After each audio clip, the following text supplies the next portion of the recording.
for those online. Let's see.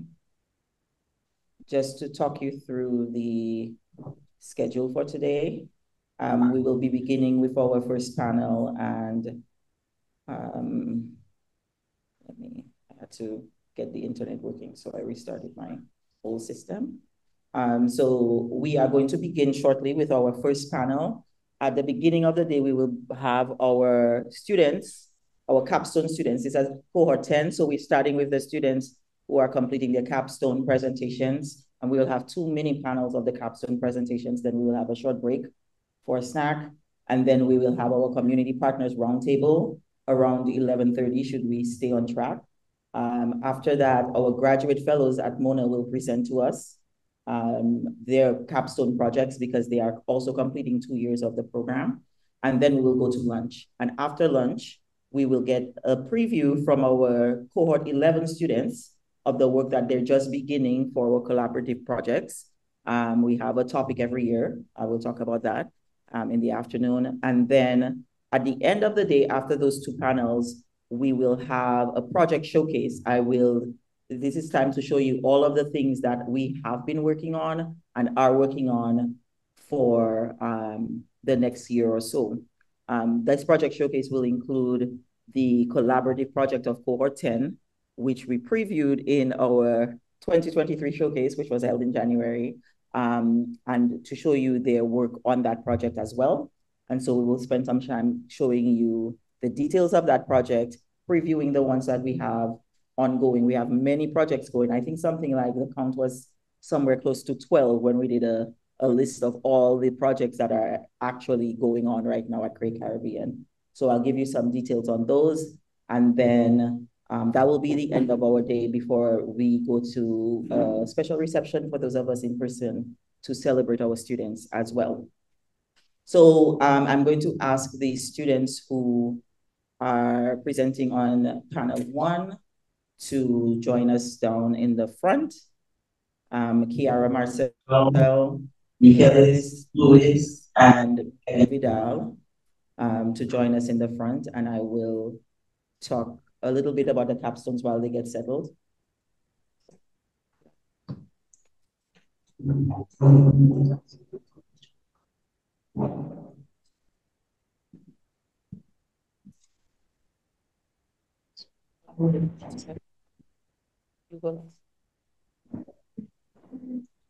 Okay, so I want to tell you a little bit about the capstone projects.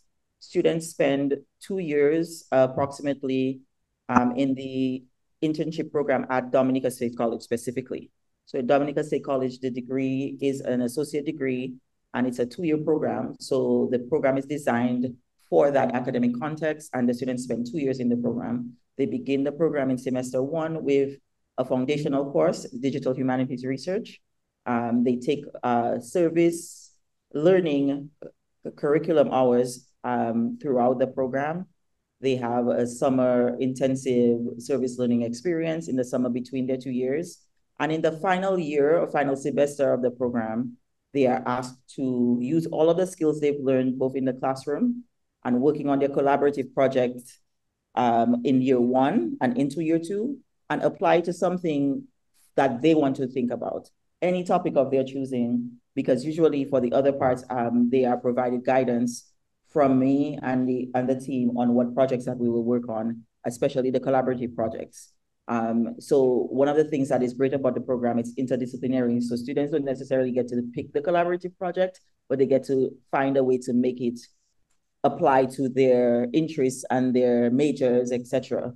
But with the capstone project, this is an opportunity for them to dive into something that's more specific to their interests, or to dive into something that they always wanted to learn that has nothing to do with their major, right? So they literally get to be free in thinking about anything they want to think about for this project. And so this is an opportunity for them to share with us what they were invested in, what topics were interesting to them following their 2 years, and how they envision that. I will begin with Kiara, and Kiara will talk us through her project. And For those of you on Zoom, we are having a little issue with our cameras, so I'm going to just use my computer so the students can have a full view while they present, that they can be seen. But we are working that out shortly. Hold on. So give us 1 second and Kiara will be up and then the other presenters will follow. Is there a way to, no, there's no way to do that. Okay. So you won't see Kiara, you will, if you're online, not yet anyway, but you will see her screen, her project. And Kiara's project is Sacred Spaces, Exploring the Significance of Religions in the Caribbean and How They Affect Day-to-Day Existence. All right.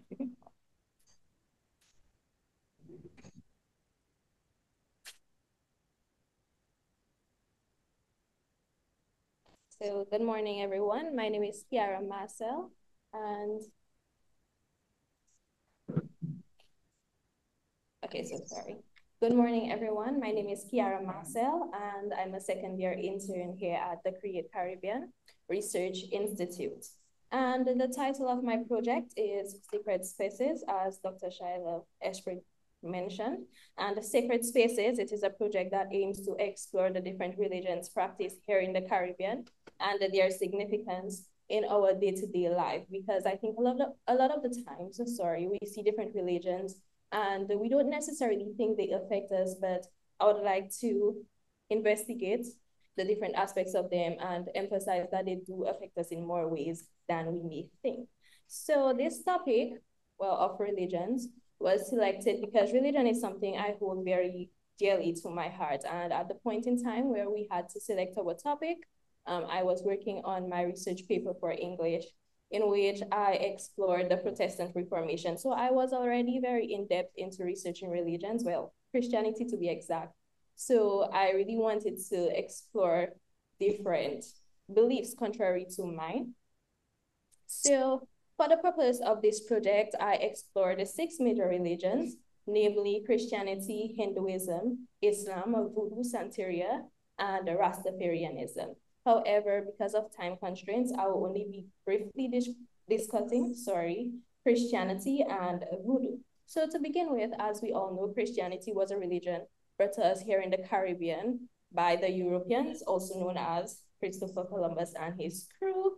And before I go into any other detail about Christianity, I want to emphasize that the different islands in the Caribbean, they all had different experiences with Christianity. I think a lot of the times people generalize these experiences as the whole Caribbean, but in fact, the different islands, they had different experiences. And one of the major experiences I want to highlight is the Le Code Noir, which was implemented in the French colonies in 1695. And Le Code Noir, it was where the slaves, upon entering into the French colonies, they had to be baptized as Roman Catholics, and that was because Roman Catholicism was the only religion permitted at that point in time.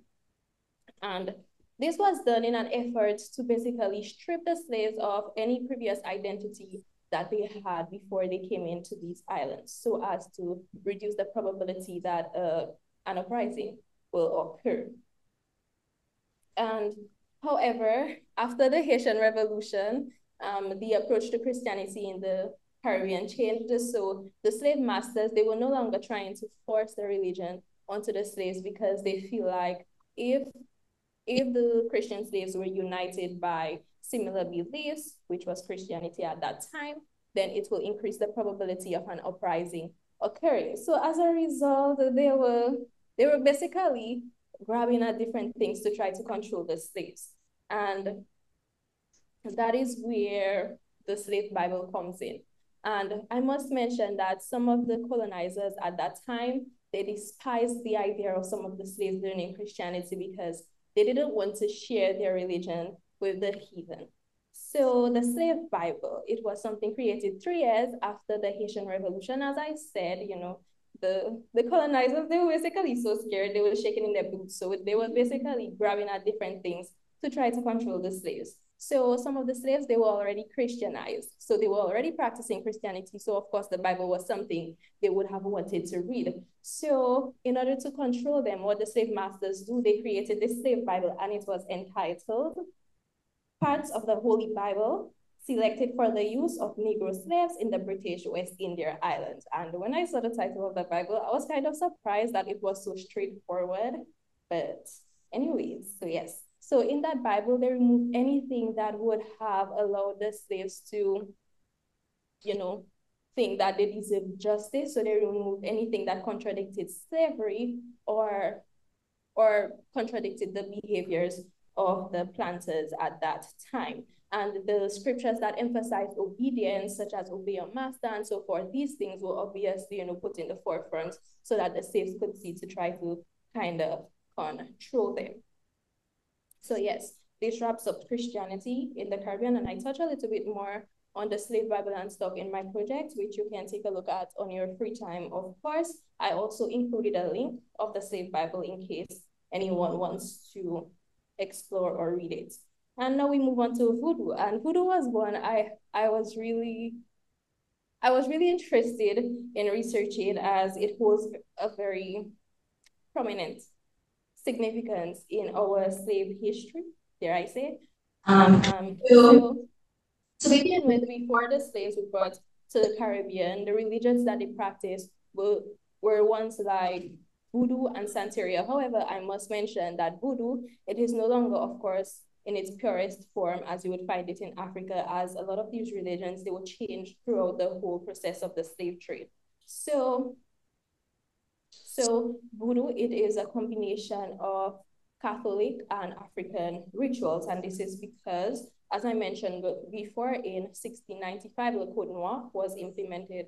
So they were only allowed to practice Catholicism. So as a result, these guys, they're worshiping of their Iwas, also known as their voodoo spirits, under the disguise as worshiping Catholic saints. And even today, some of these practices is still embedded into voodoo. So for example, some of the different spirits, they have saint counterparts. So Saint Peter will have a voodoo spirit counterpart. But however, I must make mention that Catholicism in no way, shape, or form, recognizes voodoo as a religion, even though voodoo practitioners basically think that they are a part of the religion in a sense. So voodoo is said to have a major impact on the Haitian Revolution of 1791 to 1803. And in 1791, the slaves, they gathered in the forest of Bois Cayman, and there they had a voodoo ritual. And during this ritual, they cut the throat of a Black Creole pig, and then the participants of the voodoo ceremony, they basically drank the blood of the pigs. And then that night, they swore that they would overthrow their white colonizers, and they also prophesied that a revolution was coming. And strangely enough, a week after that ritual happened, that was when the West experienced its very first revolution. So a lot of people, I will touch into that a little bit later in my presentation, but a lot of people, they now blame that same ritual that the voodoo practitioners had on why Haiti is going through so much suffering. So now I would move on to stigmatization. So a lot of religions, as I mentioned before, they affect how we perceive others, they affect how we treat others, whether we realize it or not. There's always this kind of subconscious being that impacts the way that we treat others. And in my project, I explored 3 different religions in which, that received extreme prejudice here in the Caribbean. But however, I will only be emphasizing voodoo today. And voodoo, a lot of times the people discriminate against Haitian people because they associated with witchcraft.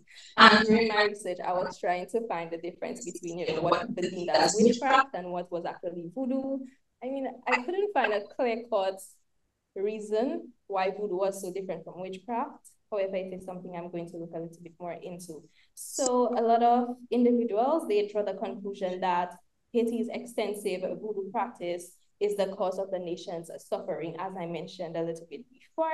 And after the 2010 earthquake that happened in Haiti, there was a white Christian broadcaster who argued that the disaster, it occurred as a result of the Haitian forefathers or ancestors' agreement with the devil to gain their independence from France. So as I mentioned before, that ritual that the Haitians had in the forest, a lot of people still blame it for the country suffering today. And some people will also, like, Dominican Republic, they didn't really get any severe impacts of the earthquake because of their predominantly Catholic population. But the thing is, if you do research, the percentage of the percentage of religions practiced in Haiti, you would see Catholicism being around 50, 60 to 70%. But there's also a saying that goes, Haiti, it's 70% Catholic, 30% Protestant, but however, it is 100% voodoo. And we can see why a lot of people would say that because of the blurred lines between Catholicism and voodoo. So a lot of people, they also discriminate against voodoo. Okay, as I mentioned before, there was also this cholera outbreak in Haiti that took place. And then again, we're seeing this constant pattern of people blaming voodoo of why all these things are happening in Haiti. And because of this belief, many voodoo practitioners have been killed. And there was also a lynching mob where a lot of them were violently murdered. And I do want to touch on how, Haitians are basically discriminated against, even here in Dominica. Based on their beliefs. And a lot of the times, if we meet Haitians, some people will be like, oh, I'm going to that Haitian to put obia, and we use that term obia here. But the truth and the fact is not all Haitian people actually practice a voodoo. And a lot of them actually don't support the religion in any way, shape, or form. But it's still a popular thing for people here to say. And a lot of the time, even in school, children would be afraid to associate with any Haitian kids because they think like, oh, that person will spoil it or whatever. And even though we don't realize it a lot of the times, maybe if a Haitian offers something, well, not us in general, but in general, they offer someone something, there's always this thing in the back of your mind that, should I take it? Because who knows, they might spoil me or something of the sort. So to conclude, after great research and stuff, I realized that religions, they help in how individuals perceive life, along with determining the values and morals of people. And religions, they also help cultivate a sense of belonging as social structures provide a supporting network. And religion, it also provides others with a sense of identity. And while I was researching my project and stuff, I came across this Facebook post because we know that people always, have this debate about, if Jesus was a black man and stuff like that. But I came across this post where people basically like all the different religions, they have gods that resemble them, except for Christianity, because I think Christianity is a very popular religion. So we will find black people, being Christians, people all over the world, being Christians. But however, religions like Buddhism and Islam, the vast majority of people that practice this will be the Hindus and the Muslims, the Indians, right? So their gods basically resemble them. And I have a little bit more information on that in my project itself. So of course you can take a look at it in free time. So for the purpose of this project, I decided to use the tool of ArcGIS. And this was, the tools was actually something that gave me a little bit of, it's proved to be a little bit challenging. However, I settled on ArcGIS because I felt with all the text that I included, it helped the project to be a little bit more interactive and to grab the reader's attention. And during this project, I encountered a lot of challenges, specifically when I was researching Rastafarianism. And Rastafarianism, they have all these rhythms and stuff like that. So a lot of the times, focus on the problem because reggae is my favorite genre. So instead of, actually writing information about Rastafarianism, I'll be listening to reggae music. But oh yes, I also created a playlist that can be found in my project, of course, so you can take a look at it in your free time. Yes, and of course, as I mentioned before, one of my challenges were the tools that I had to use. But eventually, this was encountered, and I decided ArcGIS. And from this project, I learned just so many new things. I never did history in high school or in the Dominican State College, but and that's a beautiful thing I think about being an intern at Create Caribbean. You always have an opportunity to learn new things and you learn something new about yourself every week. So as a result, I got to learn a little bit more about my history, and that was something that allowed me to feel very fulfilled. So yes, stay creative, stay this. Thank you.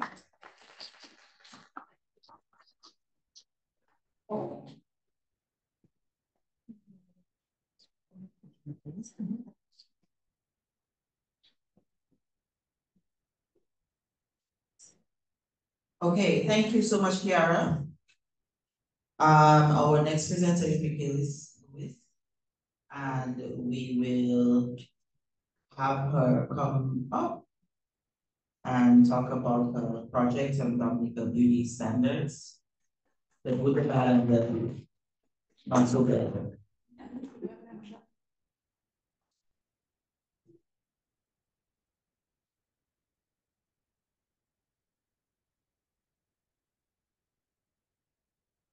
Exploring beauty standards in Dominican.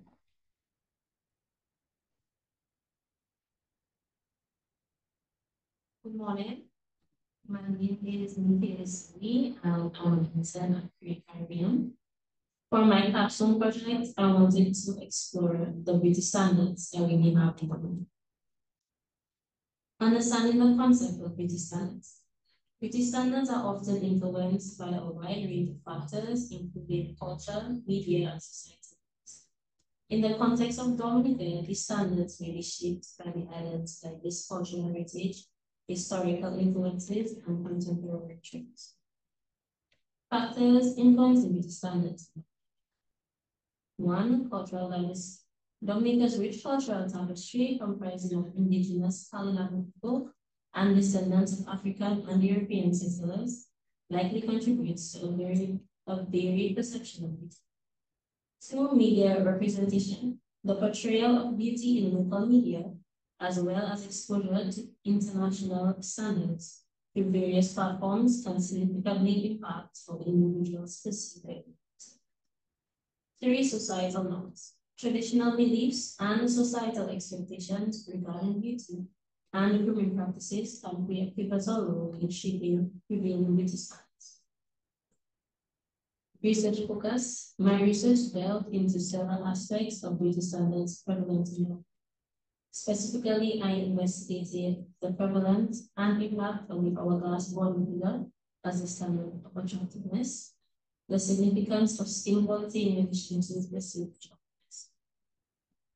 Geographical influence. Furthermore, the project sought to uncover whether the location of residence affected their perception of beauty. Methodology. To compile the project, I utilized Google Sites due to its interactive and user-friendly interface.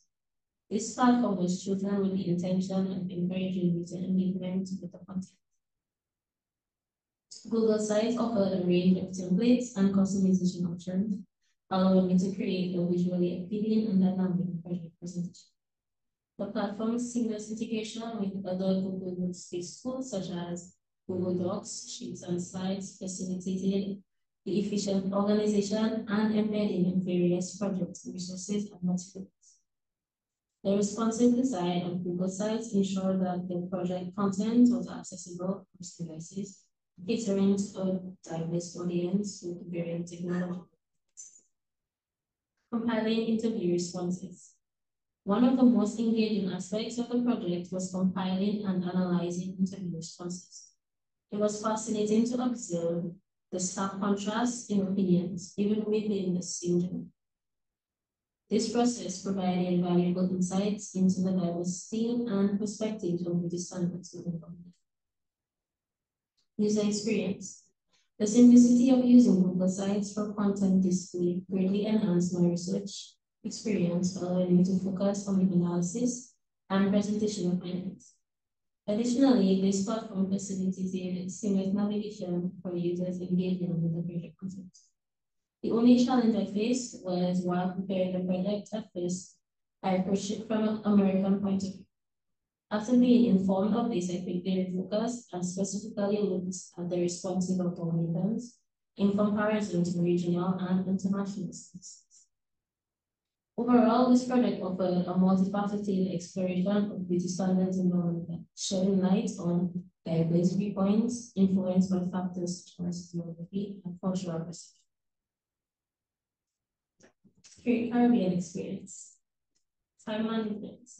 During my time at Curate, I was constantly challenged to meet deadlines and juggle multiple tasks, which significantly improved my time management skills. Creativity. The program encouraged me to think outside the box and come up with innovative solutions to various problems, fostering my creativity. Soft skills development. I had the opportunity to enhance my soft skills, such as responsibility, by taking on important tasks and seeing them through completion. Moreover, frequent group projects improved my sociability and ability to work effectively in a team. Overall enjoyment. I can confidently say that I thoroughly enjoyed my experience at Create, thanks to the supportive environment and engaging tasks provided by Dr. Esprit and the dedicated staff. That's all. Thank you.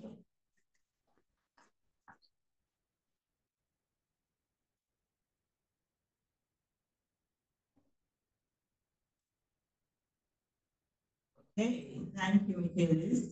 I will leave it for the Q&A, but the students, as you can see, have quite diverse interests and are really passionate about some of the things that they're working on.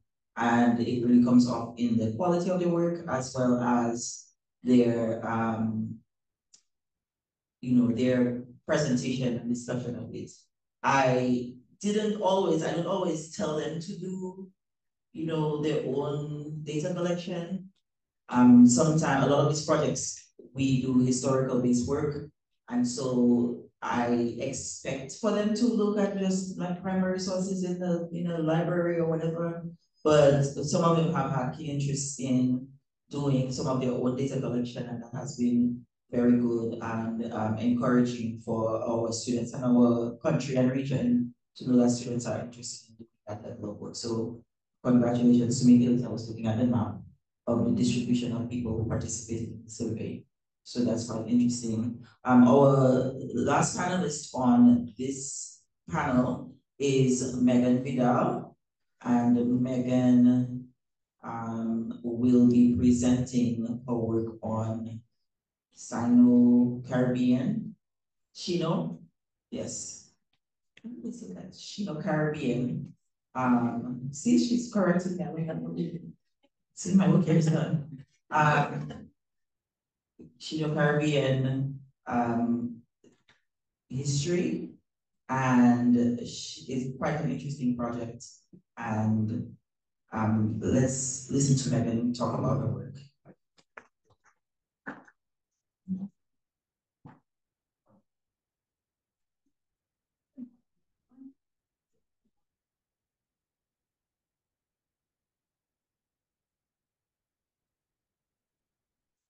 So good morning, everyone. My name is Megan Vidal, and I'm a second year intern at Create Caribbean. And today I'm presenting We Are All Caribbean. So I want to start with a song. I want to start with a game. So it's called Guess the Song. And I want you all to help me. I'm going to say the lyrics. I want them to help me figure out what song this is. We don't see skin, we just color, we see strength, we see power, we just grace, one or the other.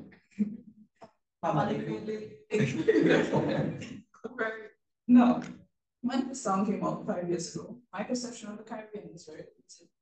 I used to think every island was like our island, just bigger or smaller, limestone or volcanic, geographical differences, but I never stopped to think of the ethnic differences.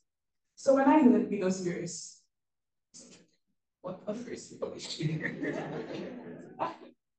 But then when I grew up and my mind opened up as well, and I think that close-minded belief of Caribbean people being either Afro-Caribbean or colonizable as if those were the only two options, it never really was. And I did not realize it until I had to come up with an idea for my cups. And everything that came to mind was had to be Black this, Afro that, as if that was all that makes up a Caribbean person's experience in this region. What of the Indo-Caribbean people and the Shino-Caribbean groups? Aren't they too Caribbean? This project is formatted loosely, similar to a story, as I believe the stories of these ethnic groups in particular are told the least in Dominica especially. So it starts with the introduction of our main characters, the Indo and Shino-Caribbean people, who were brought to the Caribbean by the antagonist of almost every minority group story, the Europeans. Chapter 1 starts way back in 1802, when almost 200 Chinese immigrants were brought to Trinidad via the fortitude experiment. This was around the time African slavery was coming to an end, so that labor force needed to be replaced. This experiment was the first of many failed attempts at Chinese migration to the West Indies, forced by the Europeans, but sadly the Europeans never made it. Hence, by 1852, organized migration from the Chinese mainland began. From then, there were peaks and pauses and troughs until finally in 1866, immigration. It's too expensive for the immigration and it makes it no longer advantageous to the colonies to implement. Then I speak briefly on the period after indentureship and the second and third phase of migration. In this same chapter, there is information about Indo-Caribbean history, which starts in 1857 with the Glasgow experiment. Similarly to the account of Shino-Caribbean history, there is mention of the process of the laborers in industrious, hard-working nature, just as much as there is condemnation of the vices. But in the Indo-Caribbean account, I mentioned brutality, oppression, harsh laws, and unfamiliar systems that contributed to the torment these groups experienced under the indentureship system.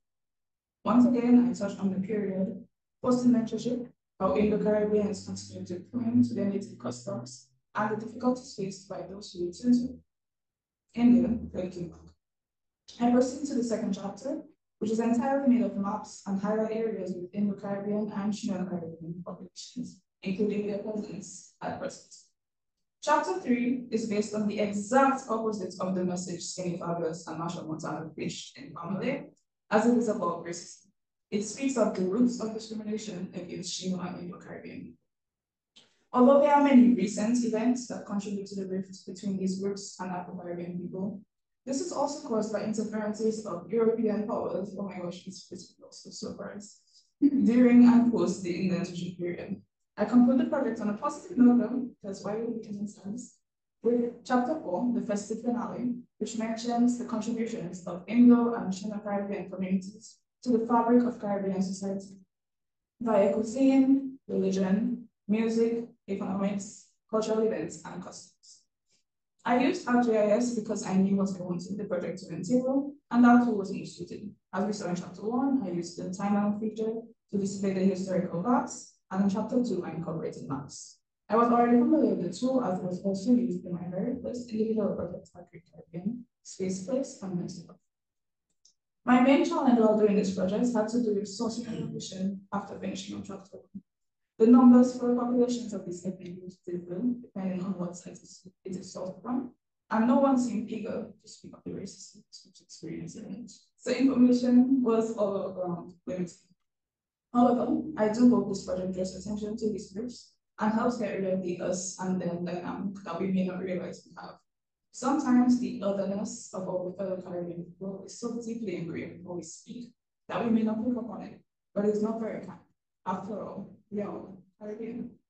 Through this program, not only has my appreciation and respect for literature, art, and history, specifically grown, but my understanding of how these interact and shape our upbringing, worldviews, and perspectives has deepened. This program has challenged some of my own beliefs and led me to understand that of others. It has taught me to draw connections between seemingly unrelated ideas, and it has allowed me to see things beyond what they seem and examine them closely. I am very thankful that I was given the opportunity to partake in this program and hope it grows to benefit even more Caribbean students in the future. Here's to another 10 years.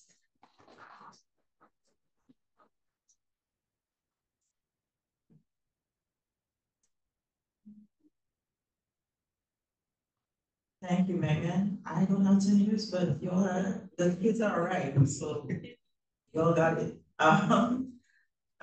Let's hope we have 10 years if you all doing your work as well as you have. At this time, I will invite any questions you may have from the chat. And from the room, if anyone has a question for any of the panelists, don't be shy, or a comment, or a validation, anything. I have, Adrian has a question. I can see sort of how everything melts together now. Because even thinking about my project and relating it to what you all have done, religion and race and beauty, I can sort of see how that fits into the narrative. I'm thinking of my own project in a different light. And I guess it was a question, has anything that you've done before influenced the project that you have presented in the beginning? Okay, let me repeat that for the people online. Adrian, one of our first year interns, is saying that he's recognizing the connections between the projects as far as interdisciplinarity, and it's getting him to think about his own, the connections in his own work and layers in his own work, and he's asking the panelists to talk a little bit more about how their work in the capstone reflects or connects back to other things that they have done from the beginning of the program. Yes, so one of you or all of you can answer if you want. Yes, okay, so when you ask that question, one of the main things that I remember is my project that I did on Haiti, Dystopia, in Haiti, and it kind of reminded me how, like, now, a lot of people think that voodoo is what contributes to Haiti's dystopian aliens. However, I remember when I conducted that research, I realized that it was not because of voodoo, it was only because of all the corruption and political instability that was happening in the country. So that's just kind of reminded me of, yes, religion and basically how it ties into it.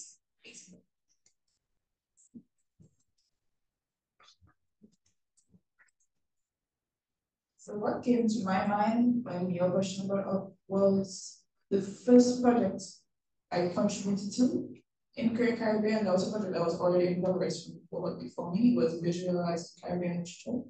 And when we were organizing some of the authors that were just helping out finish the project, I saw like V.S. Nepal and just some other authors, and they were of different races. And I'm like, but they're still Caribbean authors. So this whole focus constantly on Afro-this and Black that kind of thing. You know, there's more. So I really wanted to emphasize the more. That's what inspired me.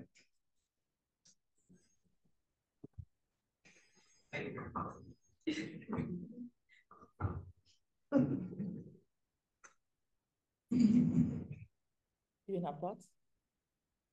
You were not inspired by any project? No?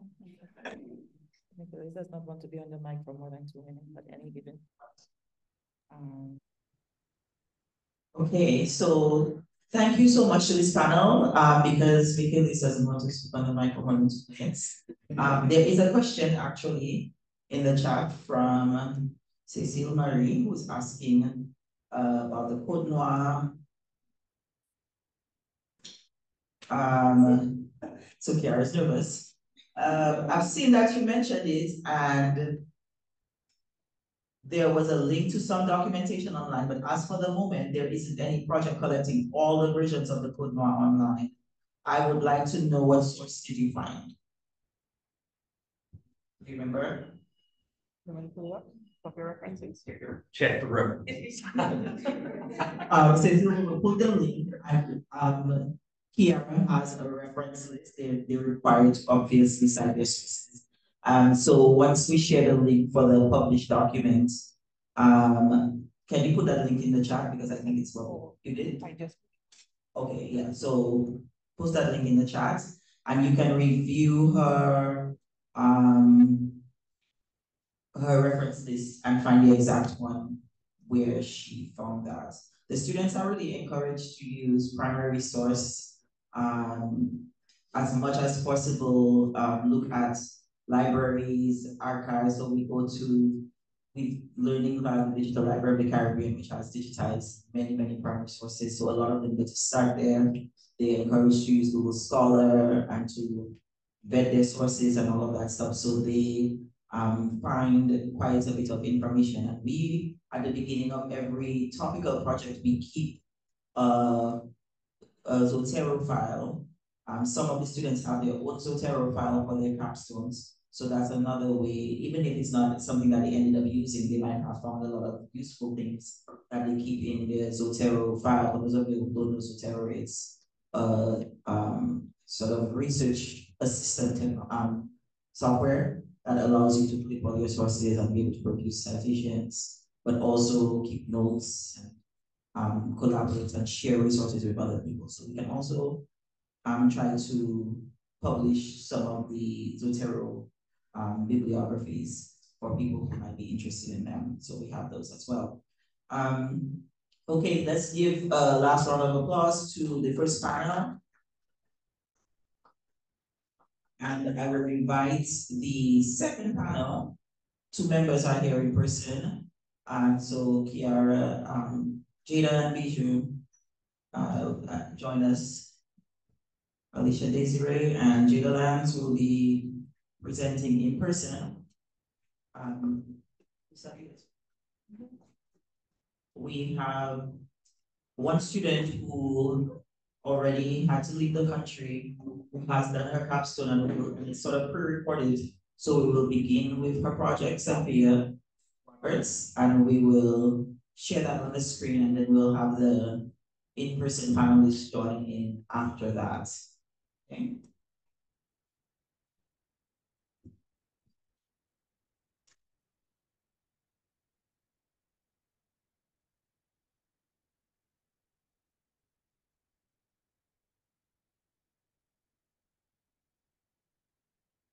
So this project is interesting. I'm going to talk a little bit before we start it.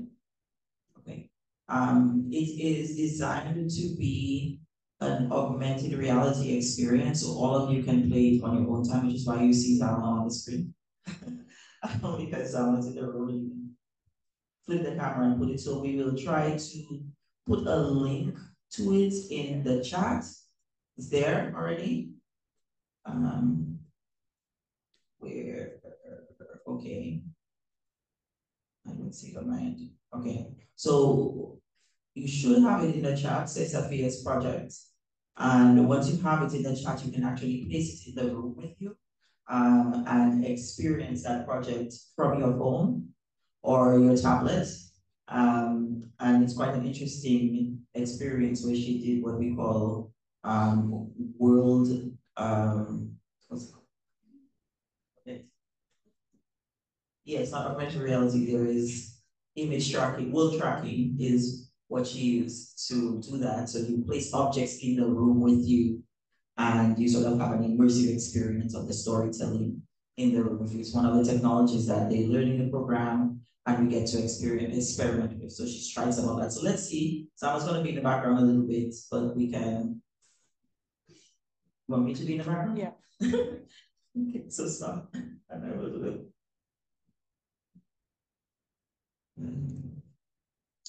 Okay, okay, I can share. And then we will have, so if you go to the link, I guess someone wants me to be in the room, but I don't know if you will be able to hear it. Let's try.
I have sound now.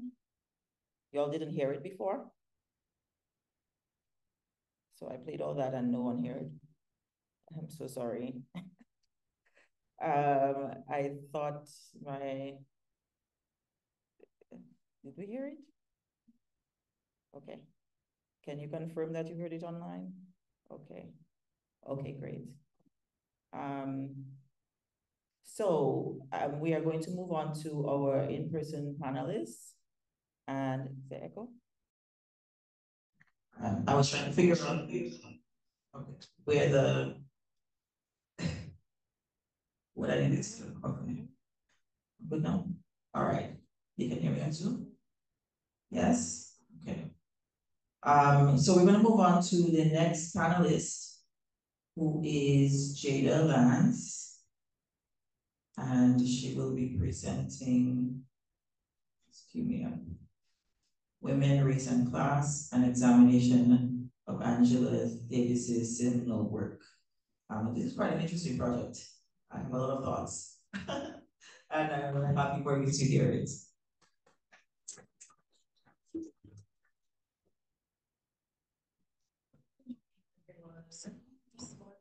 My name is Jada Lance. I'm a second year intern at State College.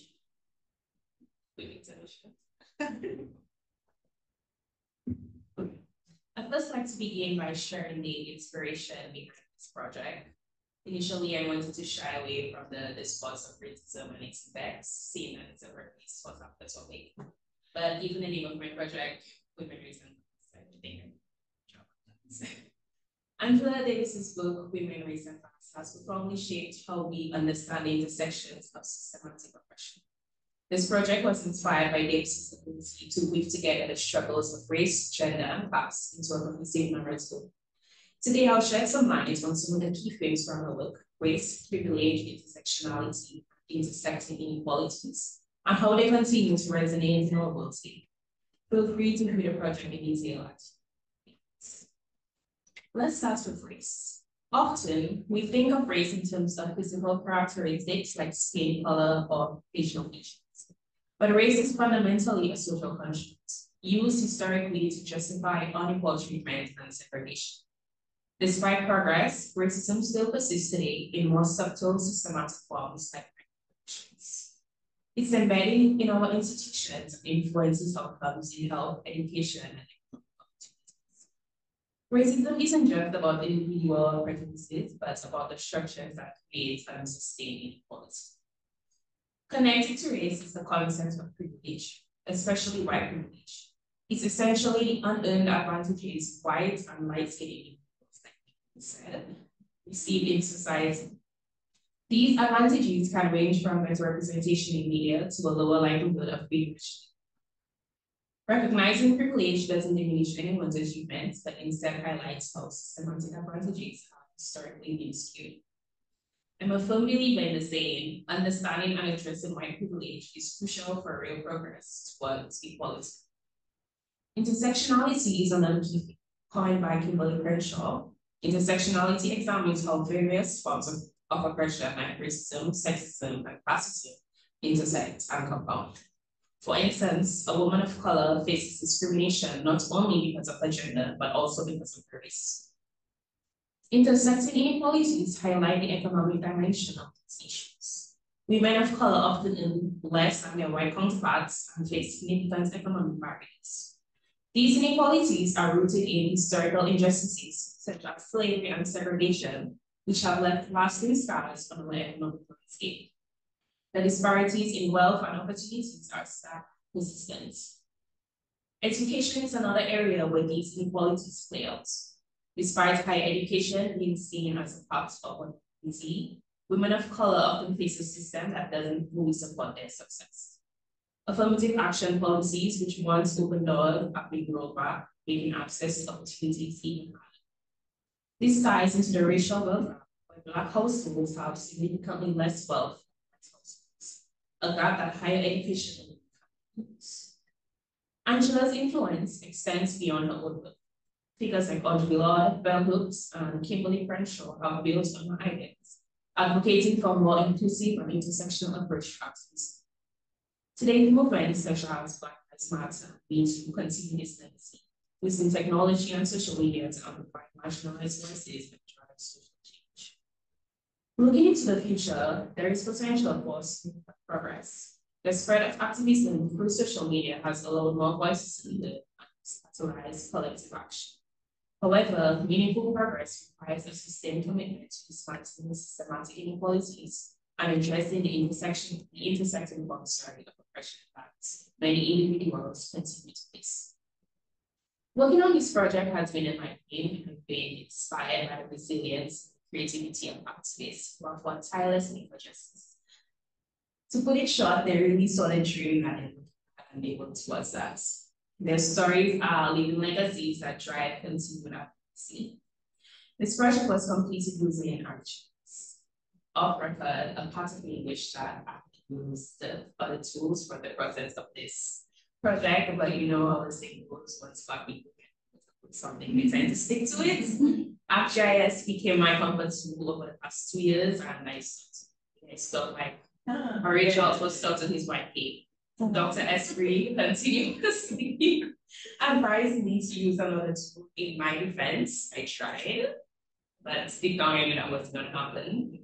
Just even possible. I still use it, but sadly it didn't happen.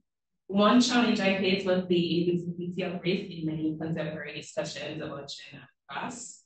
Despite the efforts of intersectional feminists, race is often sidelined in these conversations. I hope future projects will emphasize the importance of an intersectional approach, ensuring all aspects of identity are considered in movement policy.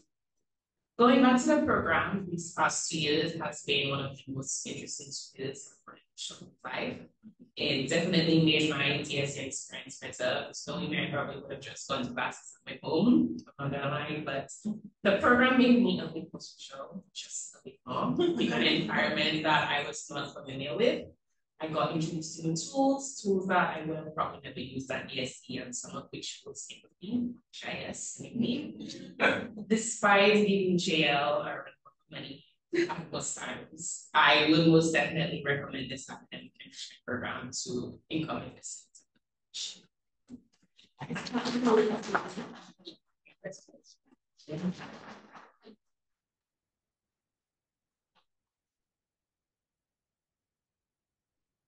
Thank you so much, Jada. Yes, let us acknowledge Jada and for a moment of silence. We are Intern, who is our intern coordinator and has been begging, pleading, stalking, warning, asking nicely, sometimes not nicely because she's better for everyone to do what they're supposed to do. And it's still standing strong, she's still alive. So thanks to Jada for mentorship and technical and written support to the students as they were putting together their programs. But one not so fun fact about Angela Davis, because we said about an LPA's dream or whatever. And I did want to punctuate that by saying that Angela Davis, when she was a young girl, about 10 years old, she grew up in Birmingham, Alabama, and she was very close friends with the 4 little girls who were killed in the 1963 Baptist church bombing. And so this is also very personal and visceral to her as much as it is to the sort of collective work of race and civil rights. So I thought that was an interesting choice of text, of course, and a great highlight, Jada, just to give you that little bit of personal information about her. Okay, so we have coming to us Alicia Desiree, who is, I can load it up. Got it. Okay. Is going to present on migration in the Caribbean.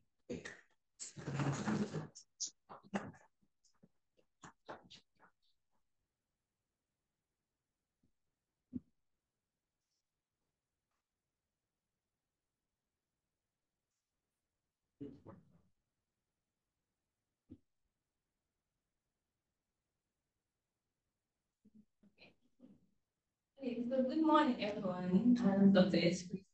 My name is Alicia Desiree. Most of you will know me as Bijou.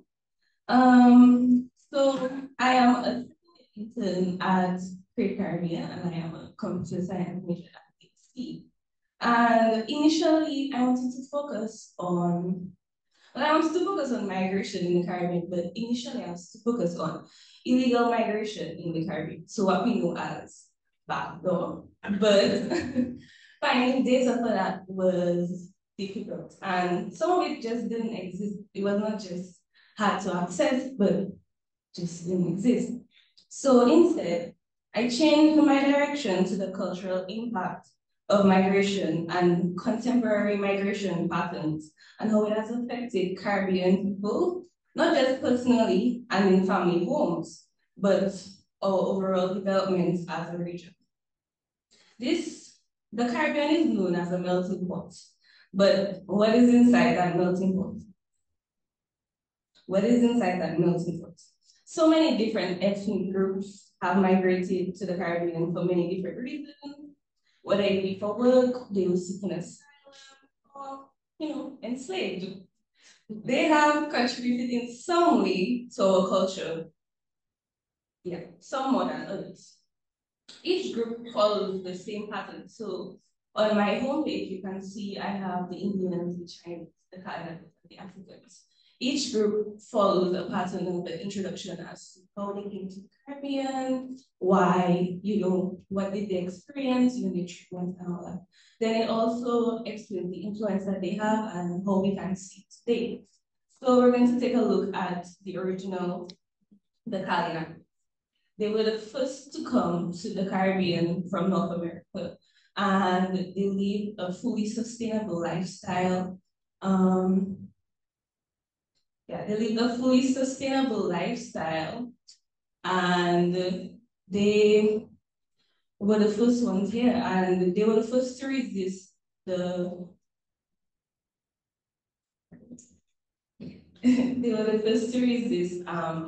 Columbus and the hostility from the colonizers. And we can mainly see the influence that they have had in the Caribbean, in Dominica, as this is where you will see most Caribbean people living, see, as you will not see them because of Columbus. So in Dominica, we use their language the most. So in villages, we have villages like Kulibishri to Curry, and the dialect that we use daily, it is Oda. And then we also use the animals like Maniku and Aguti from the original language. Also food like cassava, even today by the Google Maps you can see they have a business that was established with cassava.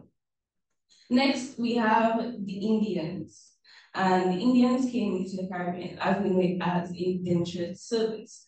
But that is the short and quick answer, because many of Indians actually misled and tricked to come in because of the high illiteracy rates.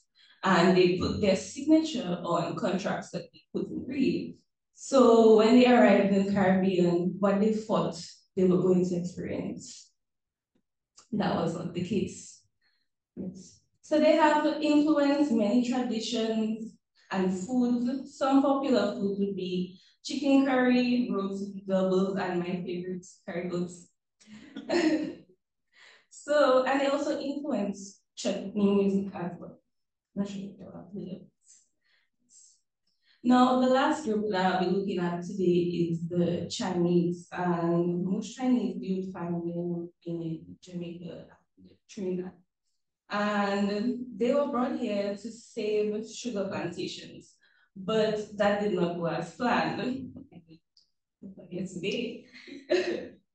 So they came in two waves. The first wave was not,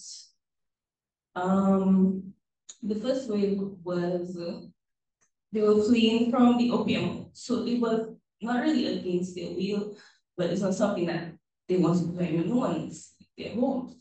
And then in the second wave, it was mainly for business, and that's when we start to see, the major factories, groceries, shops, all that stuff.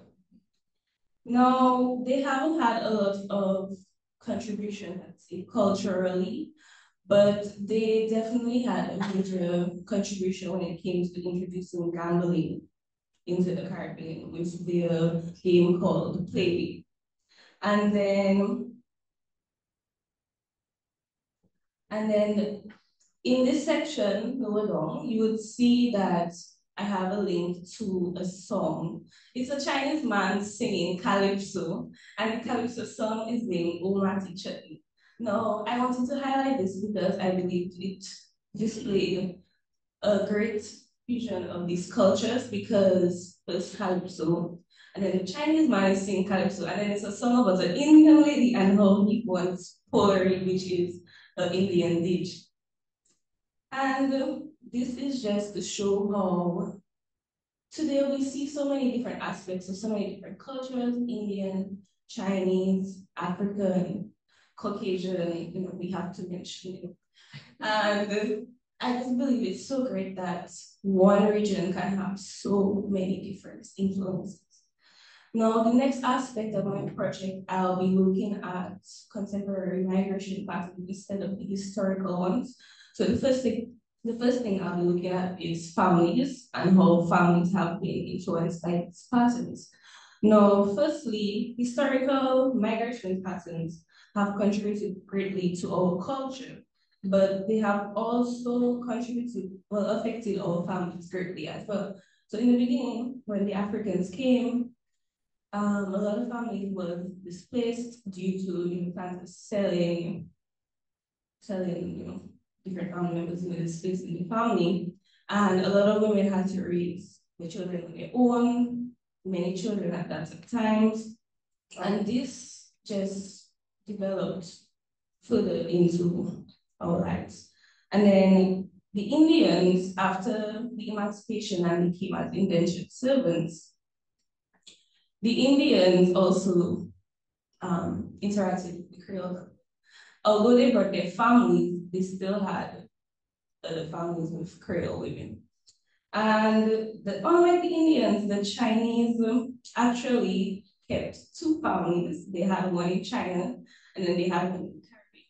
But this caused the problem because a lot of the times they prioritized the family back home rather than the family in the Caribbean. And this just shows how we can still see that in some cases with people coming to the Caribbean, interacting with the women and then leaving. So another migration phenomenon that has happened during the 1900s is the migration to the OECD countries to look for work and employment. Now, this started when the Panama Canal was being built, and a lot of American companies recruited these people from the Caribbean to come. Now, although this might seem harmless, it displaced a lot of families. So a lot of women left, well, mostly women because based on the statistics, a lot of women travel and they were nurses, doctors, all that. And it displaced families because a lot of families in the Caribbean are single parent households. And what happens is that when they leave, the child is usually left with grandparents, an auntie, sometimes even a cousin. And this causes problems mainly for the child and the relationship between the child and parents. This can cause abuse and sexual abuse, and an evaluation on health and family life education program revealed that 18%, with the average age being 14, the responding children experienced forced sex. Now, to me, that is a very large percentage because we have to understand that we have a small population in the Caribbean compared to other places of the world. So 18% is a really high number. And this is usually due to the fact that a lot of parents believe that because their children are like family members that they know, that they are safe, but this is not the case most of the time. And I believe they're not aware of that because you want to get a spot because it's a life. So you have to do what you have to do, but I feel like that needed to be taken into consideration. Now, there are also psychological effects that affect the children as well as like abandonment issue, anger issue. Sometimes just not being social and depressive. Yes. Now, due to psychological problems, there was this book that we did in high school by Edwidge that called Revival. And one thing about that book that stayed to me was when the main character, went back to the States to stay with her mom after years of not living with her, she could not have a good relationship with her mom due to that abandonment that she felt. And that strained their relationship greatly. And especially as the mother was Haitian, they used a lot of, she resorted to a lot of disciplinary methods, physical disciplinary methods that just add fire to the problem. Now, overseas, that was the next section of my project. And this is where we talk about the main problems that we're facing today, which is brain drain, the remittances problem, and how this is going to affect us in the long run. So we have welcomed many different people to our borders for many different reasons, sickness, work, just food. And during the early 20th century is when we see these big migration movements towards these OECD countries. And with that, it has caused a lot of bringing in our skill set in the Caribbean. There's a lot of these people moving to these OECD countries as skilled workers.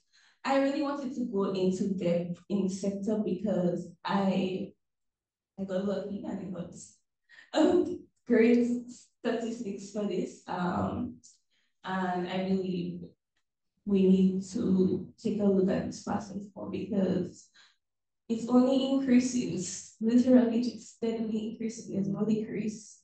There's nothing going down, even with the remittances. And with the remittances, it's causing a problem socially, especially for other families, because a lot of people are becoming dependent on school and they feel like they may not have to put in as extra effort to work because of the family sending back money. Now, the challenges with this project. In the beginning, like I said, I wanted to focus on illegal migration. And I was advised maybe I should take a different route. So I did. And when I did, it was much easier and I had much more fun doing the research because it was easier to find sources and documents. All that. However, when it came to my tool,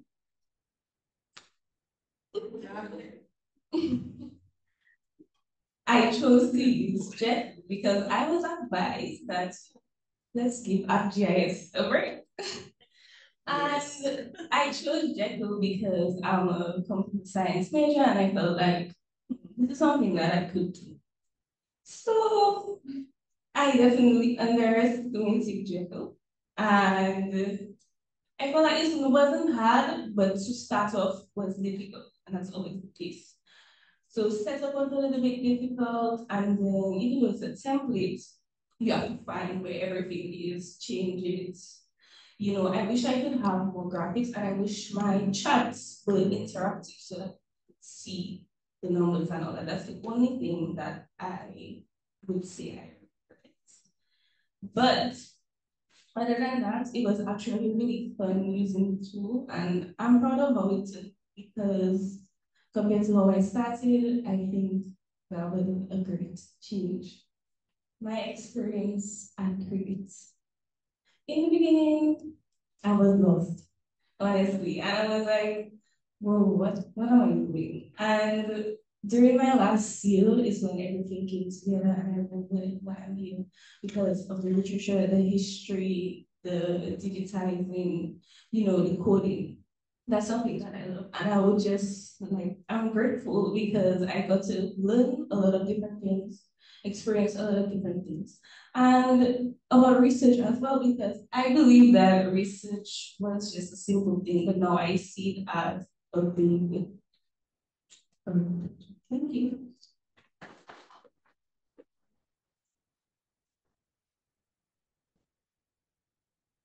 Okay, I would like to thank the Indian man on YouTube for helping me with her checkbook. Because I asked her, like, sure? She's like, yeah, the Indian man is helping me. And then I was like, I like the Indian man, it's very good, but Jekyll has a little learning curve. You'd be okay, but also thanks to the team, Exam Engage, and everyone helped her when she was stuck and in despair over it. So the Learning Jekyll is for static sites, and it is part of our movement towards sustainability digitally. Call it minimal computing. The students learn about it in school. It helps you to load sites using less bandwidth, less data, less of everything, more quality, and you can literally host projects on the computer, carry them to communities where you have limited internet, and share them with people who may not have internet as well. So it's great to have the students also tapping into the sustainable ways of doing computer work, because in our conditions in the Caribbean, it's very important for us to be able to do more with less. So that was part of their education, and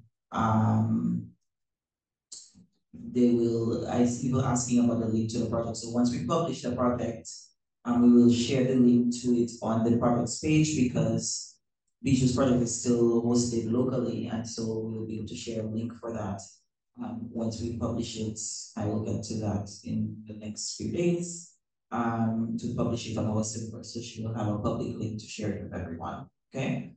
And we will be, for those online, we will be updating our social media regularly and sharing projects, so you can keep an eye on them. Any questions and comments for our panelists? You see quite diverse projects, but they are all very interesting. Yes, Kiara has a question. Yes. In your project, you mentioned that there was a pay gap between black and white persons. What do you think is the cause for this? Do you think it's because of racism and support, or is it solely just because white people they get these opportunities and as a result they get the highest salary? I'm gonna repeat the question. I'm gonna let Jada answer, but I know the answer to the question. So, so I'm repeating the question for the people on Zoom. Kiara is asking Jada to talk a little bit more about the pay gap that was discussed in her research via Angela Davis's work. She's asking if the pay gap is strictly about racism and discrimination, or if there is a connection to opportunities for education that give white populations an edge over the Black populations. I would like to start by saying that people are generally very self-aware of the privileges that they possess. In regards to your question, my Caucasian counterparts have had a 400-year head start. So, all of that, all of that kind of contributes to the problem. Really, the pay gap, there was a sort of statistical chart in my project, kind of mentioned that white people realize that there is white women realize that there is a pay gap issue, but they don't necessarily acknowledge that there is a racial pay gap disparity. So, like I mentioned, that first, people are aware of their privileges. It's sort of up to them to really change, I guess, in that situation. Yeah, we'll hand it back to Dr. Spring. Give us some more. So basically, so you're saying that there are some workplaces that's acting pay people on higher wages and rates. Yeah. Yes. Especially, in the US. But there's such different lives. Okay, so let me clarify before your question, Kiara. So, Kiara is really kind of stunned by the idea of racial discrimination being part of the pay gap issue. Let me qualify a few things for you. So Angela Davis is writing, and I think Jada's presentation is also thinking about, because it's focused on the book, thinking about this in an American context, right? So I want to start by saying that right now in the United States, you know who is the highest, most educated category of the demographic? Black women. Black women are also the lowest paid people on average in the United States right now, right? So multiple things are happening here, and I urge you to look at this project because Jada actually has some key statistics on how we got here. Like she said, our Caucasian counterparts and their thievery gave them a 400-year head start. They get things by stealing. That's what they do.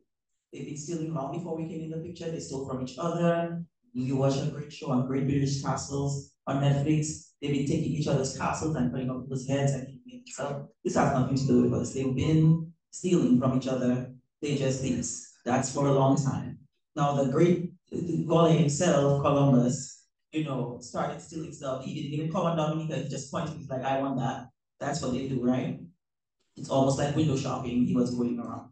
So that adds a lot of context to, how we got here. I gave a talk 2 weeks ago in Norway where I had to remind, and last week, I think I talked about it in Miami, too, at our Caribbean Digital Scholarship Collectives institutes, our Thurman Institute course, where I was telling people that the pay gaps and so on have a lot to do with education. Yes, you're onto something here, but every time a certain population starts to get education, then the goalpost changes, the rules change around what you have access to and why. So now it's not about qualifications, it might be about soft skills. Another area that Black women, being the highest educated, also have the highest amount of debt, and that's certainly because of predatory lending, preferred lending for white populations, discrimination in finance and banking, all of those things. And you would have from the 2000s to about the mid to late 2010s when this was beginning to be regulated under the Obama administration, you have for-profit universities that were targeting African American and Latino communities who were lower income to go to for-profit universities for basically wasting money, and some of them even shut down. People get paid, took a lot of loans and stuff and didn't get any degrees. And so now I know the Biden administration is doing some loan forgiveness on some of these as high priority areas and to sort of, reverse some of the damage of that. But it's very long and it's very complicated, but it all goes back to slavery was bad at hurting people, right? That's the kind of long story short of it. And certainly I do want you to remember that that's the race and class and pay gap conversation is not limited to the United States. We experience in the Caribbean those similar pay gaps. At the University of the West Indies right now, our union is advocating for us to be able to have matching wages at the professor level for us close to the US. Now it's harder to do that because the Caribbean doesn't have the same kind of economic flexibility or economic stability to provide us with the same pay rate as our colleagues in the United States or in Europe, even if we're a top 5 university in the world, right? Why? Because Caribbean economies are struggling because slavery was bad. You see how it has an effect outside of just, okay, this is a black-white thing. And for example, in computer science and fields like that, education does come into existence both and, because I was telling students that in Dominica at least, and I know for a lot of the region, computer science or IT, as you call it, at the CSEC level of CFC, wasn't offered in the Caribbean for examination until about 96, 97. My aunt was one of the first teachers to teach for CXC, and the first year it was taken as an exam done was 1997. So you're already behind. And now by 1996, 97, you have programmers, you have the internet is becoming a thing in the mid-90s, right? So there were only a few people who even took that subject. I know exactly who they were because they were in our time in school, right? I can tell you exactly the people who took those classes at that time, and it was just a handful of them at Concord High School and a handful of them at SMA and Dominica Grammar School. Those were the three schools who offered that exam the first year, right? So, and that is sort of one part for the region. It would be between 96 and 98, you have those students. So if you're thinking about building technology at an industry and pay people, we are very far behind because by 96 and 97, most of the United States has personal computers. You have the World Wide Web already. You have a whole functioning industry. The dot-com industry is picking up until it explodes in like 2001, right? So think about those, all of these things, like I said, are connected, but it's really good to add context to the context in which Julia spoke about it, but also to know that it's not just affecting the United States, it does affect us in some other ways as well. Any other questions or comments? I'm looking at the Kiara has a follow-up, yes.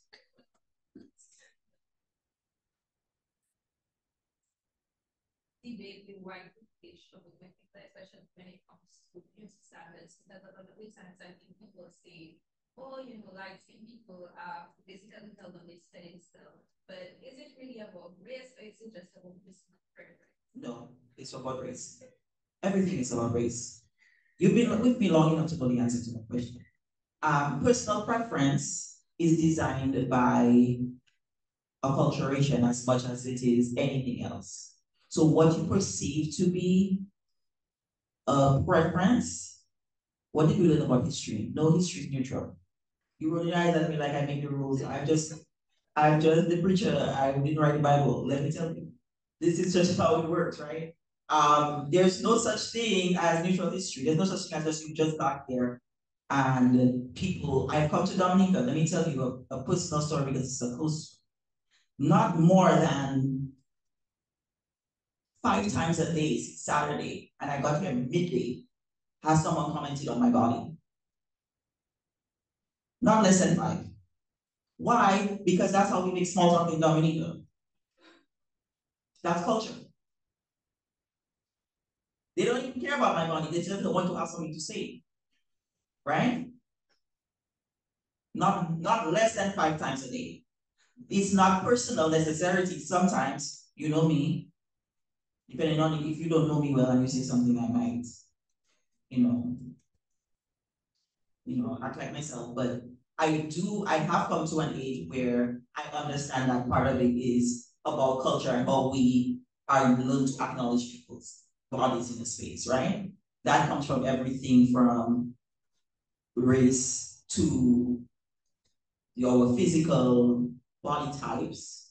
When I was a youth then like you guys, there was a certain, y'all wanna make us so bad, certain clothes were cool and you highlighted certain body types. You remember the time you used to have thin eyebrows?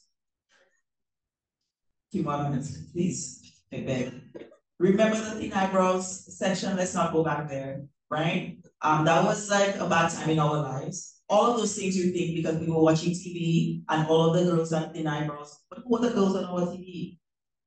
White girls. I will say though, in the 90s, we had more black TV than you had now. We had UPN and BET, and we had more black television shows on TV than any other time. So we had a different, we decided, but those were things that were based on where you were born in the world. Certain things look a certain way. My body is perfectly, quote unquote, normal to me if I walk around, let's say, in Flatbush, New York City. There are many, many girls who walk around looking just like me, with their hair long just like mine, wearing gowns just like me, doing the same thing, right? Whereas I go to Norway, that's not the case because everyone is tall and skinny and Scandinavian. Or if I go to Miami, everybody does not look like me in Miami. because they are nipped and tucked and makeup down the Instagram. You think those things are about, oh, everybody just has preference, but there's culture making that happen. Who are the populations that predominantly occupy this space? What did they come from and learn beauty was? When you ask a question in your project, what does our God look like? Right? That's you said that. You said that different cultures want their God to look like them, and we have a debate in Christianity because there's so many religions practicing Christianity, but whose God gets the dominant representation because who was trafficking Christianity all over the world? Right? Our Caucasian counterparts over there. Right? So just to give you a little bit of context for that, Dr. Joseph has a question. No, you. Oh, okay, okay, all right. So I just want to really comment on presentations that I have witnessed so far for today. Great job. I'm in love with research myself, and so just listening to you has been wonderful and the time well spent. I must comment, like Piper, that I am seeing the correlations. So what I'm looking at now, what's going in my head right now is Jada, Bijou, and Vidal. You know, that combination, you know, really, really good. I can see where things are closing, and I'm very salivating over that, to be very honest with you. Bijou, you said that you wanted some work in terms of backdoor, but wasn't quite getting what you wanted, but that's the reason why it's backdoor, you know, it's typically that we have, and so I'm not surprised that you had challenges in that regard. But what for you was the biggest takeaway in terms of what you found out about migration within towards the Caribbean and beyond? What was your greatest takeaway from your research? I have to say the greatest takeaway for me was it would have to be my overseas section in my project, because I got to see how much Dominicans specifically has a lot of people outside its borders, almost double, well, more than our population actually, and other small islands as well. And it's very concerning to me because these patterns are it just keeps on increasing, and I just feel like in the long run, what are we gonna do? Because and you talked about the remittances and not even that, so that doesn't even compensate for you at all, because you're saying it's maybe in some cases it may be worse, right? So you talked about that. Can I just elaborate a little what you meant by that? And that's my promise. Or what the remittances making into goods. Right. So I believe that the remittances are making things worse. Well, they're not necessarily making things worse on a whole, but it does have some aspects that affect social like negatively. Because a lot of people are starting to depend on the money that their families send home. And they're starting to get into an attitude of laissez faire, like, okay, maybe I don't really want to work that job. I expect the money to come one then, and usually they send money like 200 US, more than 200% a month. And for a small country like us, our remittances are high, and in islands like Dominican Republic, it is astronomical. Almost 90% of the GDP contributes to like remittances, and that's what I. Yes, the remittance issue is quite an interesting one, and it does affect the economy in different ways because it affects labor and all kinds of other things. We have a question in the back from Mississippi. I think the duty sum in terms of the quality of presentation. I can say myself coming from a pure science background, I'm animal science agriculture. The appreciation for the social sciences and because sometimes we are really exposed to it in my day-to-day. But for vision, I was disappointed that we couldn't get much in the back. So no, I mean, I don't like a back thing. So I understand the culture in the back door and learn about the back door culture, the what product culture, what it is. And then the community, the impact of it, we have almost no generation of young men that disappear. So it's beyond just taking the trip. And at some point, I think we as a nation has to have to address the back to our culture. And not just realizing from the whole culture talk, we know where it came from. But I mean, it's something that I wish at some point, some of us and kids will become about it. To make up an environment where we see evidence. And we know the progression done. And it's sad to see that we have to dive with something different to what we really want to, but some people not going to increase because the cost of I think from West between have those stats, but from maybe 90s to 2000 they were lost of the version of the men from country and nobody addressed it. And if people have a trivial thing, let's say, is our culture. So I wish at some point your corporate authorities can address it in the manner in which they address.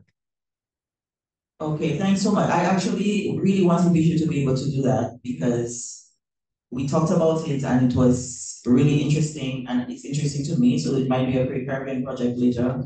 But it's really hard to. This is one of those projects that because of the sensitivity, because it's tied to drugs, violence, masculinity, all these kinds of things, it's hard to get people to talk about it in safe spaces that feel like they can contribute to research that will help us better understand it. So I hope at some point we will be able to build a framework for that. We were extremely early and now we are late. So I would like to say that we have to wrap up because now we are behind schedule and we were 20 minutes ahead of schedule. So we are going to take a 15-minute break. Thanks, let's say, give a last round of applause for a second. Thank you to Port 10 for surviving and I would like to thank myself for surviving them. And JL for surviving them. Thanks to them for the capstones, and we will be back in 15 minutes for our community partners conversation. We have a 15-minute break. 15? 8 minutes. Yes. We'll be back in 15 minutes.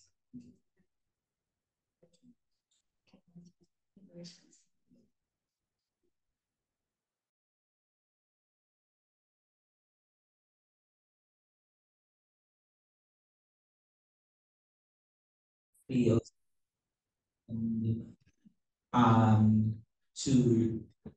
we were all applying, we wanted to find ways to be able to make sure that not only the resources from the grants, but the impact of thorough learning was reaching the Caribbean and not just at the level of education, but at the level of community impact.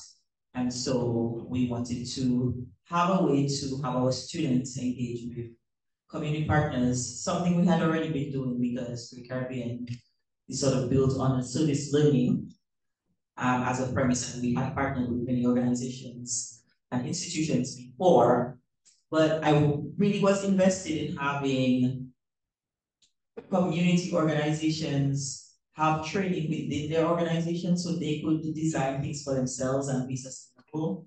And the initial idea was to have a summer intensive training, and that training would provide them skills. But as I planned the first one, I realized, what are we giving them skills to do in an intensive or 2 weeks if we cannot make sure that they will use the skills? Because an intensive is good, but it also gives you a lot of information in a short time. And I wanted to make sure that the impact was going to be lasting beyond just them coming in and getting trained. Because a lot of people offer workshops and trainings for various things, but I wanted to make sure that it was a sustainable plan. So the community partners was designed as an overall program where the summer intensive training would be the foundational experience of that program. And it would extend the relationship between Create Caribbean and community organizations as a long-term mentorship and support program for those organizations and public-facing agencies. And part of the mentorship and support would include the students using their service learning opportunities and their more intensive and long-term skill sets, their skill building to one, practice their skills, but also to contribute to these organizations' development as well. It also was important for this community partners program to be a thing where it wasn't just assigning labor to them. It was that community partners get to design and participate fully in doing the work of their organizations because they have some knowledge of the type of work we do, the digital skills based on the summer intensive, and they could really contribute in a knowledgeable way to what the interns were supporting their work with. And then we have another part which included workshops, equipment, loans or gifts, and different types of opportunities to support their work with grant writing so they could empower their organizations. Ultimately, the program is designed for those organizations to be more self-sufficient and sustainable through this partnership. Help them address critical urgent needs and to help them plan long-term for the future and see, based on the creative knowledge that they're learning from the program, what's possible that they can do to enhance their advocacy. As a reminder, we talk about this every symposium, but as a reminder, our key areas that we have focused on for the community partnerships are environmentalism and climate justice, education and literacy, youth development, information and culture, heritage and preservation, and literatures and cultures and creative arts, right? So these are the areas. And I have invited here today our first cohort of the summer intensive training, our first group of community partners, some members of that group to tell us after 2 years how they feel about this. We have one member on our panel from last year's group, the 2023 as well, to talk a little bit about their perception of the program, how it has benefited their specific organizations. And this will be a really short conversation, but I do think it was important to showcase their work. Particularly, the students have been so engaged with supporting them. And so I wanted it to be in conversation with the students and to show how they have benefited from the students' knowledge and support, etc. throughout this time. So we have represented here on our panel Ms. Ranolia Tid, who is the records officer at Dominica State College, and we are helping the Dominica State College registry to digitize its records from prior to the formation of the Dominica State College as a single entity. There used to be 4 schools: the nursing school, the School of Education, the Clifton Divinity Community College academic section, and the technical section. There were 4 divisions. And as you know, in the Caribbean, we love a logbook. So all of the grades and stuff were stored in books with little glue with your pictures and all of that stuff. And so once this Dominica State College Act was passed in 2003, and the Dominica State College became the comprehensive institution, most of those record keeping went digitized, but a lot of not only just student records, but grade faculty records and historical information about the specific schools themselves were also kind of left behind in books and boxes and pictures and stuff. And so part of the project that we're working with them on is to digitize those collections. Renee Jones is joining us from the Chronicle newspaper. The Chronicle is Dominica's longest running newspaper ever since 1909. The Chronicle has its own archive of the newspaper from 1909. A pretty comprehensive set, although there are some issues missing and some pages due to damage and deterioration. But all of those collections from since 1909 are largely in print, but those belong to the Chronicle, and we are supporting their work with digitalization of that process. And Jackie has to help me with this one, because I keep forgetting if I don't have it in front of me. We have Jacqueline Tupini with us, who is representing the Society for Historical Architecture, Historic Architecture Preservation and Enhancement. That's it, right? Society for Historic Architecture, Preservation and Enhancement, and that's called SHAPE. So SHAPE is, as it sounds, the organization in Dominica that is a largely volunteer organization of people committed to our tangible heritage in Dominica, focused on promoting, preserving, and advocating for the restoration and preservation of our, not just the buildings, but the landscapes, the cobblestone sidewalks, all of the things that have built our history, our historical Caribbean aesthetic, as we come to understand it, and as some of you talked about in your panels, the kind of cultural syncretism that has happened as a result of all of those cultures happening here, how it is reflected in our physical landscape. And so they work really hard to dispel the myth that just out with the old with everything, but let us enhance some of these things anew so that we can have a little bit of physical lived history around us as we do modern things. And so they will be, and Jackie was joining us in our 2023 cohort. So they will be talking, I'm gonna start by asking them some questions about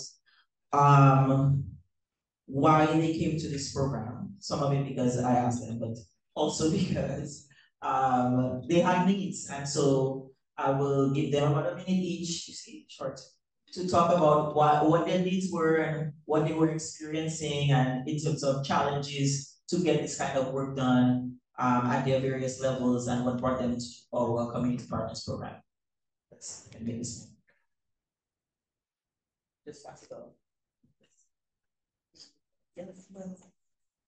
Okay, so good morning to everyone. As Dr. Esprey mentioned earlier, my intern with it, I represent Dominica State College as the records officer. And the question she just posed, why did we decide to come on board as a partner in the program? So in her introduction, she mentioned that prior to the Dominica State College, we had 4 faculties from back as 1980, let's say. And in those times, we used logs. To this day, we still have those records, but they are not digitalized. And then what Create Caribbean did for us is that they engaged the interns. I can see Steph, I think I'm Kelly's. So a few of the interns have really partnered with us and digitized our logs. But however, we are not online with the digital form of it. So they have typed the information in spreadsheets, and we are still working with Great Caribbean to get a database established so that we can, retrieval of these files are easily accessible. Every now and then you get somebody who graduated or left state college from back then, and they will come and say, I need a chance because I've been living in the States for X amount of years, but they asked for that piece of paper. And we took a group after Hurricane Maria. So the records were safe, but then the looters opened the drawers. And then those logs got done, water damage. So some of the information are not physical, and I think it poses a challenge to the students while we're trying to actually transfer this information to a digital platform. But so far it has been successful, and we are just waiting to see the completion of the entire project. Okay, that's all.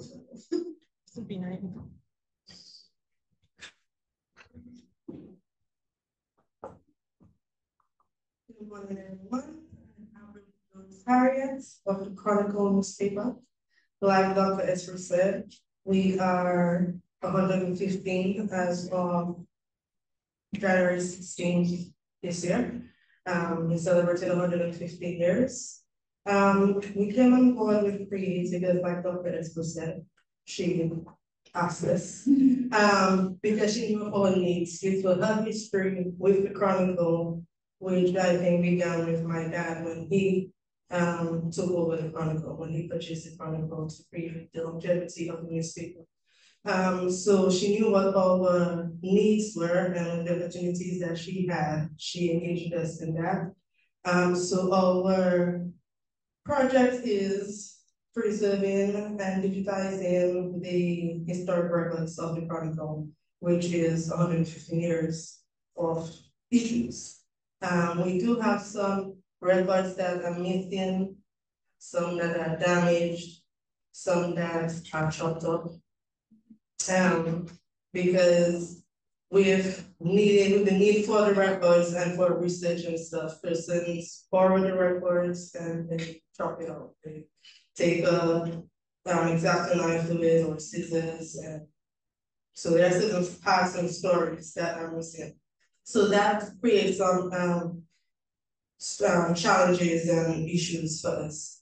One of the other big issues is every time someone wants to do research, like many of you in here, and you contact us, I physically have to take my precious time and go through those archives and find information for you. The issue with that is it is a tedious job. It is very, time consuming. And the worst part is sometimes no one just says, I have an article from November 1962. They come and say, hey, yeah, there was this story here from in the 1960s, or so they give you like this wide window. So the purpose of this project, which I am grateful for, is that it will, once it is up and running, it will definitely minimize the time taken, very intensive search to get people's heads to know what they're looking for. So yes, we are grateful for the partnership and we look forward for the project to be completed. It's still always out because it is very intensive. There is a lot of information. There is a lot to be digitized.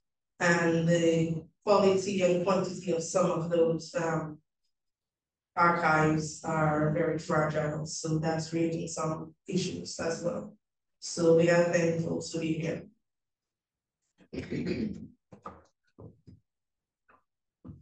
So we're all part of creating history from what I understand. I see the academic history and the media history.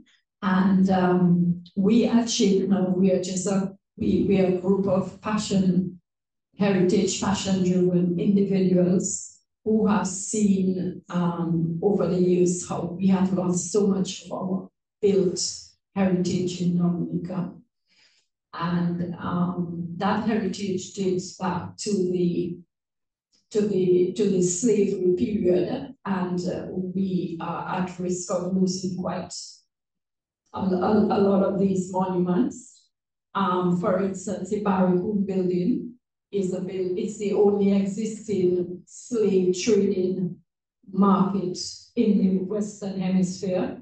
And we've seen that since Hurricane Maria, it has not been renovated. And it is very similar to the one in Ghana, which is a huge tourist attraction. And its architecture is almost mirrored in that of Ghana. So we look at our heritage as one of the pillars or the tenets of our culture, and it's been often overlooked for many reasons. Reasons being like it probably came from a painful period that some people may say, well, break it down and whatnot, but it has a value that probably cannot even be quantified. As one of our presenters was talking about this slavery, and I thought that was very interesting, how it sometimes is trivialized as a party venue, when in fact it has so much more spirituality to the site, but that's just the reality that we live in, and perhaps it should be turned into more of a happy place. So maybe I think that's part of our culture, is how we deal with very serious issues. We use poetry, we use calypso, which is a form of poetry, we use humor, to deal with these issues. So maybe that's why we have turned some of these venues into party areas or, you know, recreation and stuff like that. Thankfully, we were invited by Create Caribbean and they saw the need for small institutions like ours that don't have capacity. And in my case and my generation, I'm really not very tech savvy. So I was introduced to digital humanities and I had no idea of the scope of digital humanities and what and how it could help us in being an advocate for this great heritage that we do have. And as Shine was saying, it was really an intense course, especially for somebody like me. So much was thrown at me. So you know it takes a while to be learned. Yeah. Oh, and I just wanted to add, I know maybe the chronicle you have for 115 years. I actually have a compilation of chronicles from 1828 at my home. And some of them have big holes, and it was even before the bridge was built for Rosso, so they had stated the budget and stuff like that. And I'd like to get it digitized as well. But it actually some of them actually have big holes in them. But people like Owen, Andrea, and Gabriel Christian, I have also given it to them to look at. So just letting you know that I don't know if it's connected to this chronicle, but it was called the chronicle. Yeah. So maybe you could pass by and I could show it to you one day. Okay.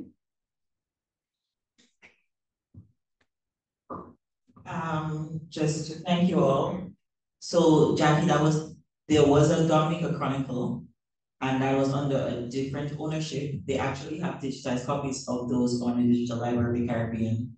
I showed you all that in class, in the intensive.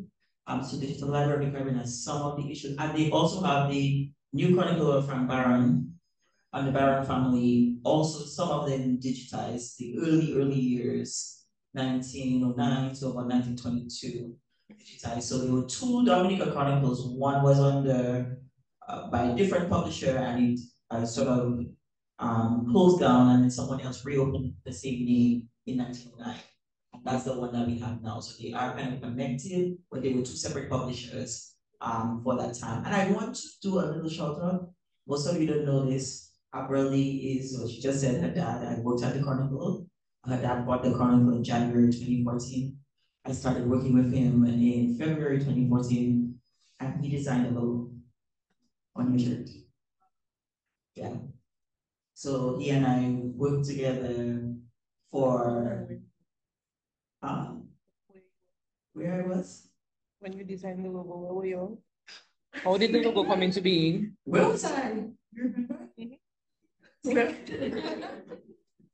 Garage. Oh, we were drinking, yes. We went for afterward drinks and we had napkins and we were, thinking about things. And then he's like, oh, I'm gonna get you a special pot and everything, because he did design, he did a lot of design, and he managed a layout for the paper as well. And he did quite a bit of graphic design for his work, for his real work, all over the world. So just big shout out to Mike Jones for, being really, really supportive. The Chronicle was my transition job before I really got Great Caribbean off the ground, and he was the biggest advocate. He ran our camp ads for free in our first year. He did all of the things.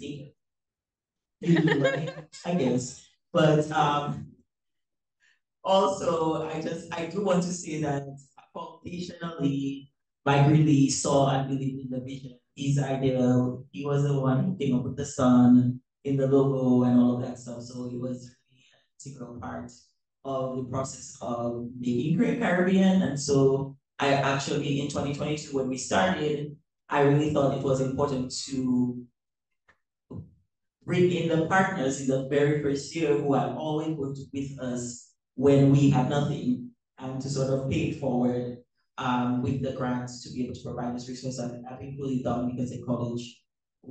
We on board at the time, and we have our office at Dominica State College. They've been supportive of us from the very beginning and have really pushed the students to participate in the program. I was the registrar for 2 years before I moved out of Dominica. I know exactly. I was the one who found the open draws the first day after the hurricane when the looters came and messed up the records because we had very secure filing cabinets. So the water damage was from the after and not from the actual storm. So I was the one who knew and opened the books and I put them outside to dry every day, page by page.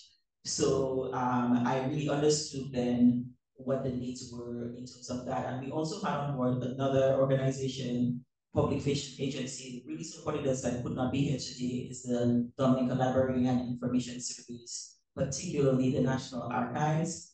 I was saying something that I wanted to kind of highlight, that Abra is not a librarian. So going into the Chronicle archives to look for things for researchers is like not a job at all. But the archivists and the librarians are really trained to do that and need all the support they can get to make this as possible. So we also wanted to include them in that. I know Jackie has talked a little bit about her summer intensive experience, and so I will ask the other two to comment on that briefly.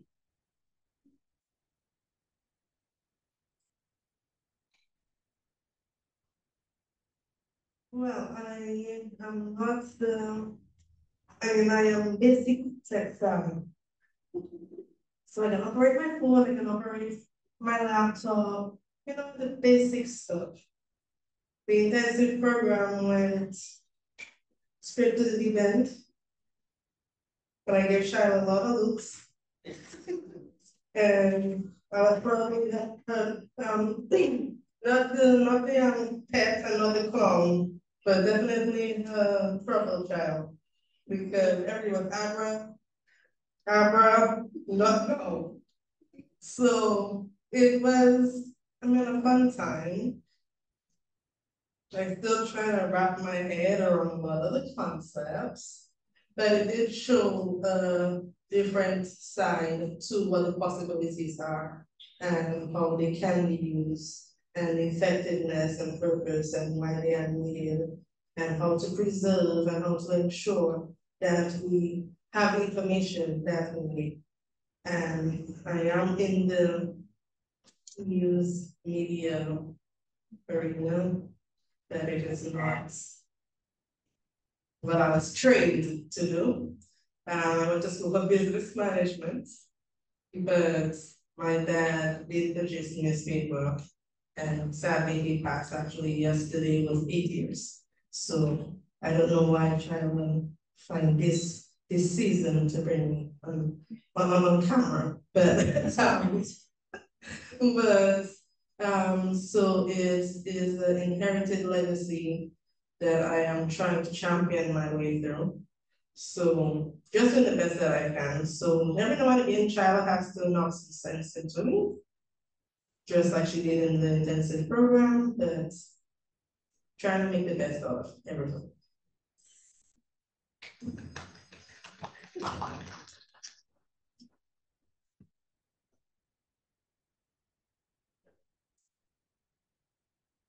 Okay, so like Amber said, the intensive care workshop was intensive. That was the first time I was learning a lot of the digital phrases and learning the digital software. To this day, I still remember how to do swine. Interestingly, all of the things. Yes. It was most fun interesting to me. So yeah, so that was a good experience. I really wish that we could have another session like that to build up, more what we had already learned and to actually be able to do something on our own. What else? It was a fun experience. Again, records kind of fall into my lap at State College. I actually studied tourism. So I was at the secretary's department during Hurricane Maria. And then after the it's really left, the registrar of we need staff, a lot of staff. And so they decided to move me across, even though that's a movement and move me across registrar. And there, we really did it for somebody to just focus on records. Although I do not focus solely on records, because right now I am in either of actually doing graduation.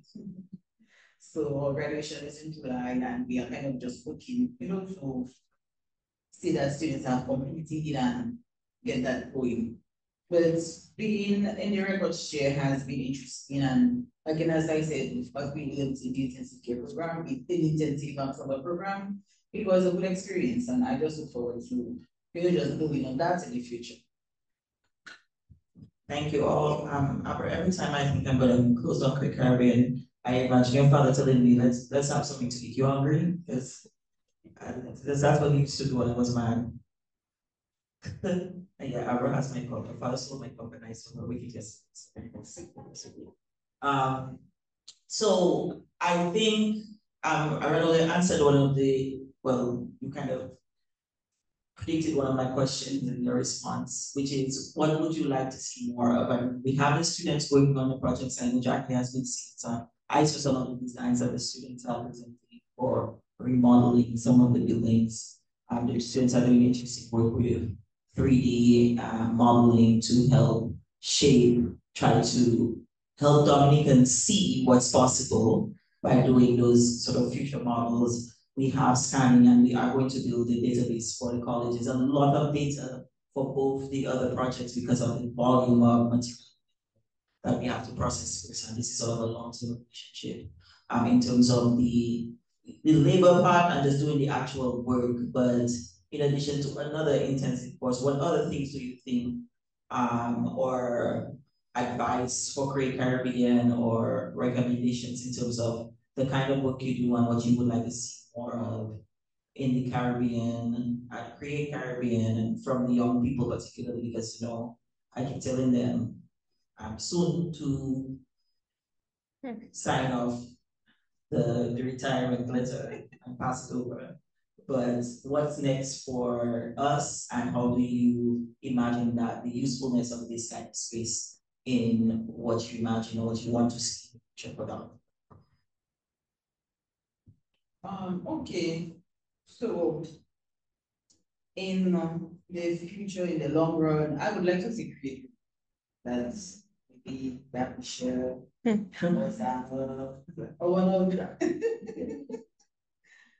one of your trusted, that they take on the mantle and continue the project. As I said, it's a good initiative. It is a good project.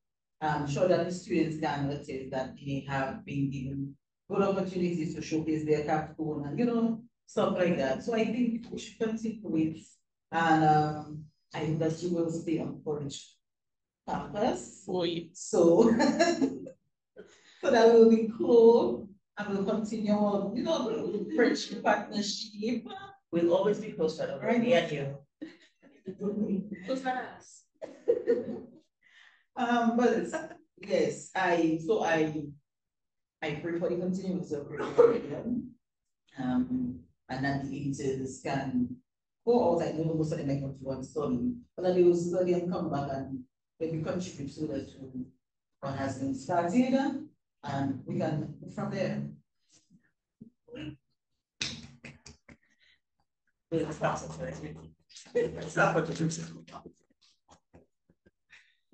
Shirley, you're not going anywhere. Oi. You are not. Again, I don't have a choice. Therefore, as a big sister, you don't have no choice either. I wanted to go on a vacation. That's all. We can take vacation. I just want a 5-week vacation approved. I just came back from seeing the babies and them. So you can take vacations.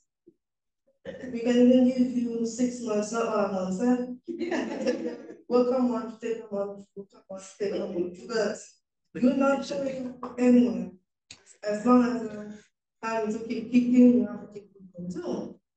But on the grander scheme of things, you had a vision, you still have the vision, you will keep continuing having the visions. Like we said, I know every time Sharon and I talk, most of the conversation is takes around Mike Jones. Mike Jones believed in the vision, so you're gonna put on the vision. So I do expect great things from praise, and they have keep producing. Thankful for the project. We cannot give up now, but we still have a long way to go on the Chronicle project. So at least for Mike Jones, we have to see that through. And I mean, I can slow down progress a little to give more time. So, but yes, I do think that Korean has some longevity left in it, some more steam to keep us going. The interns are doing a great job. I am thankful on my end for all your contributions with my project. Likewise, I believe all the other participants and organizations are. So I just look forward for more great things. Your location is good, I know where to find me, so don't go and be sneaky and try to move anywhere else. So let's just keep things, how they are, keep moving forward. And I'm always there, to trouble you and to lend any help and assistance that I can. So congratulations, and let's keep moving. And congratulations on 10 years.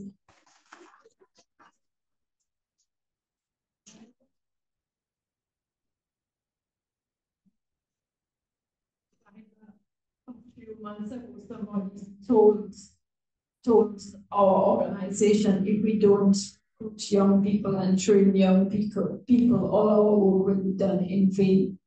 And coming here today, and I saw this, and these young interns you have, they're fabulous, right? They're really hardworking, they're efficient. And the presentations today did impress me. So I think you are doing a good job. I mean, sometimes you're daunted by the dim side of life, and especially because sometimes you give up hope. But when I came here today and I saw the young people and how they presented, and I'm like, wow, we have a cadre of some good young people. And sitting next to me, I have some young people who are quite admirable. I know her mom, I know her dad. So hopefully they battle will be passed on. Perhaps we need a little refresher on the humanities. It was intensive, so it just has been like the upper filter, but maybe just a little bit more. And especially when you are doing voluntary work, you really don't have the time because you're caught up with so many other things. So sometimes you just have to set aside the time and focus on that. So it was a good focus session. So maybe we could have something like that, like a refresh. Yeah.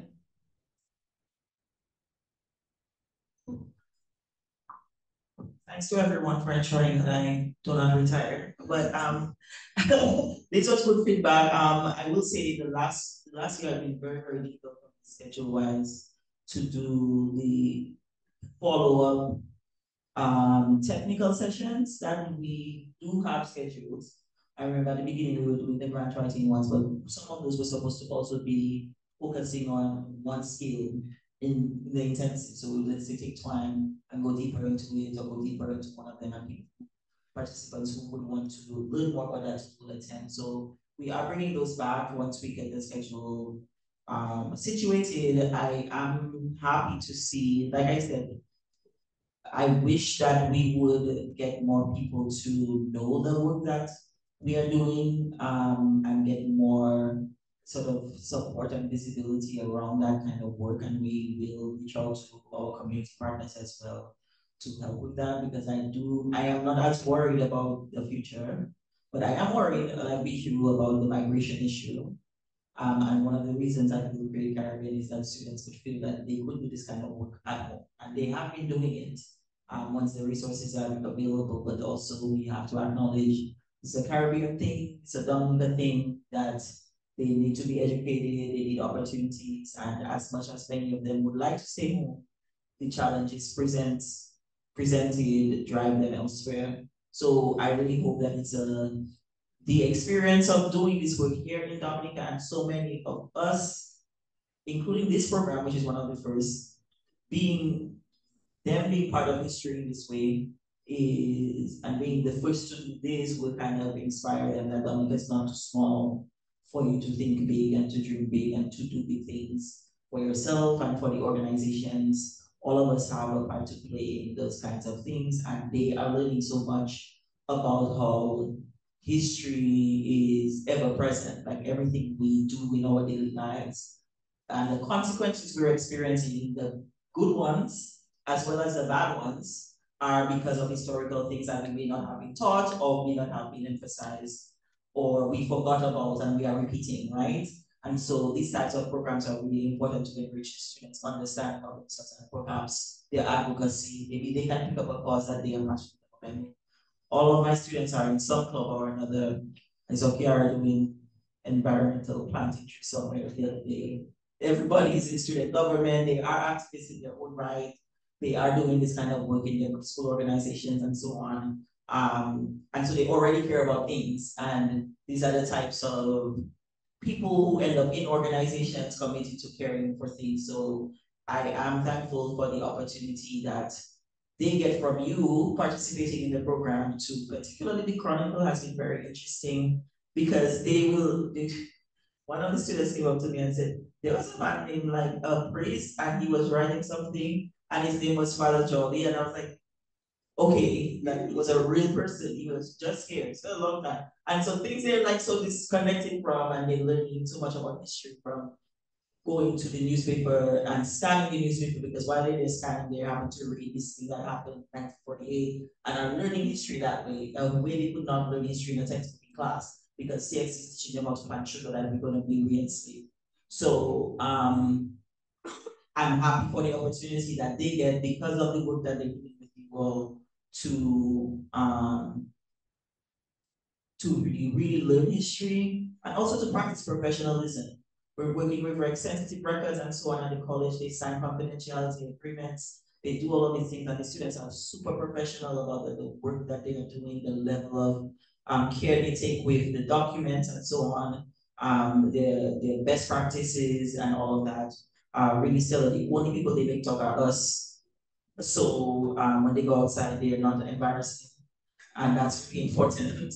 So I want to thank you for also giving us an opportunity to give them material for us to teach them and to keep this going as well. And thanks for participating. And you see how nice and short and sweet this was. Thank you for being here and celebrating with us for 10 years. And let's give our panelists a round of applause before we move to the next one. Okay, we are not going to take a yes.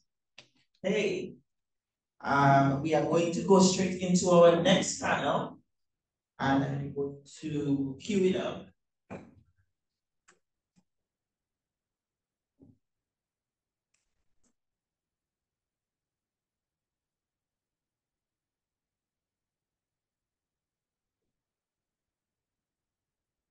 All right, we are going to introduce and celebrate another new program, our Graduate Fellows Program. And while our presenters are queuing themselves up, I will tell you a little bit about the Graduate Fellows Program. So in 2022, when we received the grant from CSE, we also invited the University of West Mona, particularly the Department of Literature and English, where I am a lecturer all the time, to partner with us to be able to extend digital humanities work to the university. This is a venture that the university, the campus, particularly Mona campus, has been working on its own for a while, and I have been involved in conversations with them to do that separately, and I thought it was a really good time for us to formally collaborate to do work with the students in the department and in the Faculty of Humanities and Education more broadly. And so we started by supporting events, doing workshops and trainings, and I wanted to have a more sustained work program with them. Also, for years we have been working with undergraduate students, and I felt very tired by the responsibility of being the only, most of the time, person doing a very much of the academic heavy lifting in the program in terms of teaching everything, advising on the subject matters and all of that. And I thought that graduate students who already have a bachelor's degree, who are also working on advanced level research, would not only be great contributors to the projects, but also great mentors for the students.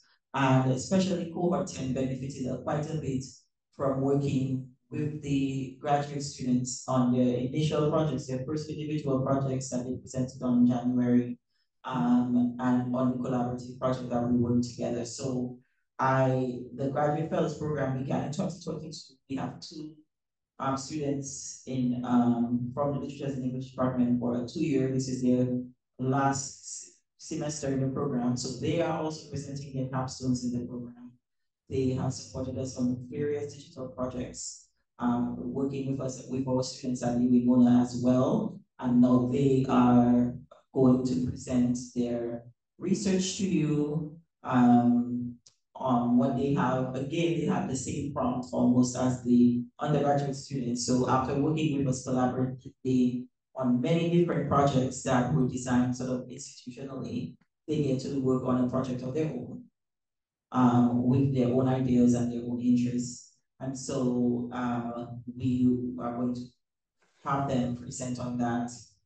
No, Joanna is ready to present. Joanna Jackson will be our first presenter, and her work is coming up on, let's read Joanna. Joanna, is she going to share? Okay, you can go ahead and begin whenever you're ready. So we're going to watch Joanna because both our participants are in Jamaica. Okay. I'm sorry my voice sounds a little funny. I'm recovering from a cold. Go ahead. Okay. So hello everyone.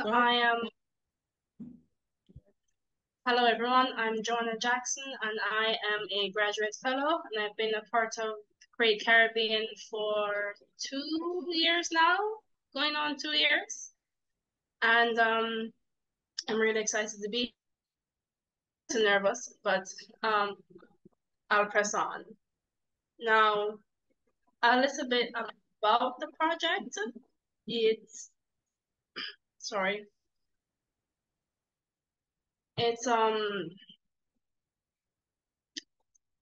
calm down. So the project idea is to create a digital history of the Jamaican Taino people, focusing on the resurgence of the Taino people and the communities surrounding. And it's a way to preserve but also express their part of the history, culture, and the that have continued on. So the presentation will utilize some mapping, as you can see in front of you, but also a lot of images and pictures to represent different things I'm going to bring up, like the archaeological finds and the community engagement and stuff like that. But more than that, the project aims to promote awareness of the Taino peoples, the heritage, and their contribution to the Jamaican society and the history and the culture of Jamaica by showcasing their history and the continued presence that they have, and to celebrate the indigenous roots of a lot of the people here and a lot of the history that we have, the shared history that we have.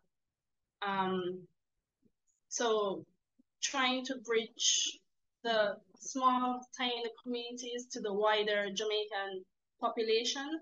And that's how this project came to be, because I myself am a part of the tiny community here, and just wanted to highlight aspects of my life and this part of my culture, but also how it relates to the wider Jamaican audience.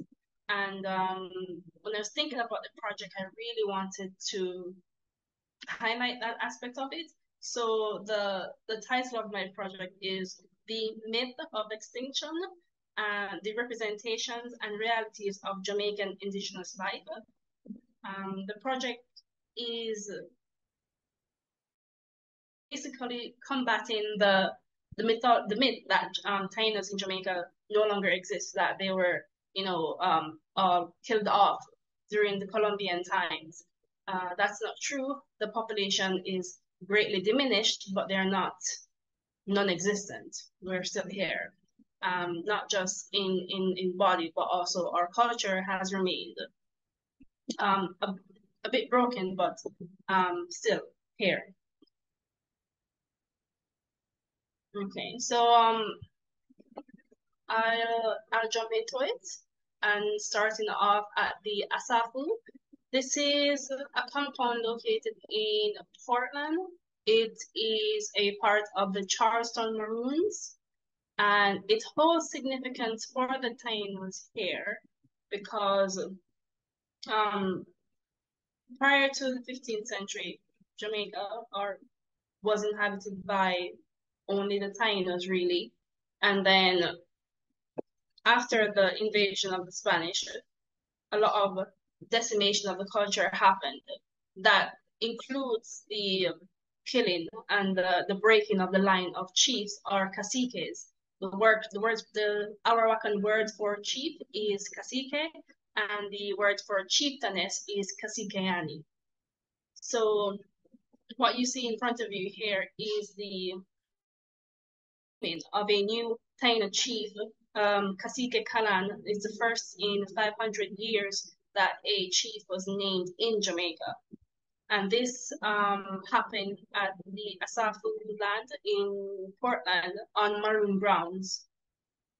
So the connection that the Tainos and the Maroons had expands from the 15th century when the first set of African enslaved people were brought over to now. The connection is still there, thankfully.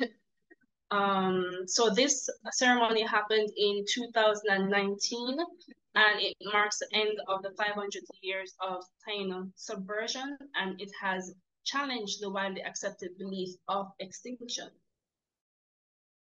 So the cacique was the chief, and then the chiefdom consisted of numerous Taino villages. Now these villages no longer exist, so the framing of what the chief is presides over is quite different now than it was then. So now we have either the Taino villages are gone, or they're lost, or they're inaccessible. But also we do have people who are still on these previous Taino lands that identify as Tainos, both by heritage, but by blood, DNA, and by the culture that their families share and what was passed down in their family line. So when I said that the DNA, that people call themselves Taino because of DNA by blood, it's because of the present DNA testing, but also a lot of interbreeding happened between the Tainos and the Maroons, and that has allowed the bloodline to continue through the generations. Though the line of chiefs were broken, though the Taino villages were all but destroyed, that interbreeding has allowed the bloodline to stay alive, so to speak. So that also kind of ties up more with the Taino Maroon connection, is that they share a bloodline, they share a history, they share a culture. But also in present day, this is happening tomorrow actually at the Asafu grounds in Portland. It will be a Taino Day celebration being held there. And it will encompass like the lighting of the sacred fire, setting up the Wanara. The Wanara is an altar. The altar is presented to the 4 corners, north, south, east, west, and each corner represents a different aspect, and it will be set with flowers, fruits, yuca. Yuca is cassava. Yuca is the Arawakan word for cassava. And it's very important within the Jamaican society, but also Tainos. So this celebration happens tomorrow. I apologize if there's noise in the background. But also these celebrations that are held throughout the year are led by the cacique, the caciqueani, and the bojitos. Bojitos are the elders of the community. Most prominently, the elder that I will speak on throughout this presentation is Dr. Erna Broadberg. She's a sociologist, but she's also a part of the Yukayeke Yamaye Guani, the Jamaican Hummingbird Taino peoples. She is one of our elders, and she's a prominent person within the community. So I'm going to jump from the Asafu grounds to Woodside, Woodside St. Mary. This is a petroglyph. This was found in Woodside, and it is a representation of Atabe. Atabe is the Taino Mother Earth, Mother Goddess, and it was discovered there I believe was in the 1820s. Don't quote me on that. But the Woodside community plays a very vital role in the Taino community. It was once a Taino community. It then became a slave ground, or a ground for enslaved people. And then it was during emancipation, all the way coming back, it has been lived in, so to speak. It has been occupied by one set of people or another. So you can track it from the days of pre-Columbian days, the days of the Tainos, to Columbian times, to the period of enslavement, to emancipation, going all the way down to now. It is still being lived in. So it is a site of longevity, but also celebration, because a lot of the Taino celebrations do happen in the Woodside community.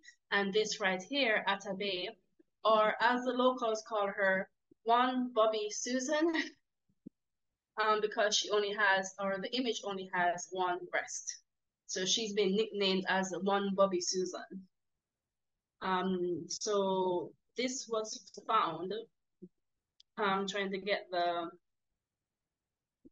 the year correct, in 1820. The petroglyph was recorded first in the 1820, and then it is now known as the oldest known petroglyph site on the island. It is located in Woodside, as I said, in an area called Rock Spring. And this is where the cave, it can be viewed. It is accessible to the public. Some of the sites aren't accessible, and I'll go into that, but this one is. In addition to this site at Woodside, there's also Daddy Rock.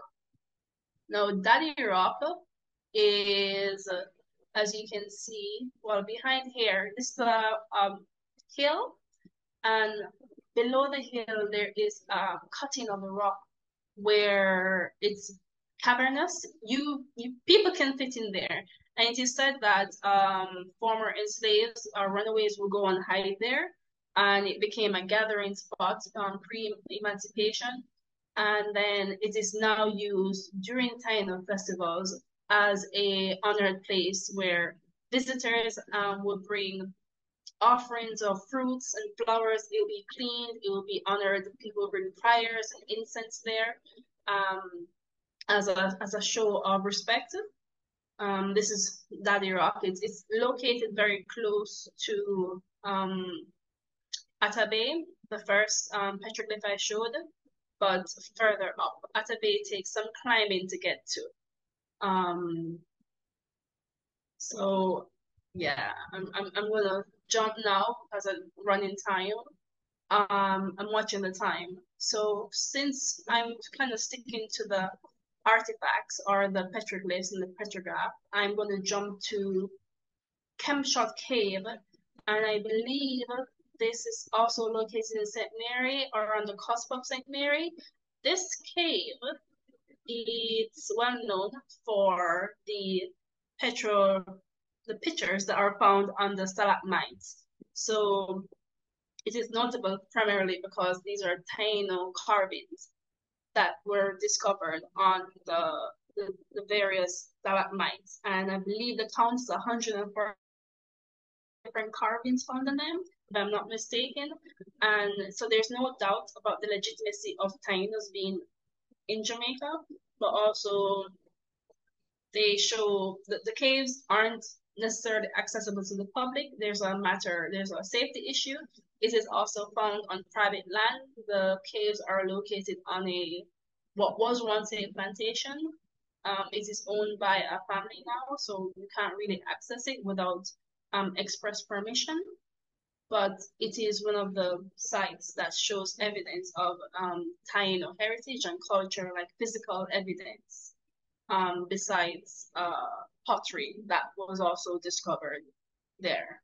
And speaking of pottery, I'm just kind of trying to jump through some of the sites. I'm going to go back up a bit to White Marl. White Marl is also a site that is very important and dear to the Yukayeke Yamaye Guani because White Marl, this hut here is a museum that was built, but behind the hut is White Marl Primary School, and the community has a very close relationship to this school because as a means of outreach and education, we visit the school quite often to give talks and presentations and to connect with the students there. And because White Marl is a Taino site where archaeologically they have found a number of skeletal remains. This predates Columbian times, predates the 15th century. Going back further, they have found a number of pottery. It's been a site of excavation. It's quite interesting how much of history has been retained there. These are some of the artifacts here, but interestingly enough, there is also a site of contention because their artifacts are missing, or better yet, being housed off the island in the British Museum. This is one of them, and we are petitioning to get it back. But going back on topic, it's the reason why White Marl is so significant is that we have established a strong relationship with the people there, and that is the reason for our continued invitation of going there. It's been like right here. It's on the road from going into Spanish Town, right? Located on the Kingston to Spanish Town Highway adjacent, yes. So the museum was built, or that hut I showed earlier was built to kind of honor an archaeologist that took particular interest there, but also to show presently that though the history was somewhat disturbed, it's not non-existent, like it's still present. The Taino presence is still there. So right now, this museum is used for giving talks to students. It's a place of open invitation. Generally, when we have anything special going on, we are allowed access to it. And there is also Hope Zoo comes there often also with us to show the iguanas, as the iguanas are very special to the Taino peoples. So the main thing that the community tries to do is outreach, educating and connecting, and to show people that we exist, and also to show a different way of thinking about the past, that the past isn't just behind us, it's also beside us. It's something that you live, it's something that you express. Okay, I know I'm a little bit over time, but I'm just going to wrap up with Seville, or better yet, Seville Great House, another site of continuation from time to colonization to emancipation to independence to present day.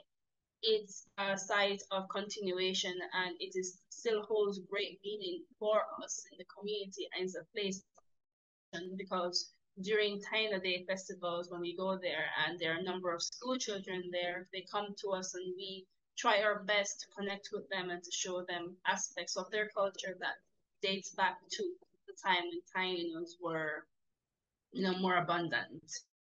I have a lot more I wanted to say, but I do understand that there is a time crunch.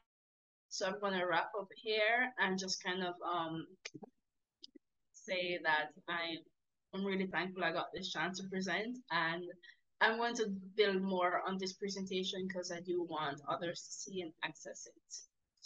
So, thank you.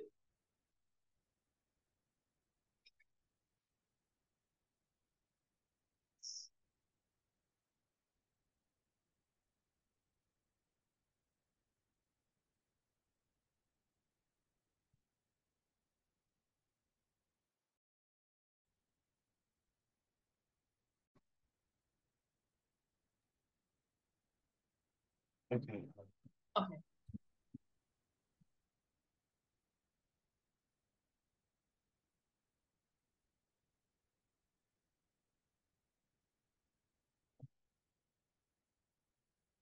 Okay. Great. Ready? Okay. Hi everyone. I'm KB Bailey. I just want to say a quick thank you to Joanna for that informative presentation. So again, yeah, I'm KV. I'm a graduate fellow in with Great Caribbean at UA. I do work on trans histories, sound studies, Caribbean film, and I also do work on queer culture, which is what this presentation is largely about, and identity formation. So this project is called Queer Intramural Atlantic, a denationalized map of relation. It seeks to create connections or recreate connections between different points in the Atlantic that identify as Caribbean touchstones. Where this could be through shared histories or shared narratives, shared valences, but in a way to not necessarily be deterministic about these relations, but think what can thinking through these sites and dates and times and histories allow us to reimagine or recreate about queer life in the Caribbean or about life in the Caribbean itself. So yeah, just to jump into it. The project is made within Night Lab story maps. It features a few slides or a few pages, largely locations where queer culture occurs or queer history occurs or Caribbean history, because to me, they're one and the same. The Caribbean has always been queer, queer has always been the Caribbean. And this could be an understanding of an expansive sense of queerness, where it's like a deviation from the norm or actual queer bodies, gay and lesbian relations or trans relations, which this project will get into a lot. So I'm not going to read off the screen because it's a presentation, you shouldn't really do that. So just going to quickly jump through. So it begins with welcome to the Intern mural, which is a quick project summary, which I just gave a while ago. It then jumps to locating the Caribbean, wherein I established the grounds and the bounds of the Caribbean. So I somewhat argued that the Caribbean is Kolkata in India, the Caribbean is Toronto, it's London, it's New York, it's Panama, it's all these sites that come to create what we understand to be our life in the Caribbean. And it's also, where we have been and where we have been excluded from. In a sense, I'm also including a theory of pole within what I describe as the Caribbean, because as much as we can map these relations all across the board, it's not to overextend inclusion based on shared identities and realities. So it's not to say that France is the Caribbean, because that means something entirely different, or that England is the Caribbean. That's like a pure relation. So it's more speaking about the active creation and community building, these sites of shared cultures, shared lives, or even shared pains, but not necessarily to reduce Caribbean life to that, but what these things can create and produce for a Caribbean life. So Project Prelude, which is just, this project is not meant to be leading. That's something as an academic I've found out about myself, that I have very strong thoughts. I like to make very strong arguments. I like to make very airtight arguments. And for this project, I wanted it to be something that can lead to research creation. So it's more about creating these nodal points that people can come in and come out of, see something and map it together.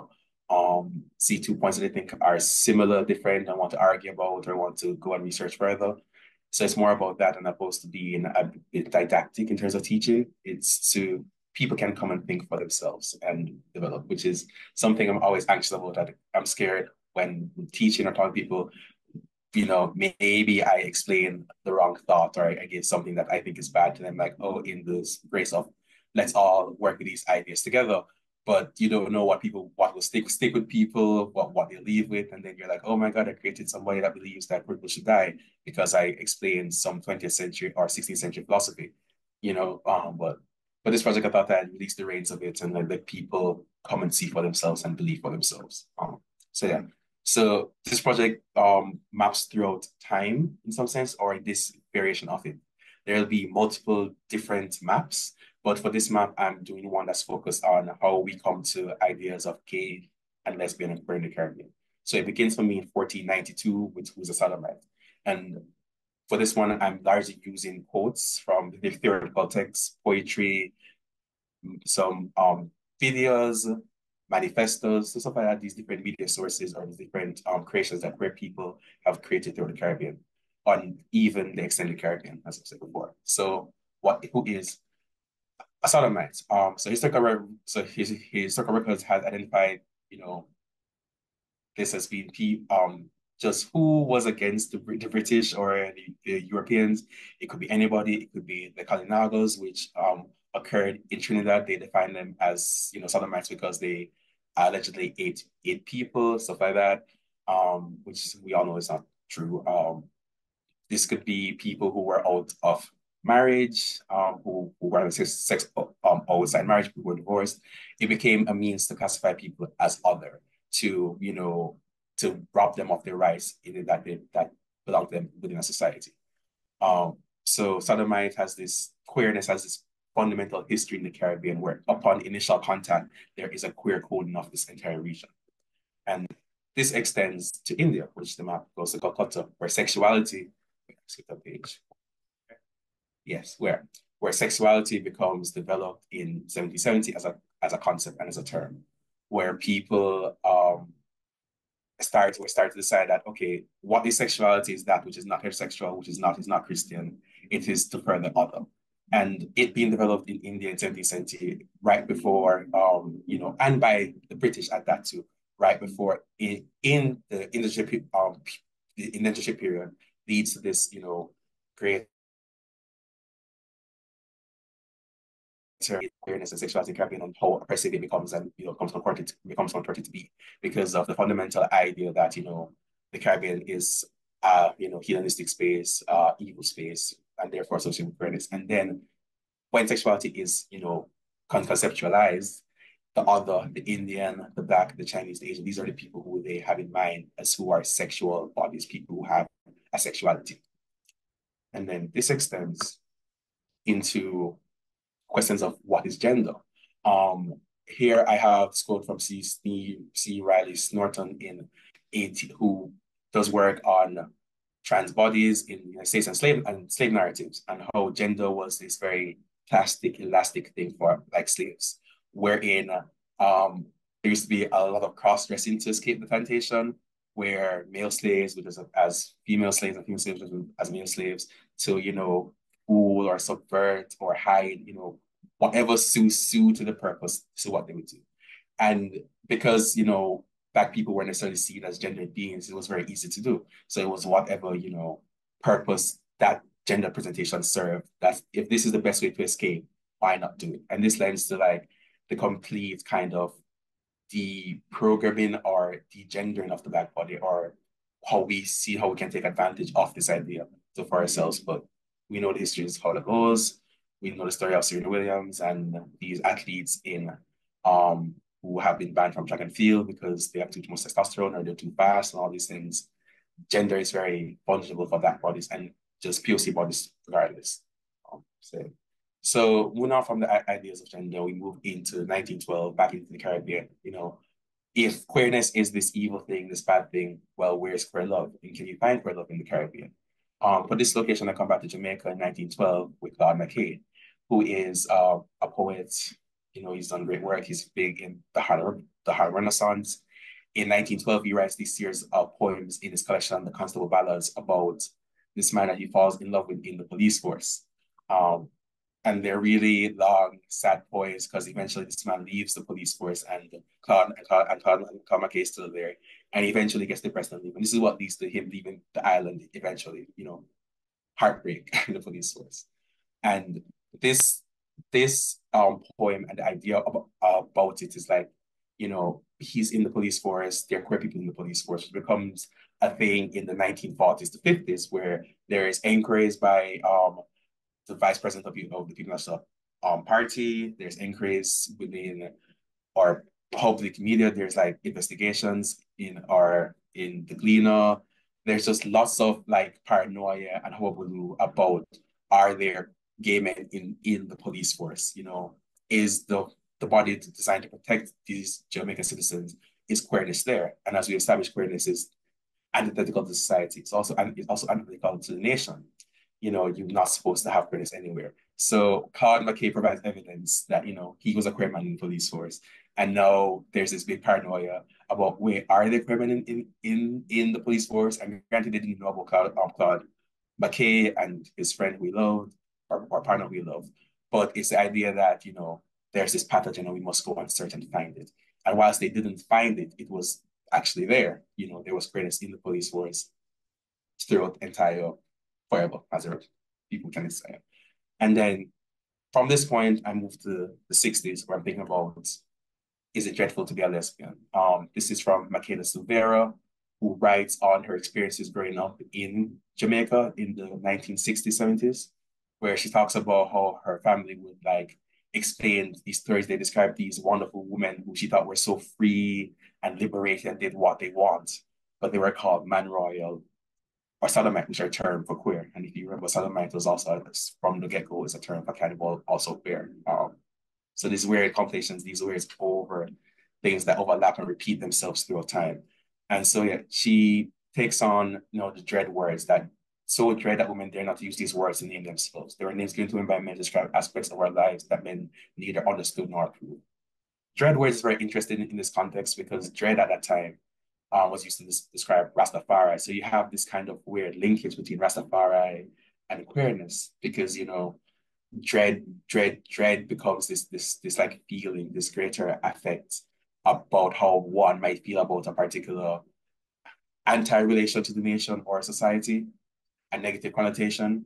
And like dread, the Rastafari, where people all become lumped underneath this big category of dread and the dreading. Which is very interesting when you think about, in comparison to now, where Rastafari is largely homophobic, when these people were like initially grouped together to begin with. And then jump up again to 1970 is lesbian, a dread word. This is taken from a manifesto, The Woman Identified Woman, from LA. This is largely a working class feminist group who talked about what it meant to be a lesbian and how a lesbian was different than being a woman because of how it was constructed as the other. If you were a lesbian, men would say you're not a woman. Society would say you're not a woman. And how it became this like anxious position to identify how much bravery it took to be that. And then it becomes a whole thing where if a lesbian is somebody who loves a woman, how can you, but a lesbian is also not a woman, you know, how does that work? You know, who are you? What identity do you have? And it's like a long continuum of like, how do we describe identities? How do we become people? What is identity formation in this context? And going on, what if I want to be more than dread?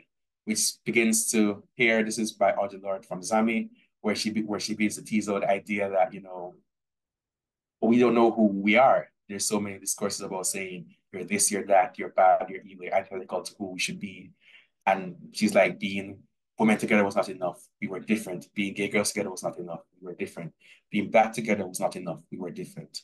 Being black women together was not enough. We were different. Being black dags together was not enough. We were different. There's this underlying thread of the othering and difference throughout these entire histories. And you come to like get this idea that as long as queer people have existed within the region, they've always been pushed to the side, cast, you don't belong here, you are not of us, you are not of who we should be or who we are. But then we start to find terms in the Caribbean which, think against these histories and like start to think who we are as people. And Mati, which is a word in Suriname which means helpmate or friend, but is used for same-sex relationships between women to describe each other. And it comes from a term which comes from the slave ship. When you were in the ship together, this person would be your Mati, which also sounds like matey, which is very funny to think about as well, if you know the context. I'm not sure if that's like a regional context, matey being a term as like side piece or wifey type of thing. But yeah, so Mati becomes this term to, define these relationships that are lesbian, are queer, but are very profoundly Caribbean relations. So wait, sorry. So,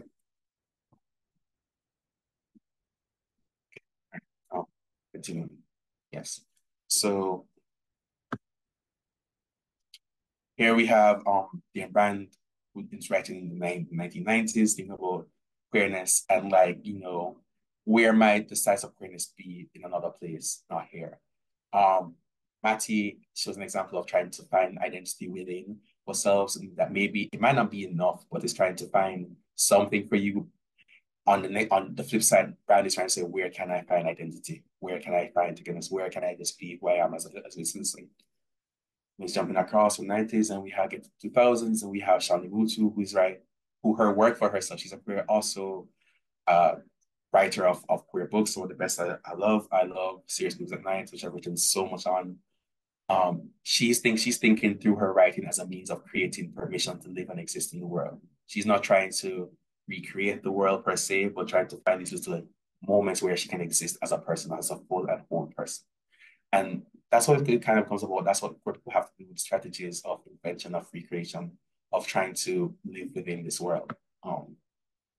Which brings me to like a brief 50-second clip that I'll play, which is a note from Living Ancestors. It's from a conference in 1995, Black Nations, Queer Nations, which speaks to, the questions I've been talking about, and it's been a long ongoing thing within Caribbean studies, within queer studies, to think about these questions. And throughout all time, you notice the map has been moving to different locations across New York, Toronto, different Caribbean islands, Europe, England, everything. So yeah. So,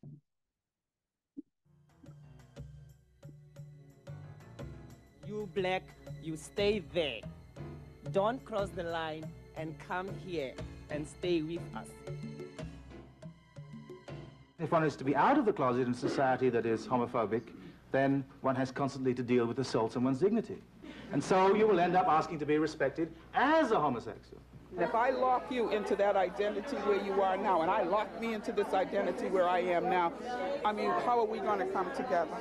How are we going to make a move? When we pigeonhole and set young people up to identify as lesbian and gay, we sometimes do more harm than good. The fluidity of sexuality is just so vast. Lesbian rights are human rights! Lesbian rights are human rights! Lesbian rights are human rights!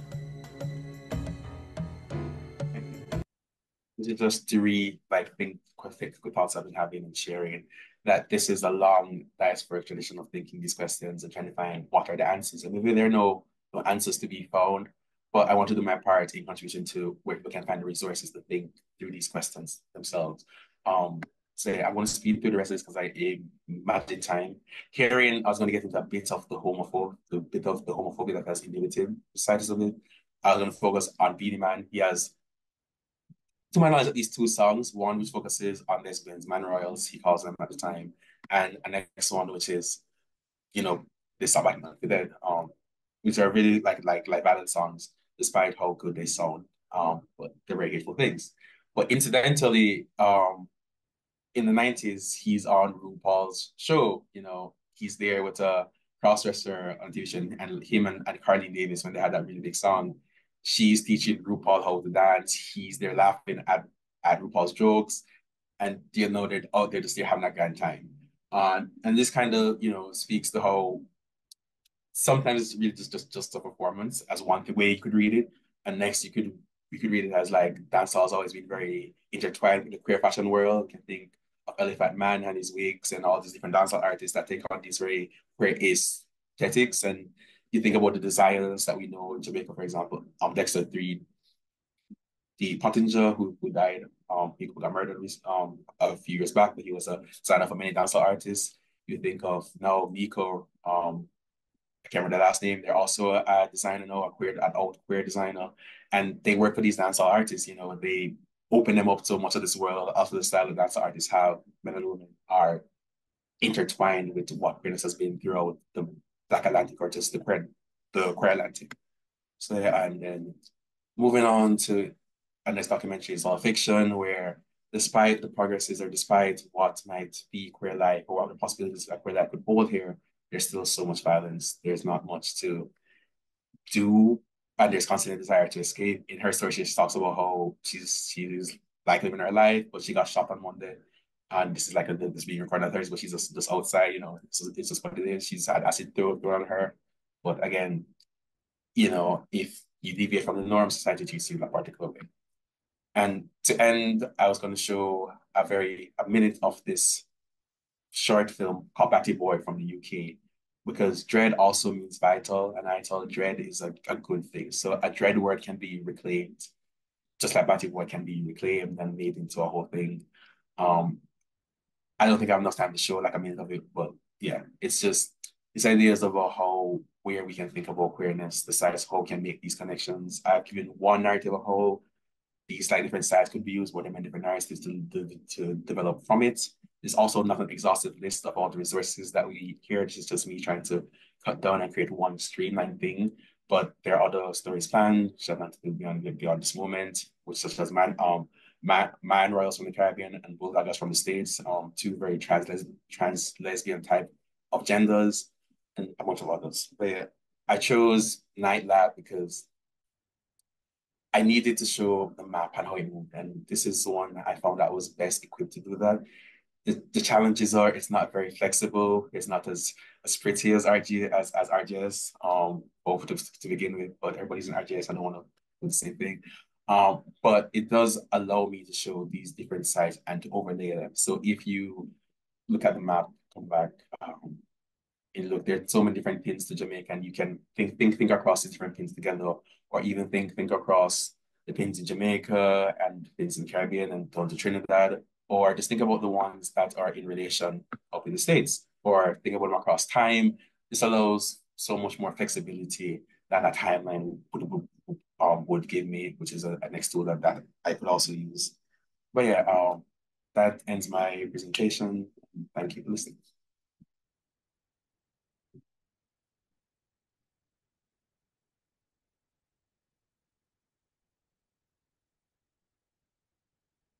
Our graduate students are asking some deep research questions and doing a lot of work.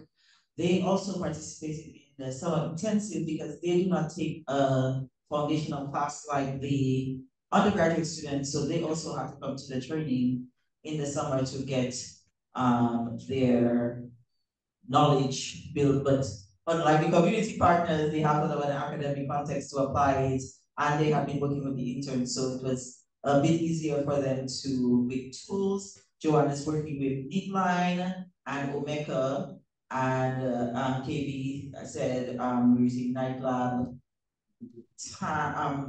Story Map.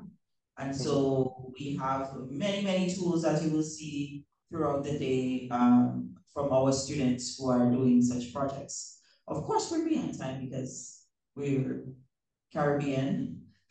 So, but it's not a bad thing. I was really worried that we were going to not have enough stuff to present today, and everything is so deep and rich and exciting. I'm going to get one person who might have a question or a comment, put it in the chat or say it so that I can communicate it to the graduate students, and there will be more opportunities, but because I don't want them to not have that opportunity. But you certainly can put your, especially for those online, your email addresses in the chat if you want to take questions and follow-ups. I know some people may have that. I do see our undergraduate students on the Zoom. I want you to listen to this announcement because we are running behind schedule, so we're making a bit of a it's not really a shift, it's just a consolidation in the afternoon. We have 4 students presenting this afternoon, so instead of having them on 2 separate panels, we will just have them on 1 panel in the afternoon so that we can come back at 2:30, do the panel, and then go straight into our project showcase. So we will break for lunch and be back at 2:30. So Tanya and Kelsey, that will be 1:30 for you. I hope that's fine for you. Just so we can try to keep as close to time as possible. Before we go, since we're graduate students, I want to acknowledge Jonathan Rodriguez, who is our resident Fulbright scholar and a graduate student at the University of South Florida in Tampa. Jonathan is in the room with us. Jonathan is doing archaeological research on maroon history in Dominica, and Jonathan has been training all of us. I've been doing some cool things in Jamaica because of Jonathan's training on digital photogrammetry. We have been taking many pictures of many things and processing them into 3D models, them for artifacts, for objects, and I just did a really cool one for a monument that we'll be including in a project. So thanks to Jonathan for bringing these skills to our students and for mentoring them. And we've also been working together for a while, and his team has really been supportive for bringing our students at camp to their archaeological sites during the summer on the past 2 years. They're doing in Watford and archaeological day, so they'll be going up there for years. So just welcome Jonathan and say he's also a grad student working with us in a different capacity through his Fulbright award. So just to let everyone know that he's here. All right, welcome Jonathan.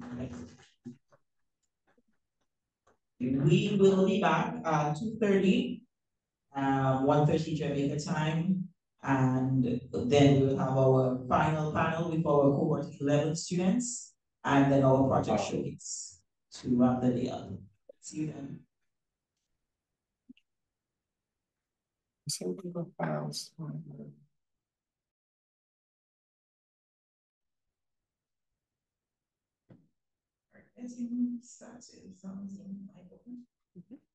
Okay, we are back. If you are online, welcome back. We are at lunch. We are back in session. Like I said before lunch, we consolidated our afternoon to save us some time. So some housekeeping things. Can you share the screen again? Because I don't remember what time.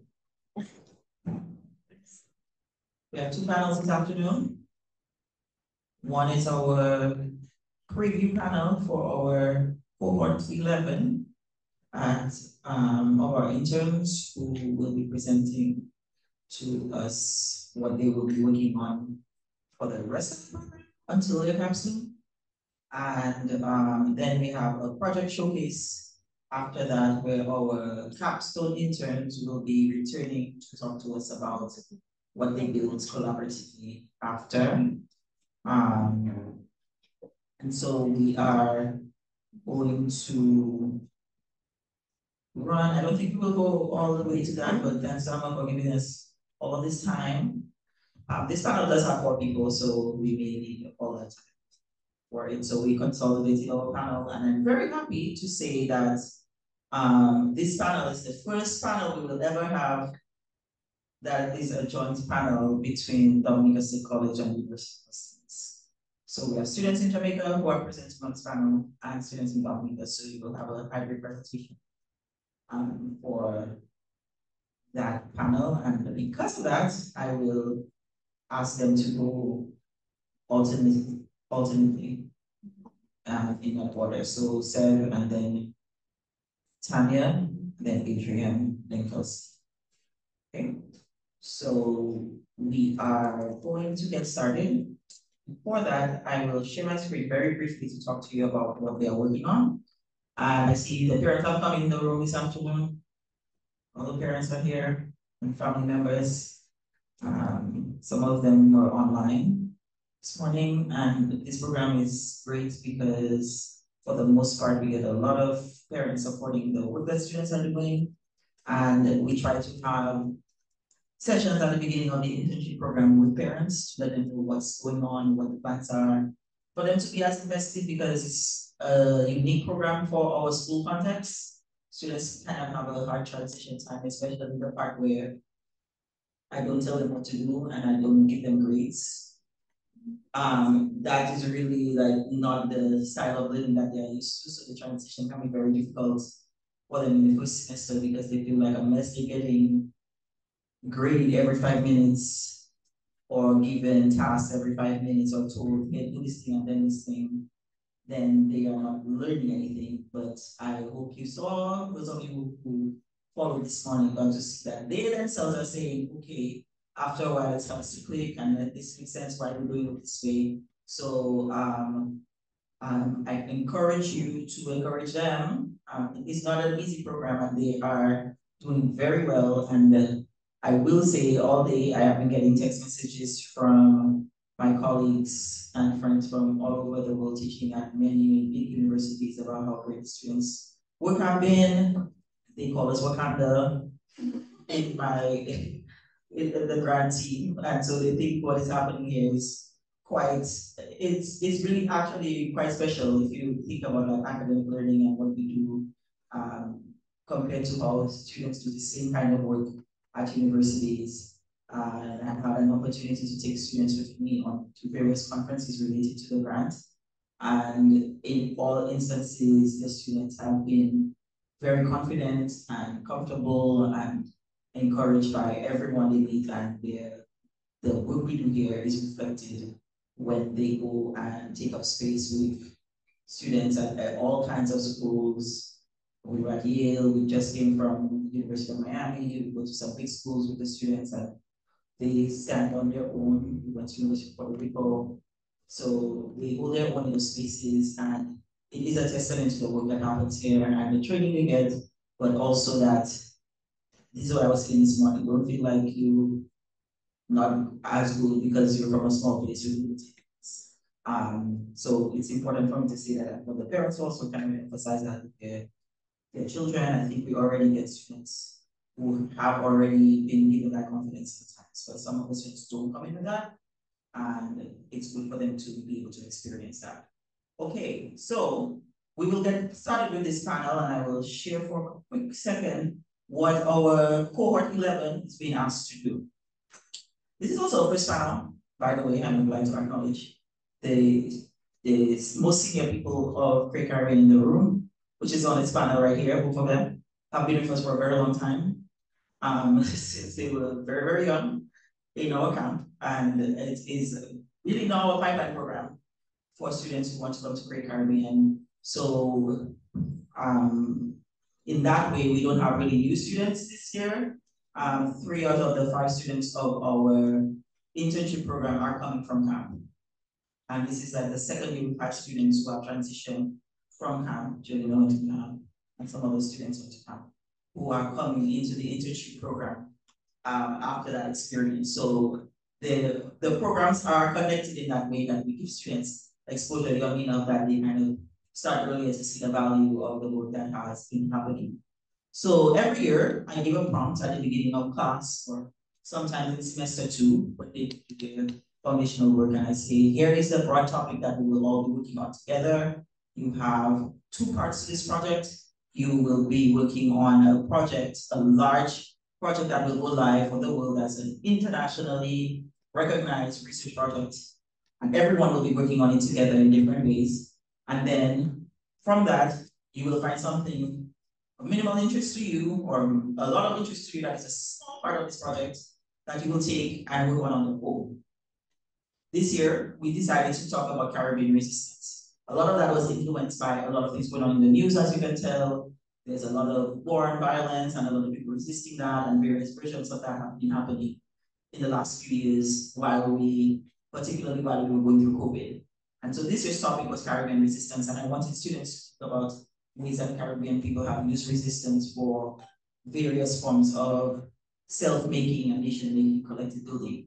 And although we haven't started our collaborative building just yet, what we have started to do is to do the research to find out what's out there. And so each of them get categories of resistance, as you will see here, that we are interested in learning more about that influence Caribbean history, and they will assign, or they picked a category that they wanted to do. They will not assign. They select one of interest to them, and their first job was to do mass research and build a Zotero file of all the research that exists that we can find on this thing. And by doing that, they would get a better idea of the topic, right? Now, I wanted to take a different approach this year because I recognize that sometimes the students get lost trying to come up with an individual project of their own out of a big topic. Even if these smaller categories seem like they're small, they're not really that small, right? And so I wanted to give them a fixed kind of category for us to think about it, and I chose literature. So I asked them to think about a text, a literary text in the category that they selected for their research, and think about how that piece of literature compares to or informs the historical aspects or the real life aspects of that particular history. So we have students, some of whom are not represented here for various reasons, because some of our students are traveling and other reasons. We have many students who are working on this who have selected topics. And what we will present to you are just giving you a sample. Next year when we do our symposium, all of them will have their finished things and their projects. So we wanted to do a preview panel for those who have been working consistently on their individual ones, who have already selected the text. So all the students have read their novels that they selected, and they will tell you which ones that they've selected and the theme that they've selected. And they will talk to you about the novel or novels that they've selected and how it is in conversation with real life events related to that type of resistance, right? So that's the format for this year's project. Next year, what we come up with will include all these forms of resistance and be multifaceted. Myself already looks tired with that. The projects are intense, as you will see after.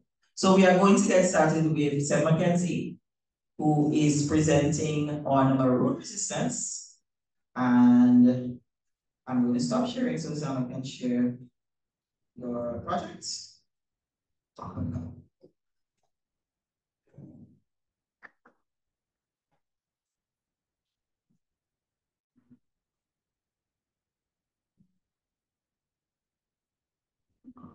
All right, good afternoon, everyone. My name is Seth Sage Mackenzie. I'm a creative intern and, as she said, a long time creative code student.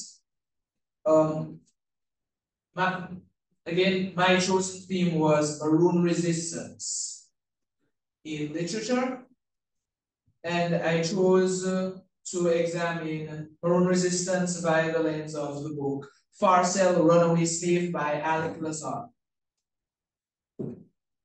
Now, first of all, I do have to say that the book takes great pains in order to portray the spirit of the conflict in Dominica between the Maroons and the white-dominated plantation society. But, however, well, history is very complex. Even historical records tend to be incomplete and biased, especially in regards to slavery, where most of the consistent law records that persist to this day were kept mainly by the colonists themselves rather than the Black people. And on top of that, simply writing a book about maroon resistance is very tricky because, as with all historical things, it's very multifaceted and complex. And often the events of history just don't make for a particularly compelling story in particular. And this is in the end what inspired. I heard my project is supposed and this is in the end what inspired my project, as I realized that inevitably the book Farcell had to make several major alterations to the actual historical record in order to make the story.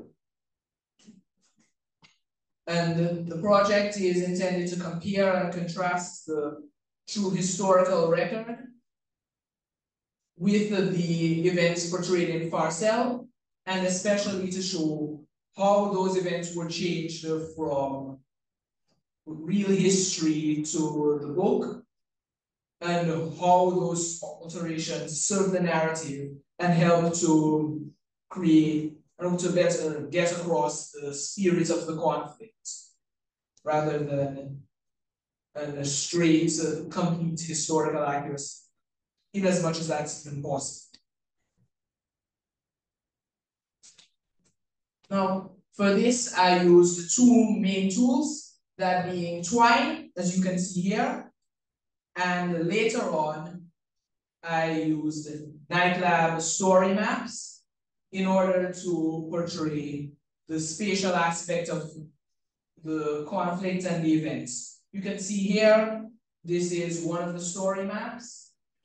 The departure of, which talks about the departure of Farcell at the end of both the story and the real life history of Dominica.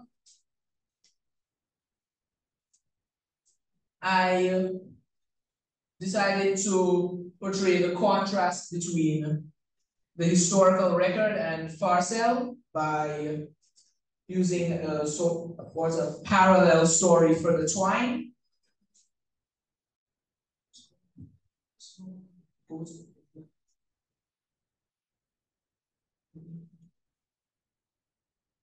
Well, first of all, we talk about the events in the narrative itself. And contrast that with reality. See, both via the links that you can see the link to the reality at the bottom, on top of the linked text in the text itself. Yes, so you can go between the two stories. And then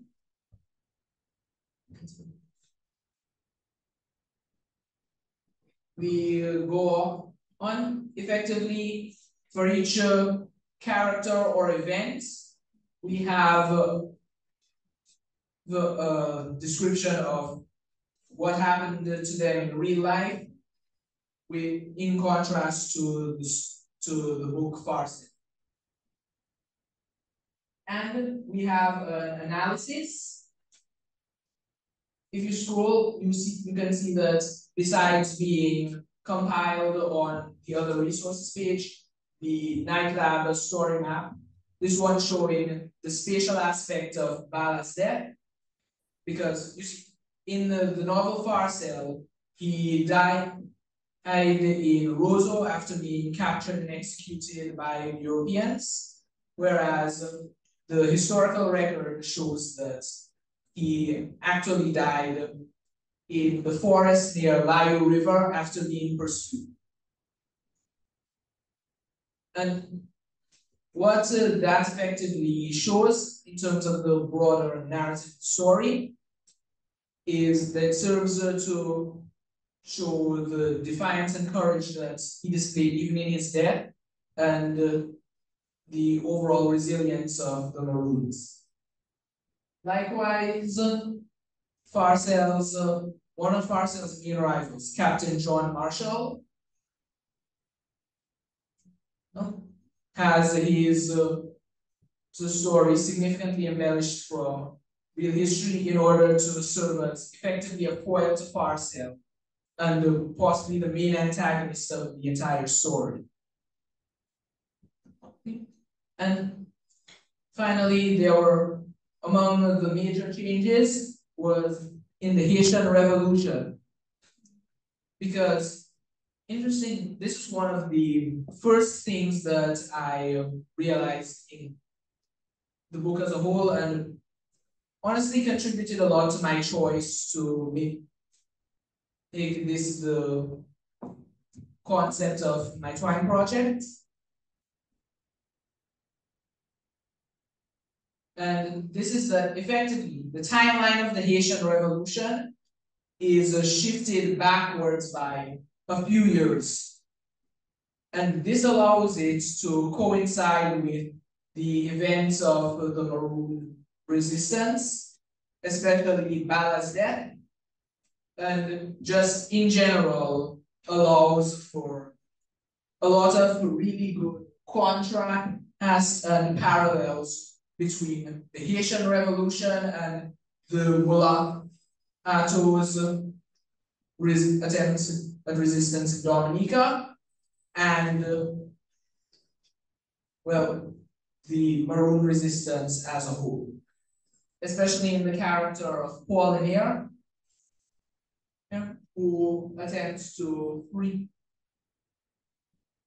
the Maroons and mulattoes from the white-dominated plantation society.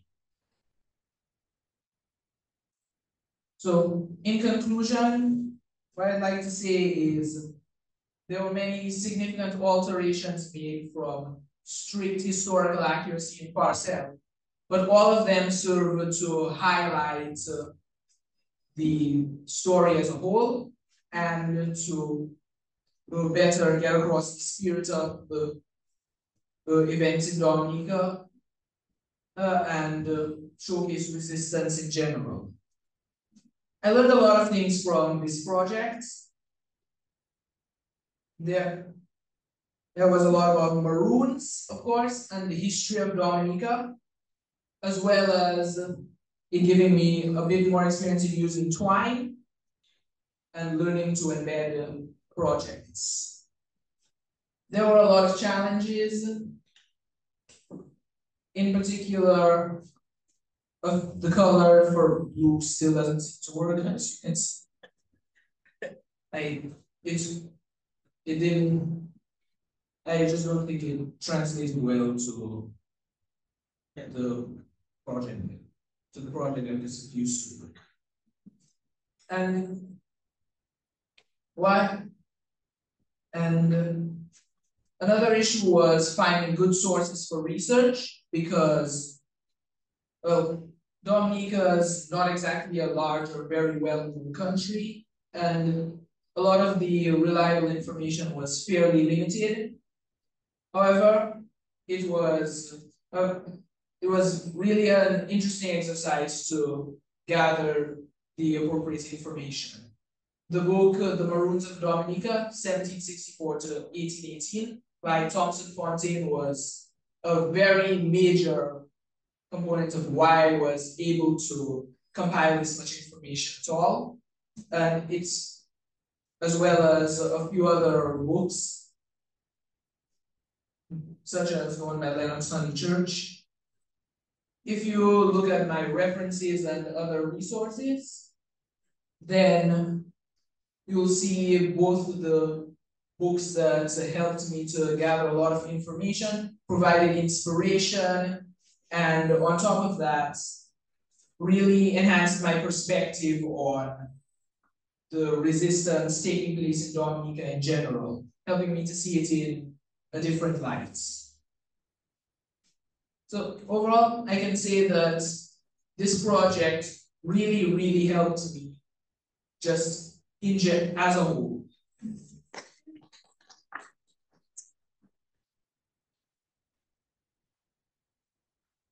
Okay, thank you so much. We are moving on to Tanya Burnett, who is a student at UMONA in the Writing, Literature, and Publishing program, one of my student advisees, and she will be presenting on technological resistance. Sharing. You can go ahead and share, Tanya.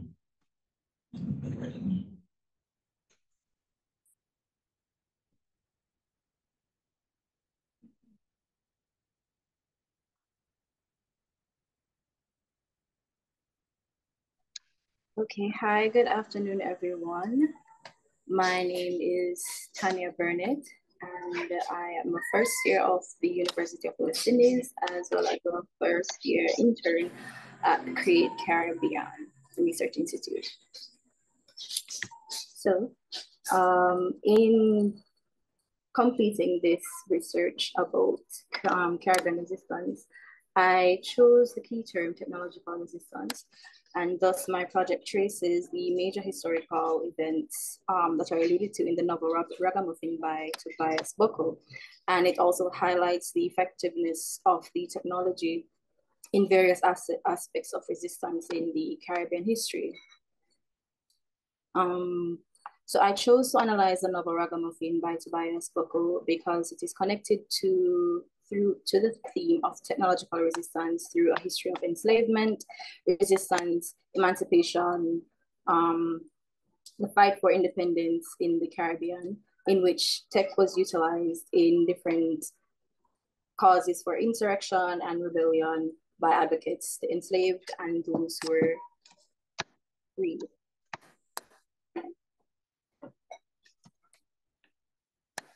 Right. Also, in choosing the topic technological resistance, I decided on this topic firstly because I was curious about the whole idea of how technology, especially in the history during the 1600s and even beyond that, what was exactly considered tech, how those are exactly used to fight the oppressive forces that were forced upon the people, the Tainos, the indigenous people, Africans that were brought here for slavery, the indentured laborers, and so on and so forth. So in sparking my curiosity, I decided to choose it, and I therefore have done my research in an attempt to understand this topic further.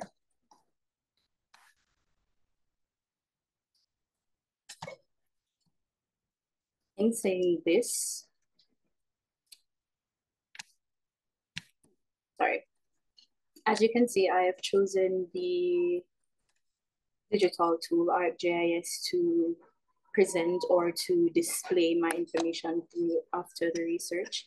And I believe that ArcGIS was effective in displaying this because of the different options of multimedia, the use of multimedia and how you can display your content on screen for your audience. I believe it creates an immersive way of sharing information. And I can say for myself that even seeing information being displayed by another person's work using ArcGIS, it actually encouraged me to delve in. It encouraged me to read what they have to share. So I believe that that aspect of ArcGIS will actually invite an audience to want to read what I have to share. I also made use of NightLab to trace a few examples of technology being used for resistance in Caribbean history, as you will see a bit later.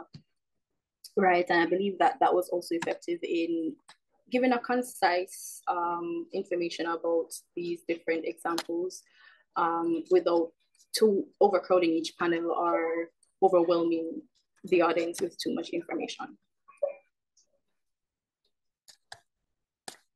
But before I move on, I want to give a bit more information about the book itself and why I think it was so connected to our history to analyze it for this project.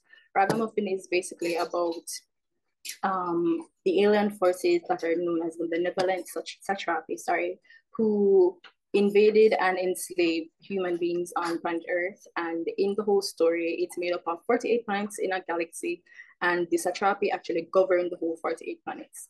The Ragamuffin are soldiers, human warriors who were pulled together by a character called Pepper in an attempt to free human beings, in an attempt for independence and to bring down the satrapic rule.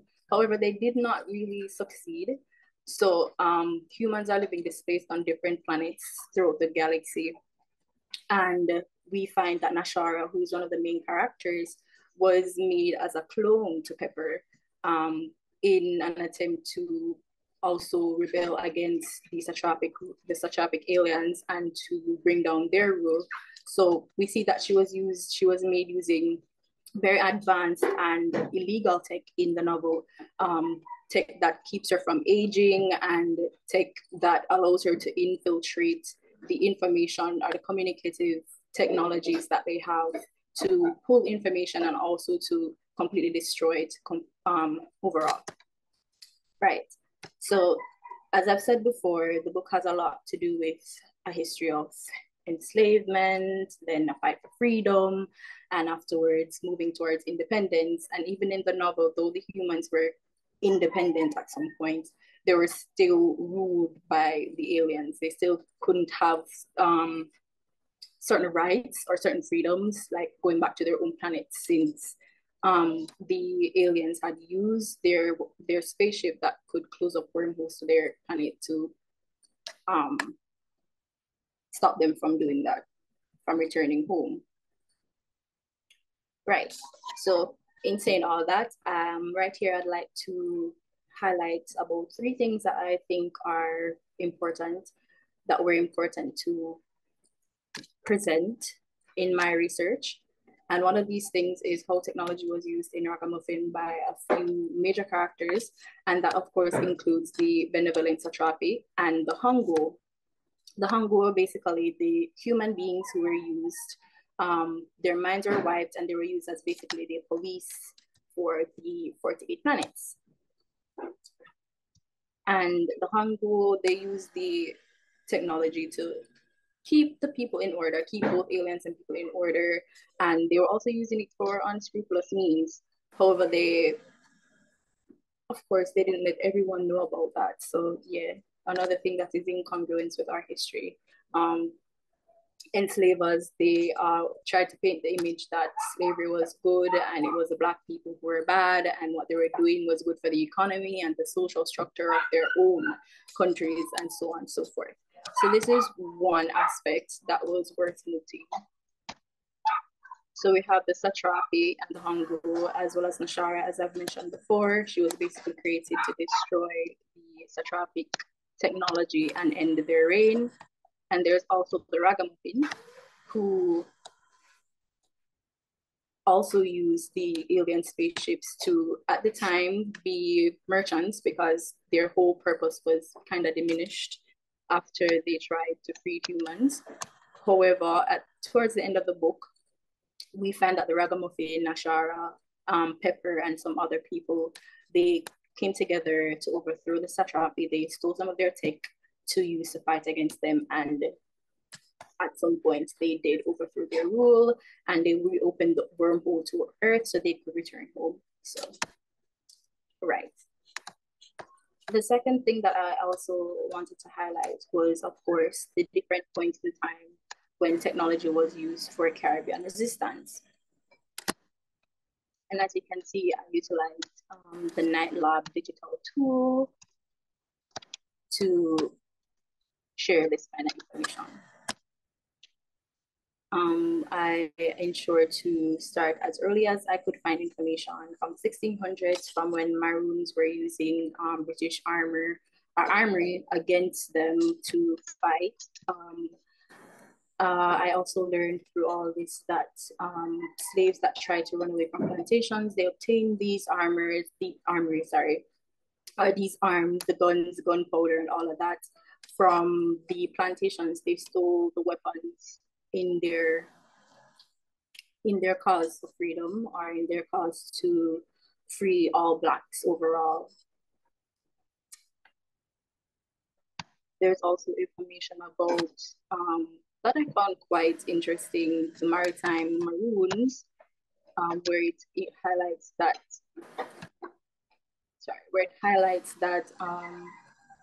contrary to what many of the planters at the time would like,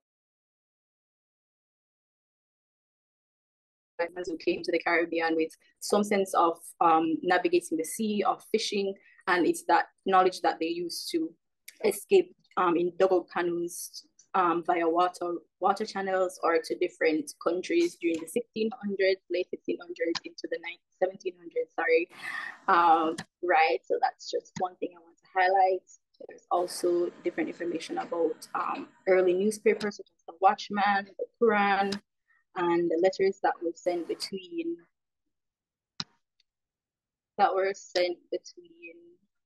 Claude McKay and Marcus Garvey in their cause for the abolishing of slavery and the freedom of Black people. The third thing I wanted to highlight about my research project was the Garvey movement. I thought that this deserved a spotlight to itself because Garveyism was a strong influence in the novel Ragamuffin, but since the Ragamuffin soldiers themselves were basically Rasta, and the Black Star Liner was a corporation or company of spaceships that were used to transport human beings across across planets in an attempt to free them, in an attempt to return them to Earth and get them from under the satrapic rule. And I found that it was really interesting that Tobias Buckle used such a similar name for the very ships that were used to transport human beings around the alien planets.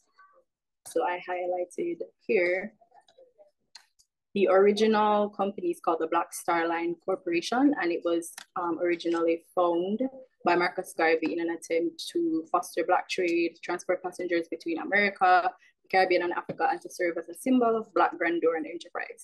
So it was all in his attempt to spread the whole philosophy of Black consciousness and to get Black people to be more independent, less dependent on metropolitan countries and our colonizers.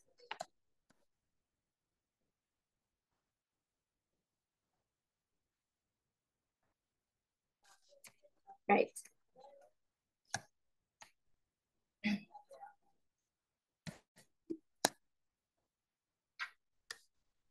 On a separate note, I've found that in doing this research project, I did come up on a number of challenges.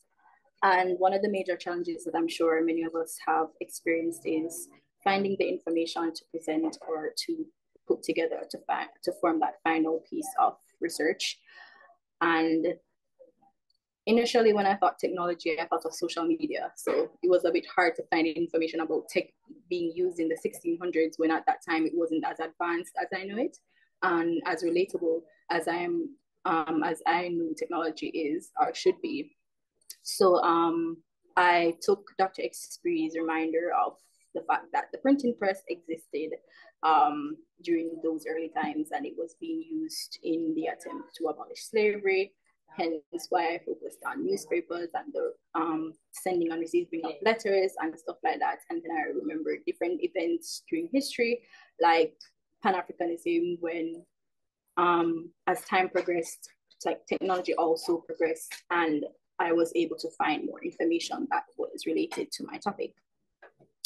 A second challenge that I faced that I'd like to highlight was deciding on a digital tool. As a first year intern at Create Caribbean, learning these tools, they're all new to me, every single one of them. And while I'm learning, though it's not overwhelming, it's still a bit hard to say, okay, how exactly would I use this to present information? But over time, after gathering all that I needed and having some kind of direction of what I wanted to do, I came to the conclusion that ArcGIS would be the best method or the best avenue to take, as well as Night Lab, to display or to present my information to the wider audience. And finally, just to give about 2 things that I've learned from this research project and from being a part of Create Caribbean thus far. One of the things that I've learned so far is that Caribbean writers are a part of the science fiction genre. Though not me, but yeah, I didn't know that. When I think Caribbean literature, I usually think of the literary aspect of people writing about mostly history and our culture and slavery and us trying to get away from disconnect ourselves from the effects of our horrible history of slavery. That's usually what I think of. And I didn't know before that Caribbean writers were actually part of the science fiction genre. And of course, I learned that in being a part of that, we add our own unique mix to it. We make mention to our culture, to our language, to our foods, and the different way we behave, even aspects of our geography and stuff like that. And I must admit that, of course, it's refreshing since I've never really liked science fiction literature before. Ragamuffin definitely gave me a new perspective on science fiction, and it was relatable. So it was really enjoyable for me. The second thing was I learned a bit about myself while doing this project. I was reminded that despite me having doubts about what I can learn or what I can do, because learning these different tools were, as I said, completely new for me. So I was reminded actually that anything can be done, anything can be possible, and learning to use these tools and completing research to present it in a way that is a bit more formal than doing schoolwork is completely possible. And I was encouraged. I saw a new part of myself, and I am completely happy for that. In conclusion, technological resistance, though I believe is barely explored, is quite a fun and insightful topic to delve into. It exposes the ingenuity of Africans and their descendants, as well as their resilience and adaptability. Because of this research project, I have a newfound respect for those who fought for our freedom, and there's also a newfound respect for Caribbean authors who are entering different aspects or different spheres of the world that we were not allowed before. And they're leaving their mark, they're changing, they're shaping, and they are revitalizing the whole literature world as we know it. That's the end of my presentation, and thank you so much for your undivided attention.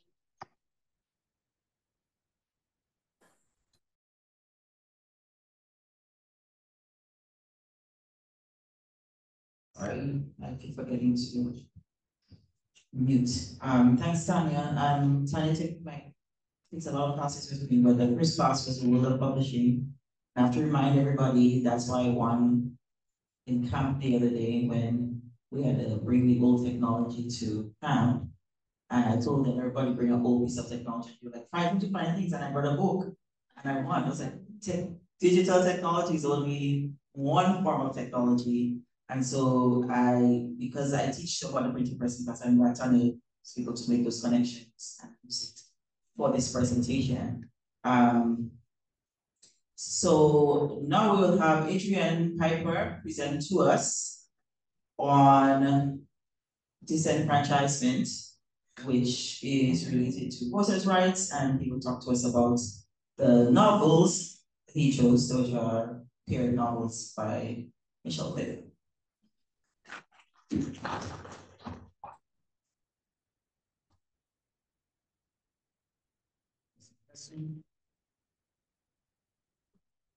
Good afternoon, everyone. My name is Adrian Piper, and I'm the first year at the Caribbean Research Institute. I'm also a student at the State College, and I'm very happy to be here and present my project to you all because it was a bit of a roller coaster. There were ups, there were downs, but I'm very happy with the product I have to show today.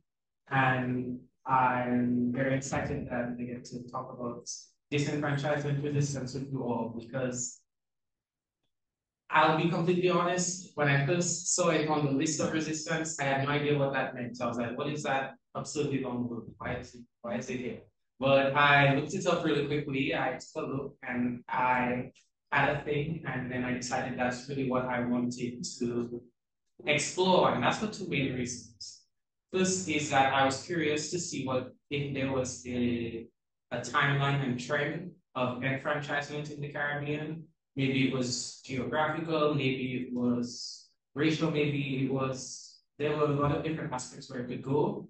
And secondly was because it was a topic that was very lightly touched on in my CSEC Caribbean history class. They never went into the causes, they only went into its effects. And I was curious to do my own research and to kind of go in depth from this maybe niche kind of topic and find out what there is about, because that is really what history is. I'm a history lover, so this is great for me. I pulled on every single thread in my research, so I decided to share it all with you.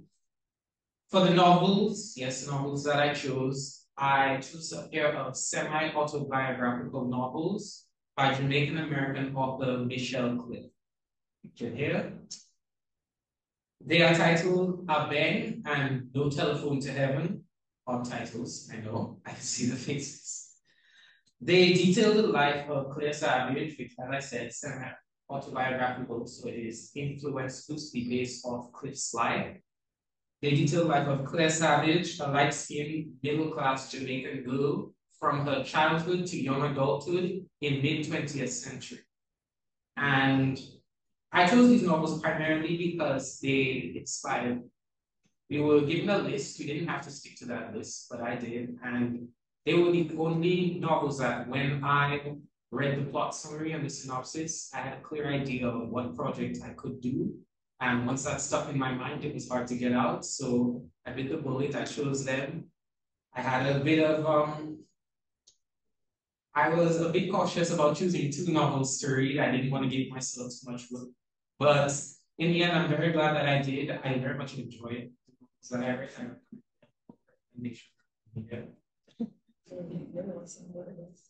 Yeah. When I chose them, Dr. Esprit was ranting and raving. And I was like, well, now I have to. There's no backing out. Yes. And then that brings me to my project. I answered the first 2 questions I had. One was why I chose it very early on in my research.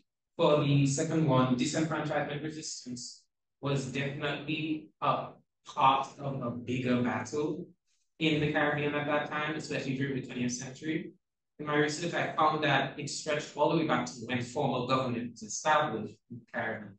Of course, I found examples from the 1600s of resistance that was focused purely on disenfranchisement, and even back to the Cameroonians, there were sort of disenfranchisement adjacent, but I didn't explore that deeply in this project. What I chose to focus on were individuals, the leaders of the movement, because I found that many of the individuals were implemented once universal adult suffrage, and that is where everyone over the age of 18 or whatever the minority is in that country is eligible to vote.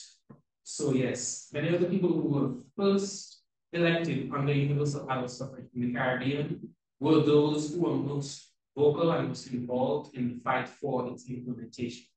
So when I noticed that trend, it was definitely a trend with many of the Caribbean countries, I found that something interesting that I wanted to explore. And to connect that back to my novel, I looked at the novel's themes. Through Claire's experiences, Cliff explores many themes. There are racism, familial relationships, but most importantly to my topic were identity and migration. Spoiler alert, I know I just recommended the book, but spoiler alert. Later in her life, Claire Savage joins a guerrilla resistance movement in Jamaica, and the book makes it clear that her constant migration and the experiences abroad were one of the contributing factors to this decision to join this resistance movement. And similarly, I wanted to explore how childhood experiences and migration specifically affected those individuals, those early Caribbean political leaders and their values. Because when you're elected by the people, it is kind of assumed that your values represent those of the people. That's not always the case, but at least for the majority, it coincides. So I found that to be interesting. Looking at the project itself, there are 4 main sections. 2 are very similar. As you can see here, it is a map of migration. There's 5 historical figures that I chose to focus on this project. This was one of the challenges that I had, was choosing to focus on. I didn't want to do too many, too little, all from one place, but I think I settled on a good group. I have Sir William Alexander Bustamante from Jamaica, Grantley Adams from Barbados, Albert Gomez from Trinidad and Tobago. Also from Trinidad and Tobago, there is Dr. Eric Williams. And finally, Dr. Chelly Jagan from Guyana. They were all, as I mentioned, elected right after universal adult suffrage. They were involved in the fight for it, and they were also thinking back to some of the other presentations that we had this morning. They represented a pretty wide range, in my opinion. There were different religions, there was different ethnicities and descendants. Albert Gomez was of Portuguese descent. Dr. Jagan was Indian descent, and then there were, of course, mixed Afro-Caribbean as well as native Amerindians. So I'm very happy with those lectures.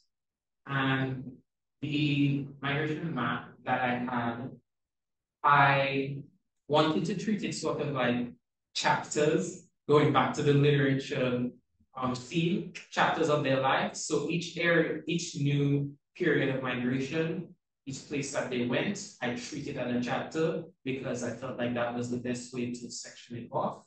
And for each chapter, I have a different point on the map. There are arrows to signify the trend of movement. And something else, if you, perfect, right there, so I was about to talk. If you view the project on your own time, each of the points, not each, but most of the points that are on the maps, if you click on them, you get more information, there's more images and media and little tidbits that didn't fit perfectly, but I thought were just perfect to not include in the project somewhere. I started off first with Migration in Place novel, that's the first section. Detailed, clear slide, a story, the plot of the two books together. And then I also, at the end, wanted to provide a sort of analysis because I wasn't able to provide all the details, but I wanted to show how the migration affected her and her search for a home, search for an identity, and ultimately her choice to make her own home and to defend it to the best of her ability. So yes, that is Claire's journey. You can see she started off in Jamaica, as I mentioned. She was a Jamaican girl. And then she moved to the US with her family, to the UK for school. And finally, before returning home to Jamaica, she traveled continental Europe. So she's been all around the place. I mean, that is definitely quite a spread of different geographic locations and different cultures. And you can kind of see that in the novel, how she compares one to the other. And similarly, I wanted to compare what happens in the novel to the real historical migrations that are shown next in Political Leaders Migration. There were definitely some trends that comes back in the final section that I'll talk about, but there were definitely some trends, even just between the historical figures. The USA is always popular, the UK is always popular. Sir William that we have is actually a standout. He went to another Caribbean country, Latin America, but ultimately ended up back in the US and then Jamaica.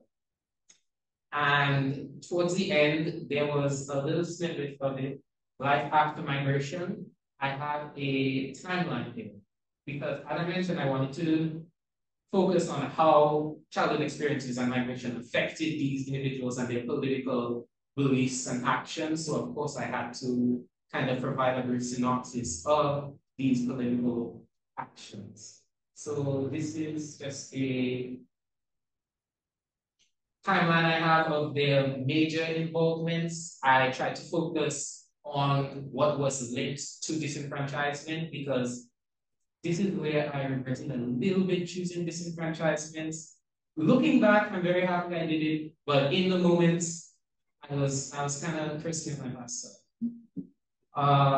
It's very, very closely linked to other kinds of resistance in the Caribbean. You can see it even just in the titles. There was labor resistance and movements, unions, suffrage reform. Yeah, so this timeline is just to explain what happened when they came back home. And below that, I have some text to sort of analyze how that was influenced by language. And then also the bringing it back to disenfranchisement. This infographic is something that I kind of created on the spot. Randomly one time I had the idea. Originally I planned to put a table or maybe some charts here, but then I decided that to analyze the trends and to ultimately compare fact and fiction, and infographic was one of the best ways to do it. I have some of the most important aspects here, which are age at migration, reason, social class, level of education, all the things that I felt most influenced my topic. And I put them together, I analyzed them a bit more later down. And that is the synopsis of my project itself. As you can see, I use the ever so popular GIS story maps. And there's a reason for that. I knew going in that I actually needed to include many different forms of media and many different tools, migration and maps, dates and timelines. So I felt that story maps was the best way to put them all together into a cohesive and streamlined project.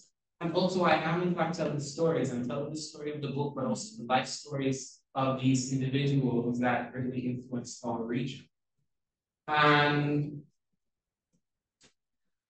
I talked a bit about the challenges that I had during the actual presentation, but of course there's finding factual information. When you are a child, no one really jots down your history. It's only after you become famous, everyone wants to know what happened in your past. So there were a few different sources. And of course, when you're focusing on people from different countries, there is a bit of bias because these are national heroes. So of course, they're going to be viewed a little bit more positive light in their home country versus somewhere else. So finding that factual information and piecing it together to make sure that I have the most true information that I can present to everyone was definitely a challenge, but I believe I did a good job. Hopefully I did. If anyone finds anything, please tell me. That's the whole point of research and projects. And another challenge I had mentioned incorporating my resistance and bringing it back to my form of resistance, because it almost seems like in the Caribbean, disenfranchisement resistance never really stood on its own. It was always paired with something else, which makes sense because it is so closely linked to everything else, like racism and sexism and discrimination of all forms. But finding a way that I could showcase disenfranchisement on its own was a bit tough. I did my best, especially after the timeline. There's like a whole paragraph there to showcase the specific contributions of the different individuals that I have.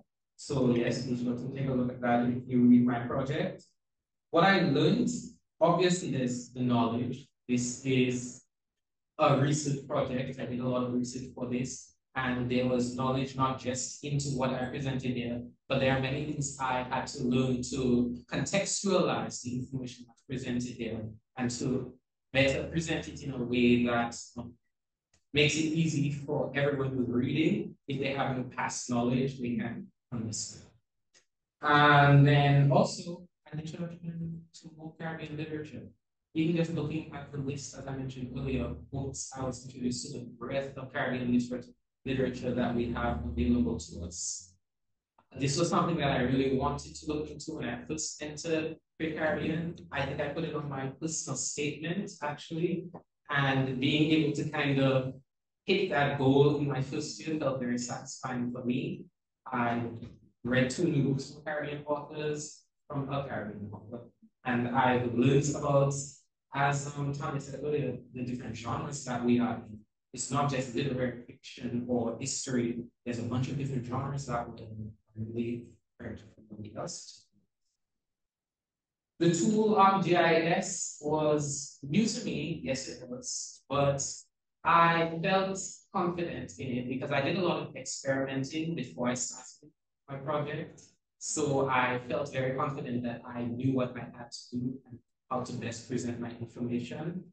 But yes, it was definitely a new tool. the timeline. I had a bit of experience beforehand, but making a whole timeline with different images and sources and everything was definitely, I haven't done it to that scale before. Finally, how to make boring topics at least a little bit interesting, because history is my jam, but it's not everybody's jam. And I wanted to be able to keep my readers' interest, and hopefully I've done that.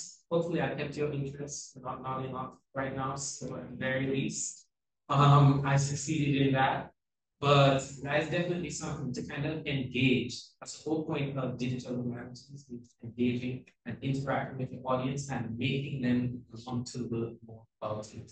And this was just a tiny step on the journey. I know I have a long way to go, but I'm very grateful for this opportunity and the guidance that I received to be able to kind of fast track that path towards success. So I thank you very much for listening to me go on and on. And yes, thank you.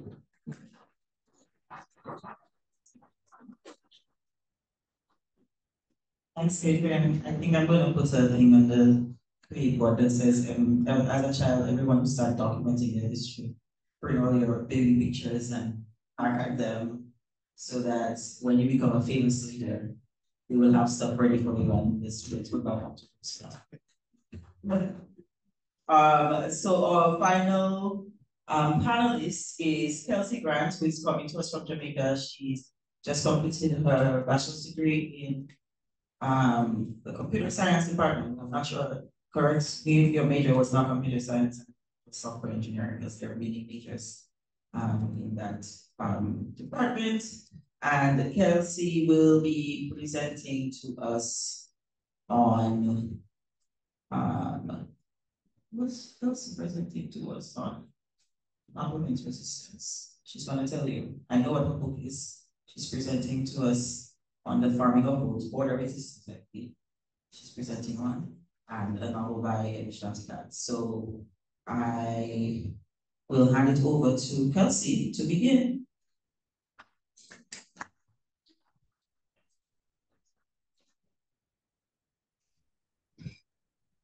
Okay. Oh. All right. So good afternoon, everyone. My name is Kelsey Grant. I am a finalizing undergrad student at the University of the West Indies. My major is computer science. As Dr. Esprey would have just said, my minor is criminology.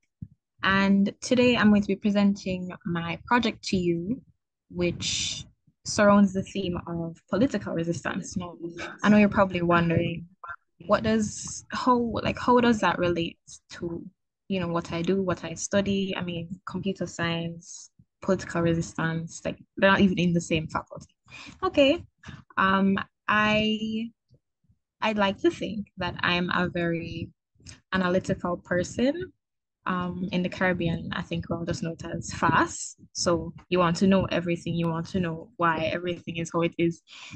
And that really allowed me to look at the novel, The Farming of Bones, in a different light. And I've come to understand through my research that the story I'm about to kind of walk you through, it's not a story that everyone knows. I certainly didn't know before, as a Jamaican, this story really centers or surrounds culture and historical culture for Haitians and, the citizens of the Dominican Republic.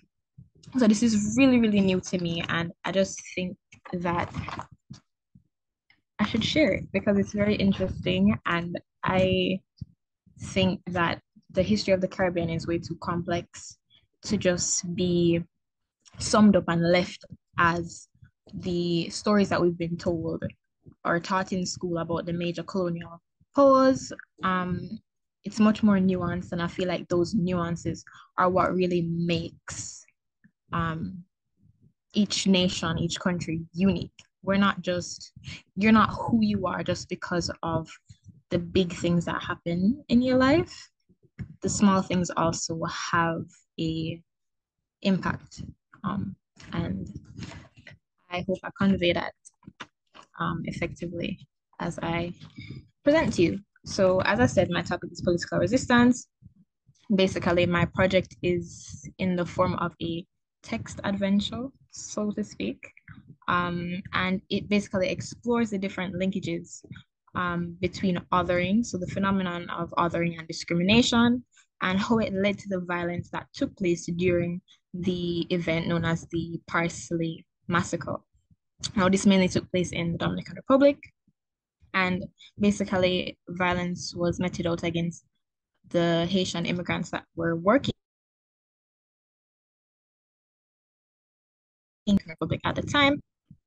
And it's very politically complex, as I would have said before. I see, based on reading the book and doing my research, that this is something that not a lot of people know about. It was really taken for granted. And I think a lot of people look at not just Hispaniola, but Haiti, and you empathize, but you can't really empathize because you don't know the whole story. And again, history is so complex. I feel like there are a lot of parts that get left out because we're reconstructing the story of what happened back then, but you're missing pieces. And each time you go back, you see something that you didn't see before, and then that kind of adds to the story. So hence why I decided to take it upon myself to do this project. So this is the starting page here, as you can see. So basically, the idea behind this text adventure is to really take the user or the player, because it's a game, to take the player through the whole journey of discovering what happened. Right. So it starts here at the border between the Dominican Republic and Haiti, and this is basically where the Parsley Massacre, the more tragic parts of it, took place. So in the book, The Farming of Bones, Edward Janticat basically takes us through a fictional narrative, which is inspired by true events. So we see where we have the Haitian immigrants as the Haitian immigrants as basically they couldn't stay in their home because it wasn't providing what they needed to survive. I'm talking about poor living conditions, like having or getting clean water was an issue. Healthcare was like non-existent for them. And so I guess it's kind of like how people see the Caribbean in a sense, where yes, we have more things or more resources now, but it's still not satisfactory to that extent. And we see a rise in migration to first world countries because we really don't know how to fix our environment. So we just leave it and go somewhere else and try to survive there. And as you'll see, let me just start. So this first link right here, this all starts with a story that was perpetuated by the dictator at the time, Mr. Rafael Trujillo. I'm not sure if you guys have heard of him. But basically, there was a story, or the story that's being passed through generations is about his encounter with a Haitian in a cane field, and he was basically looking for the Haitian to harm him. And it is during this encounter that he basically realizes their linguistic differences. So as you may know, Dominican Republic, the citizens of the Dominican Republic have a more Spanish or Latin background, whereas Haitians, due to their colonial history, they speak French. They have that Francophone background. And this causes linguistic differences that, it's kind of hard to hide because they pronounce words differently. So basically, there's a test that they'd use to figure out if someone was a native Haitian or a native of the Dominican Republic. This was especially because before all of the chaos kind of erupted, there would have been frequent border crossing back and forth. There was intermarrying as well. So you had Haitians and those with Spanish background creating families and all of that.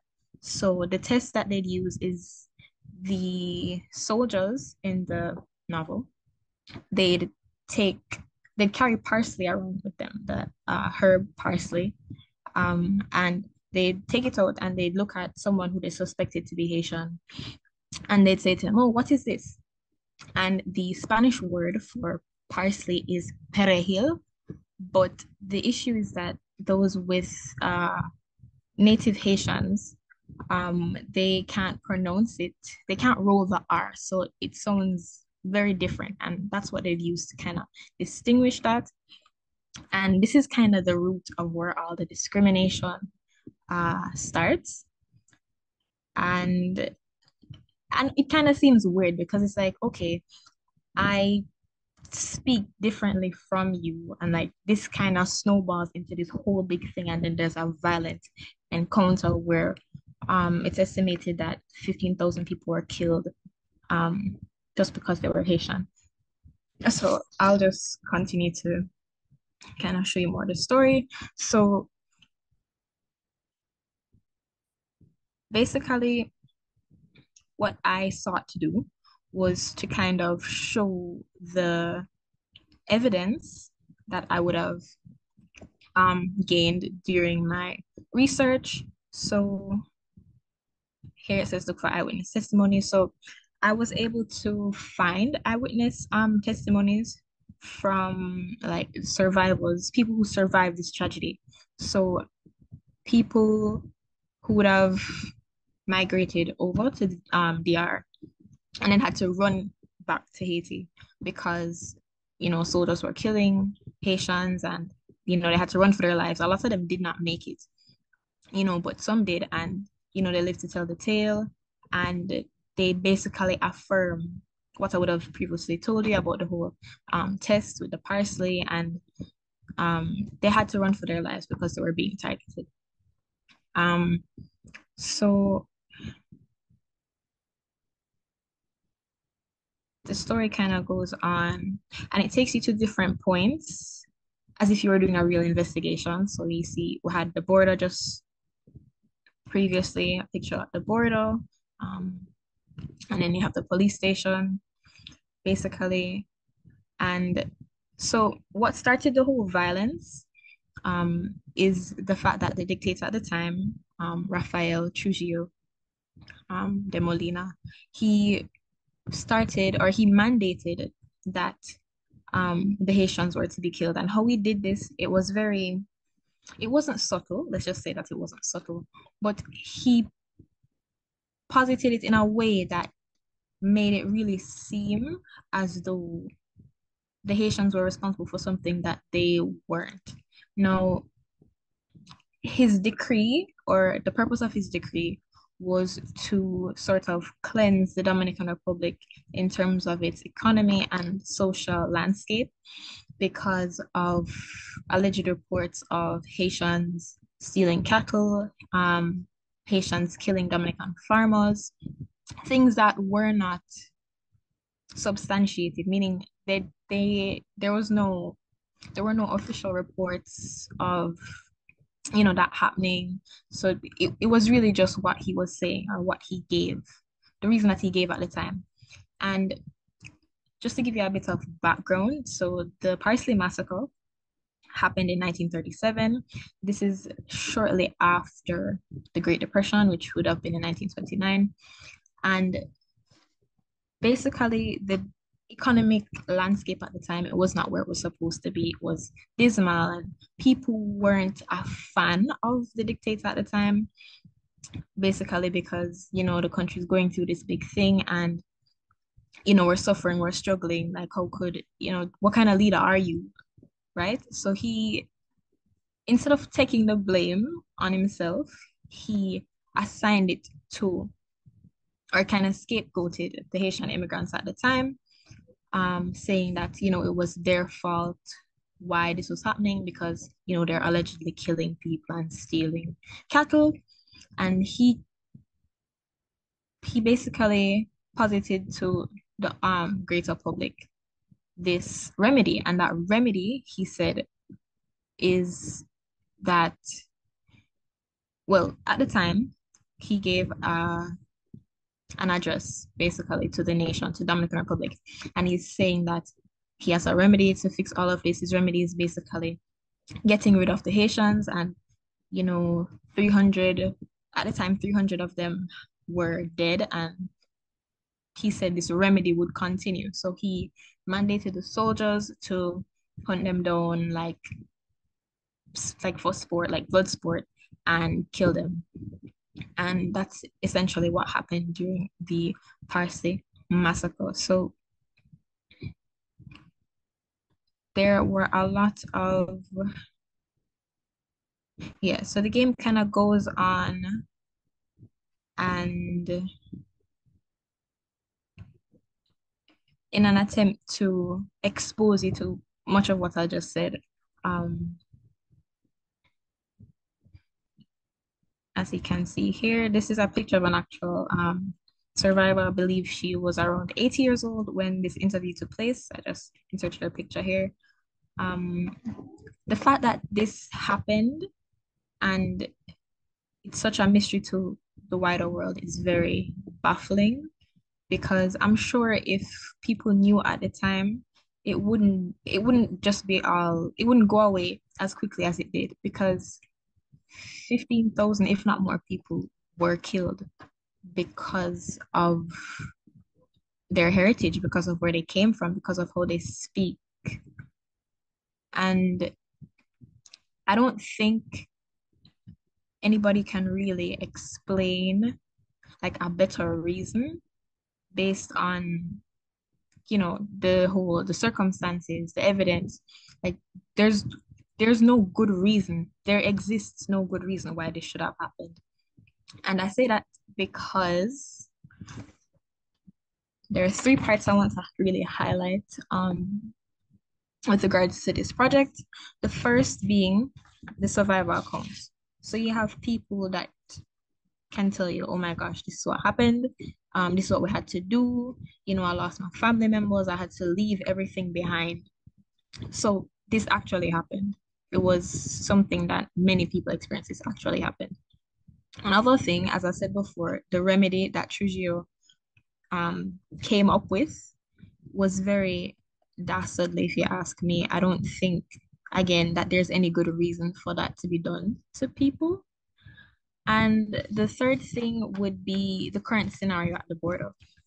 So the situation currently, as it is right now, is it fosters trade between the two nations. So at least twice a week, the border is opened, much like the picture you see here. The border is opened and they have a kind of market day thing. So the Haitians can go across and sell their wares and stuff that they have to be sold.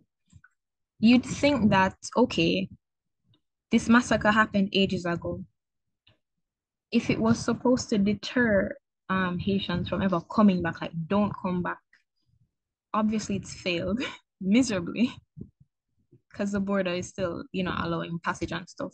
In addition to that, based on the research that I would have done, shortly after Trujillo's assassination in 1961, there was, or there were reports of the importation of Haitian labor into the Dominican Republic, which is basically what this climate was like right before the massacre. So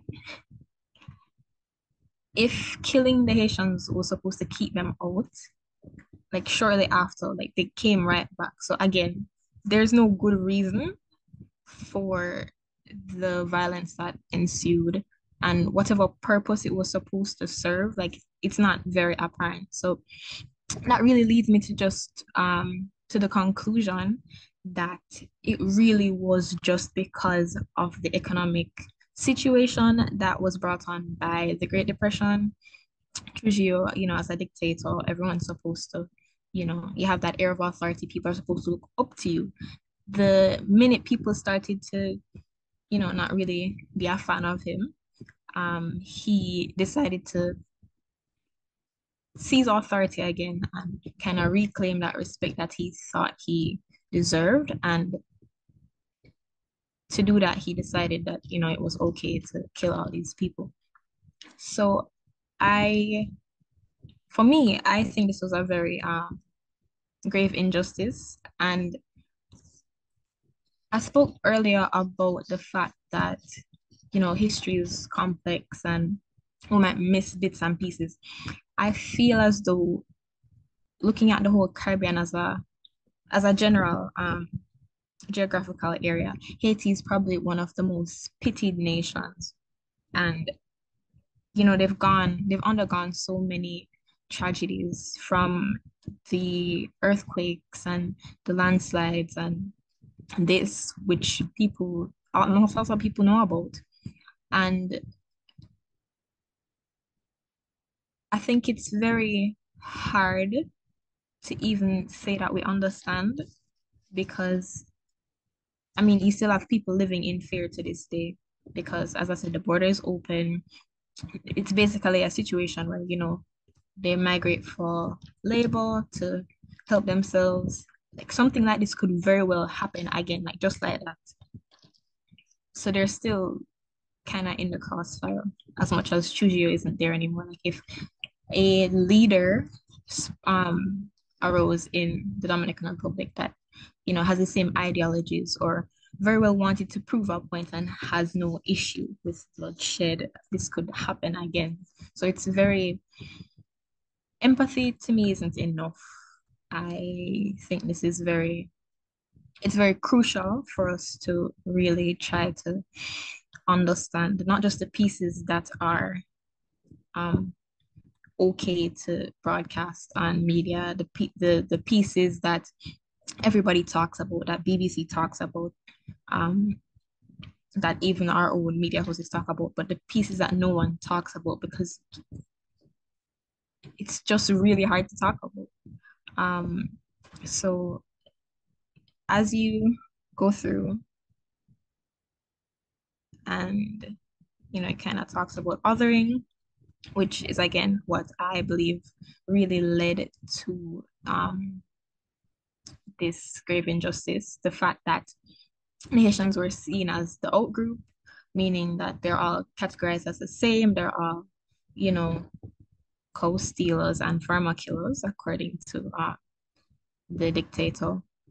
I think that really made it easy for them to be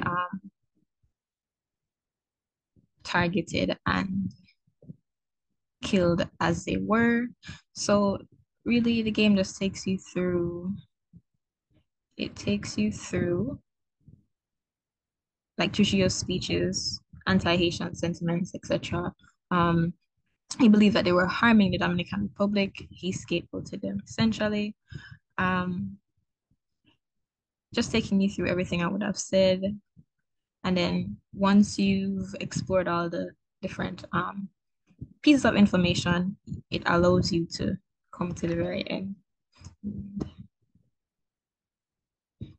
Yeah, so that's what the game looks like. The tool that I used to create my project is Twine. I really wanted it to be somewhat immersive. I know what it's like to have someone come at you with a boatload of information and kind of just talk at you. Yeah, and kind of just talk at you. So, I wanted it to be immersive and somewhat relatable, not because, it happened a long time ago means we can't look at it and try to understand it. A big challenge that I had was kind of importing media to the game. So I wanted it to have background music. Twine didn't want me to have background music. So it wasn't working out how I wanted it to. The research was pretty easy to do. And I think this has really taught me about human behavior, whether it is decades ago, centuries ago. I think the human behavior is still very relevant. And I'm glad I undertook this project because it really shows me like the effect of phenomenon like othering and how my own biases can cause me to miss important things. And, I hope you yourselves don't allow biases or not understanding something fully to let you walk away from something you could learn a whole lot about. I think it's important for us to have the whole picture. It's important for us to want to know more because everything is really important, even if it doesn't seem relevant. But yeah, this is the end of my presentation, and thank you so much for your attention.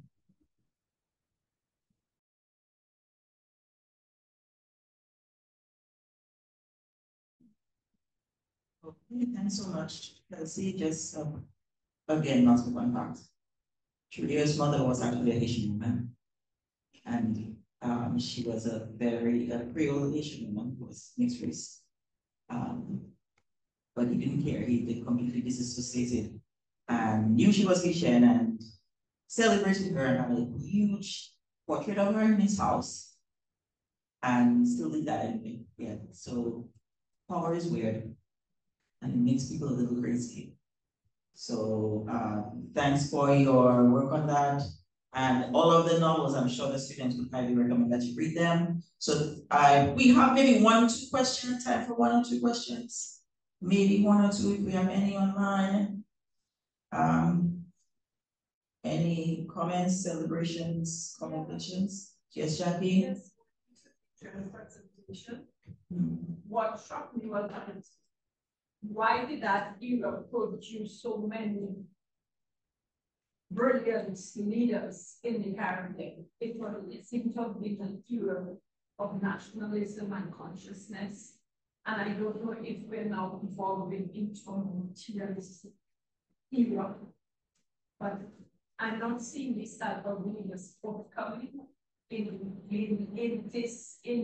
modern generation. I could be wrong, but it got me thinking, why did that era produce such dynamic leaders? And even within Dominica, you see it, even you see like the cultural icons, the literary icons, the political icons that we have produced already in the era of that time. So it just got me thinking, Yeah, it's a good comment, and I appreciated that. I'm going to let Adrian answer because he's a young leader and he probably feels that he's invisible in the comments.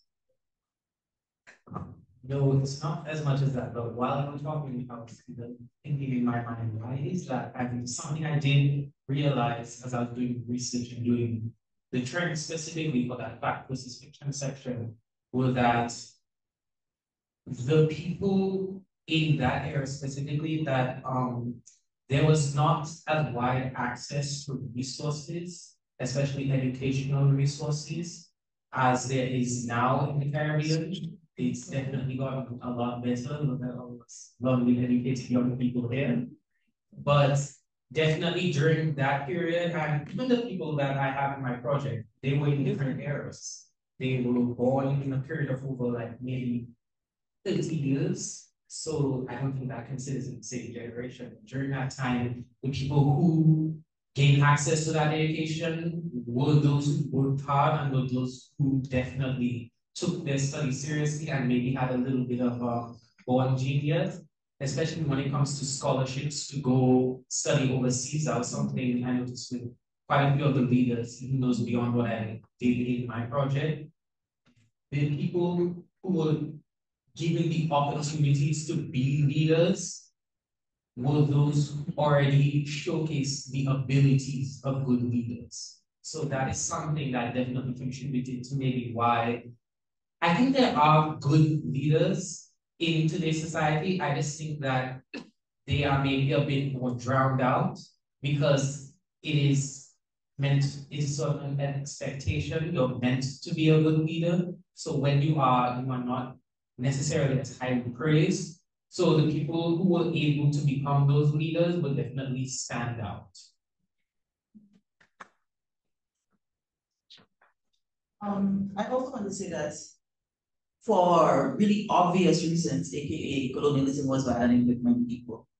The creative leaders and the political leaders had to really be united and sometimes in the same person, right? I think of people like, C.L.R. James and Kamau Brathwaite and all those people who were doing literary and cultural production as well as political activism, right? And it was sort of necessary at the time to do that. I also see that young people, I remember I talked to my students about the 1974 SMA. I still have to find that. Several probably didn't find that thing for us. The protest at SMA in 1974 over the school ties that they had that led to, that agitated a lot of the independence movements in Dominica. That was 1973 or 1974. And the students there were the ones who catalyzed that, and all of them ended up being part of like work study groups, liberation movements, political parties, etc. Adrian is right. For example, I have a news clipping of Adrian Charles getting a scholarship to go study at London School of Economics in 1941. She was the top student that year, right? Eugenia Charles wasn't just the top student because she was the smartest person in Dominica. She was the top student in Dominica because she had a rarefied education because her father was J.B. Charles. So there's also class and all of these other reasons that made it possible for her to be in a position to be the person to get that scholarship that was in addition to her being brilliant, right? And so I also think leadership looks very different, like Adrian was saying. So for example, in my case, my generation, I talk to my friends who are the smartest people in any room in my generation. We were the ones, the top 5% of our school at every school. And everyone is, the consensus among us is there are other ways to do this in politics, especially in the nuanced ways of our culture and what Caribbean politics has come to look like over the years. All of us will tell you no one is doing that. And for various reasons, the nature of the political climate, the cost to yourself and your life and your family, the time it takes, the barriers to certain things. If you're a woman, it's even more risky for certain reasons. Like there's all these things that are involved in it. So people like me choose to do that kind of work in different ways, right? You don't need to be a politician to be a leader. Now, what does that culture look like? Social media makes it hard for you to track people. We don't, and this is something that a convention I have done of Honey Church often, and he's encouraged people to do it, is that part of the reason why Great Caribbean exists is because I have worked with like Leonard Honey Church and all the bullies since long time since I've been back in Dominica. And I am really frustrated by the idea that there needs to be a one person, an icon of anything. I think if we're all doing this, the problem is that we have these icons carrying this from the back. Everybody acts disinterested, claps when they do it, but we don't have this follow through and we don't have the critical mass of education. It's just like, oh, let him come and give a talk and we learn this thing and oh, and then we forget about it. But I have 100 and something people trained in 10 years who all know the same thing, who all come up here and tell you they're making these connections for themselves, who all have friends that they're talking to about the same. That's more people than one person going in one room and doing it every time for people to forget about it, right? So I do agree to a certain extent that the sort of urgency or the impulse to do it publicly as a public figure has shifted a lot. But the kids are all right. I think their energies are different, their interests are different, and I would look globally to say that every great movement that has ever begun has been begun by students, right? Including the ones that are happening now around Palestine, and all of those things are led by students. So I don't necessarily think that it looks the same way. I also don't think it should look the same way, because a lot of these people sacrifice a lot. They sacrifice time with their children and their families and everything, doing this only for them to get nothing in return, not just from the people, but from the state, right? As recognition for their work.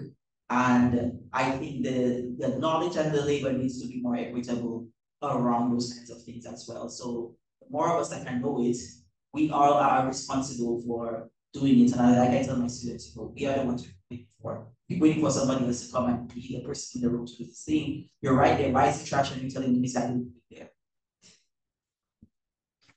just put it in the trash, right? You're the first person to see it, right? So it's the same concept, right? Like we shouldn't be waiting for somebody else to come and tell us. On that note, I would like to end the day, the academic day. Let me see if there's a question. Okay, no, all right. All right, so thanks. Let's give a round of applause for our panelists. And I will ask us to switch rooms, the capsule students to come up so we can showcase our little project so everyone can go about their way. I don't have to, I mean, I have to share something. I'm usually, yes, there. I have to share. Do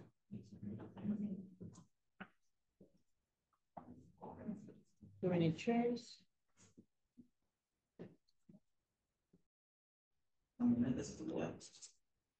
Okay, I think we're ready now.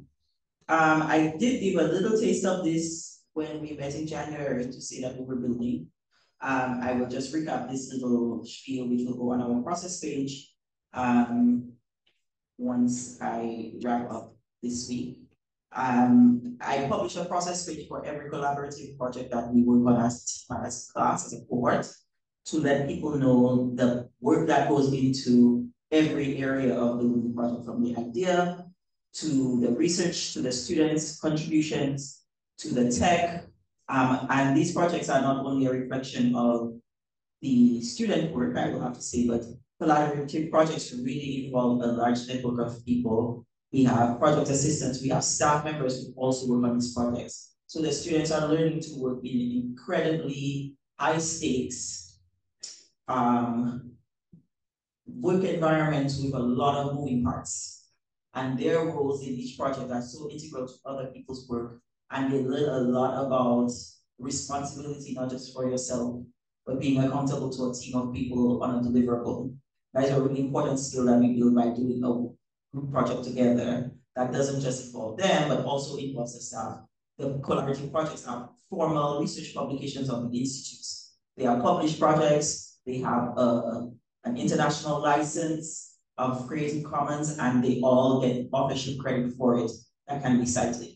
So it's a really important public project, and funders give me a lot of money to be able to make this possible. So there's a lot of stakes involved in making sure everybody here is actually doing good research, vetting their sources, writing their own work, following up with each other, taking accountability when they're behind so they can get help, all of the parts that are involved in doing a project of this nature. Going back to the revision process, learning how to take criticism well and improve on one's work, learning how to start over when the thing that you were doing, but I didn't like it, or you had to change it, or the tool wasn't working, right?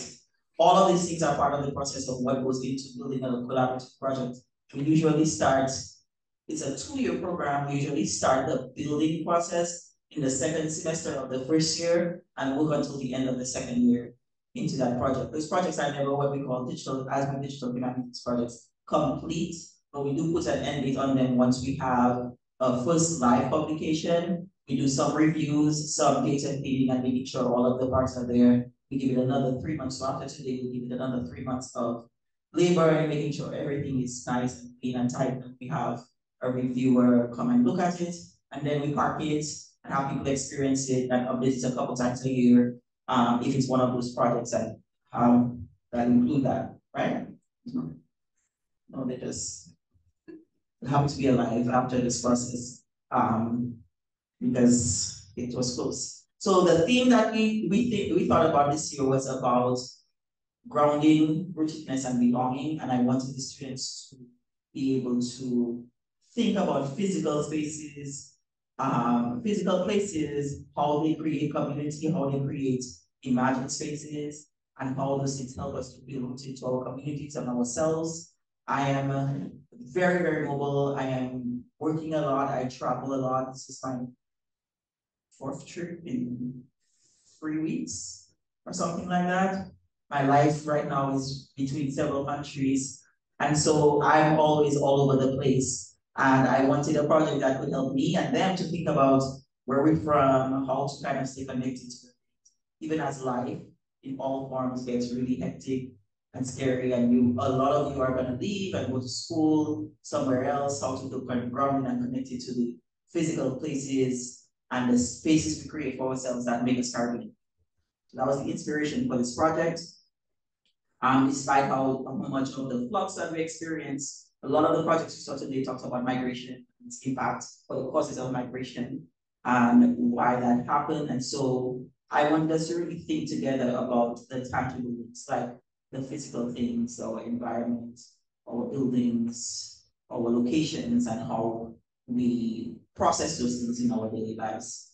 We have different aspects of the project, including the ones you have heard in January from cohort 10 with their individual projects, much like you're hearing about the resistance projects now.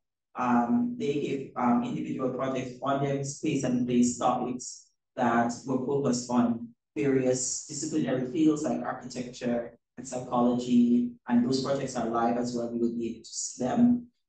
So they worked on individual projects last year that were on that theme, right? And so the final project that we worked on together centered on a particular format.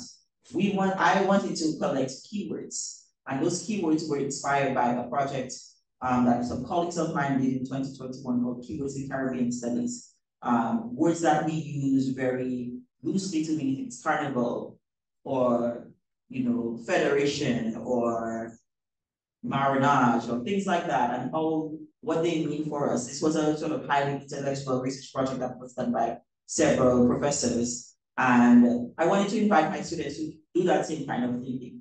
What do we understand that word to mean historically and culturally? How has the meaning changed over time? And what does that mean? What does that word mean for you? And how do you interpret that word? So cohort 10, and we invited a few of our students and Mona who had a little bit more experience because they're starting at a more senior level to participate in the Keywords project. And I'm going to show you our live project here today. It is called Here. And with a specific focus on the Keywords project, and just point you to where everything is. And share the screen. And so for the next few minutes, we will explore the Keywords project, which I wanted to I have the create icon with the marker to kind of situations in the Caribbean. This is sort of situating us historically in, I think this map said 1858, for this one that we chose to use for the design.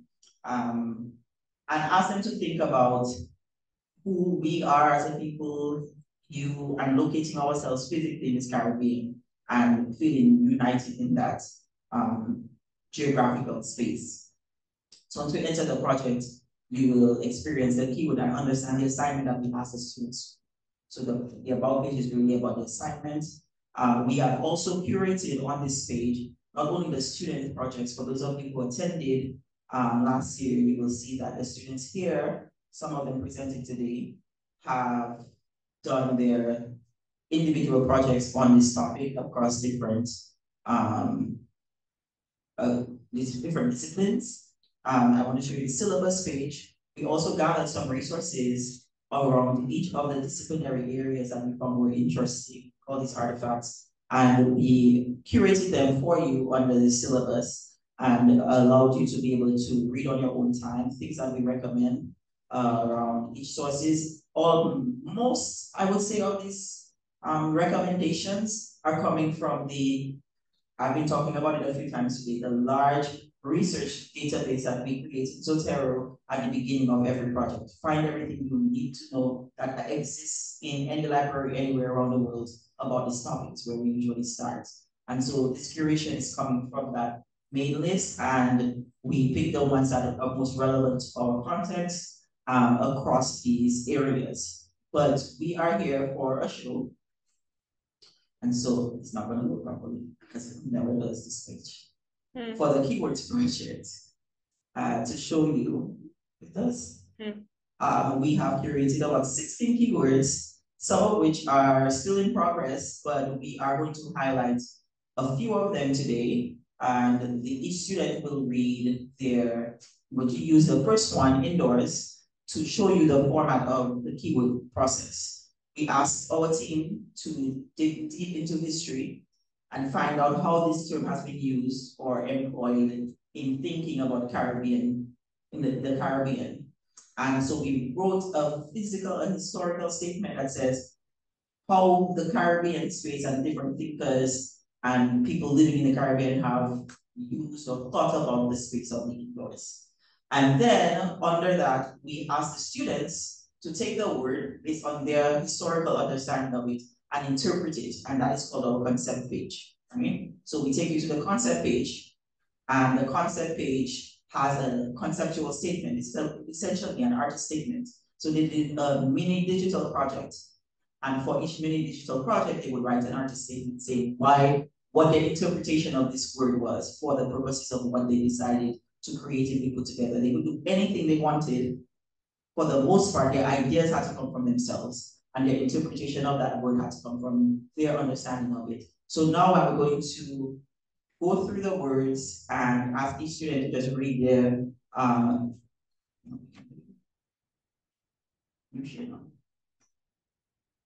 read their statements as we show you the project.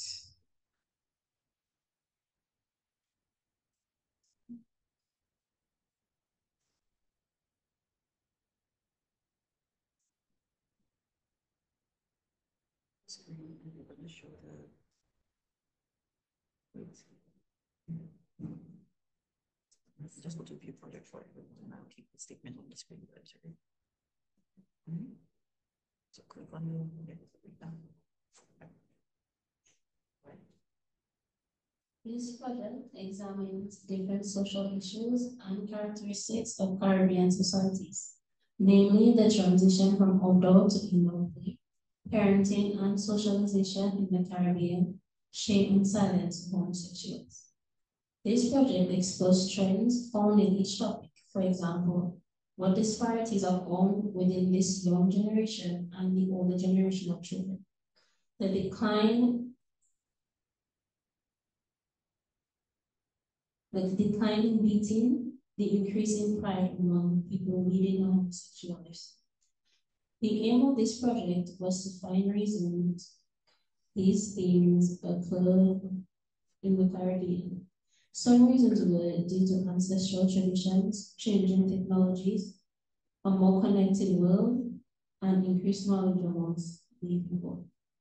In the end, this essay will increase knowledge about specific characteristics of Caribbean society that shed light upon frequently overlooked areas. What to expect from this project is that it is heavily information and statistics based. Though the statistics vary across islands, there are still noticeable trends like those mentioned above.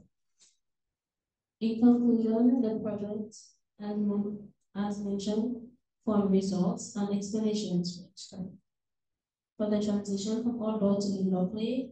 It was found that the main driver for the transition was the proliferation of motor vehicles on the roads. For parenting and socialization in the Caribbean, it was found that many families who live in lower income brackets were found engaging in all the disciplinary practices like beating and authoritarian parenting styles. Lastly, shame and silence homosexuals found that the church heavily influenced our stance as a region of this.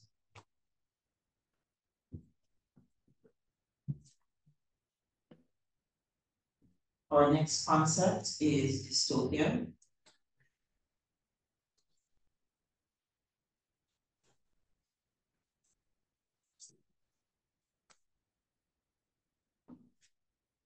According to the Oxford Dictionary, dystopia can be defined as an imagined state or society in which there is great suffering or injustice, typically one that is totalitarian or post-apocalyptic.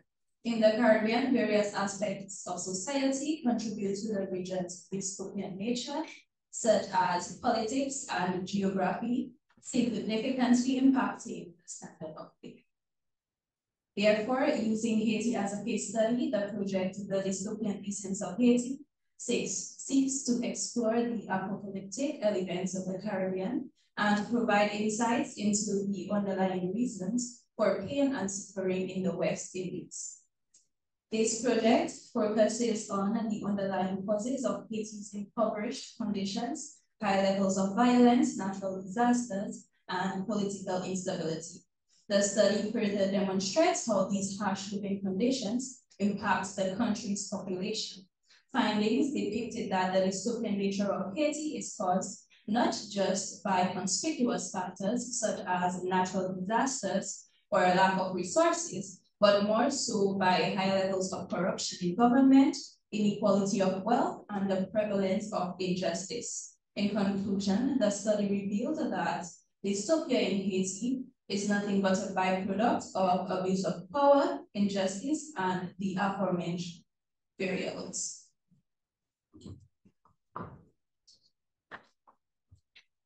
Okay, our next keyword is outdoors. Okay, we had to step out. So I will read the conceptual statement from KB Bailey. When I think of outside in the Caribbean, I think about the pathways that guide us from one point to the next and how these pathways can deliver us to our intended destinations or lead us to new enclosures. I think about how heavily we are policed here by self or by higher authorities' surveillance.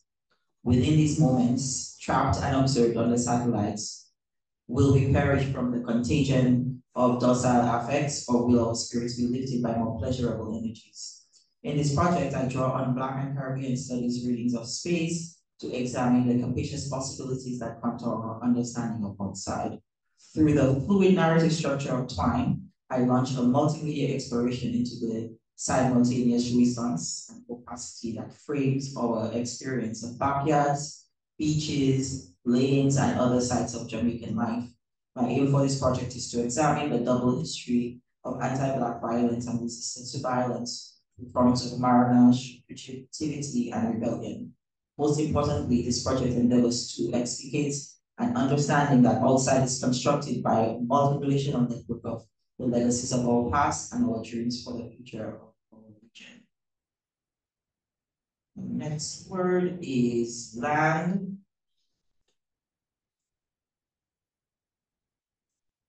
And Joanna, are you there? Yes, I'm here.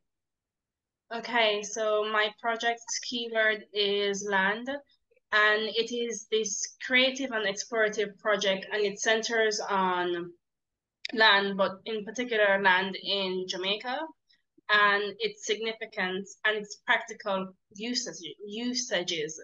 So currently, Jamaica is experiencing a huge economic growth through development, infrastructure, and advancement. And for me, land invokes images of green spaces and untouched water reserves and abundance of flora and fauna. But on the opposite side of that, you have very concrete, very human development. So this project focuses on St. Thomas, a parish transitioning in Jamaica, and the change from green spaces to commercial development spaces. And this parish in particular is known as the forgotten parish because it has been forgotten largely by the population and the government. So this parish is now experiencing economic boom because of a coastal highway called SHIP, which is the Southern Coastal Highway Improvement Project, and it promises improvements for both economic travel and for the people that live there. But not to neglect any of the potential negative drawbacks, I wanted this project to look at both sides equally to see how the land is being developed in a prosperous way, but how the land is being neglected or used for just economic growth and for simple enrichment economically without looking at it holistically. So the project aims to explore the positive and the potential negative impacts of this roadway. Thank you. Thank you. Our next word is country. Tanya, are you there? Tanya did this one with another UA student who could not make it, Shamar Johnson. I'm here. Can you hear me? Yes, we can hear you. Okay, great. So in Jamaica, the rural parts of the island are referred to as country. Countryside living entails long trips, prepared meals, chilly, clear rivers, and the bluest beaches. To us, Shamar and I, country denotes an abundance of ground provisions such as bananas, yam, dasheen, and cocoa. It alludes to the intriguing, humorous, and invigorating thick Pato accent. It is defined as spending Christmas or summer vacations with family in rural settings, sharing a common bond in the yard, and having a stronger storytelling tradition than that of the town areas. When we think of country, we see families narrating folk tales and stories of departed and surviving kin. There are jokes exchanged, and nostalgia is fostered by memories. Country also refers to the red polished floors and the red dirt that stains your feet and shoes. Therefore, Crimson Roots, our project, investigates the rural community's communal aspect, utilizing Moortown's history and connections. It is also told from a child's point of view, giving the reader an idea that this is their first innocent exposure to the culture. Thank you.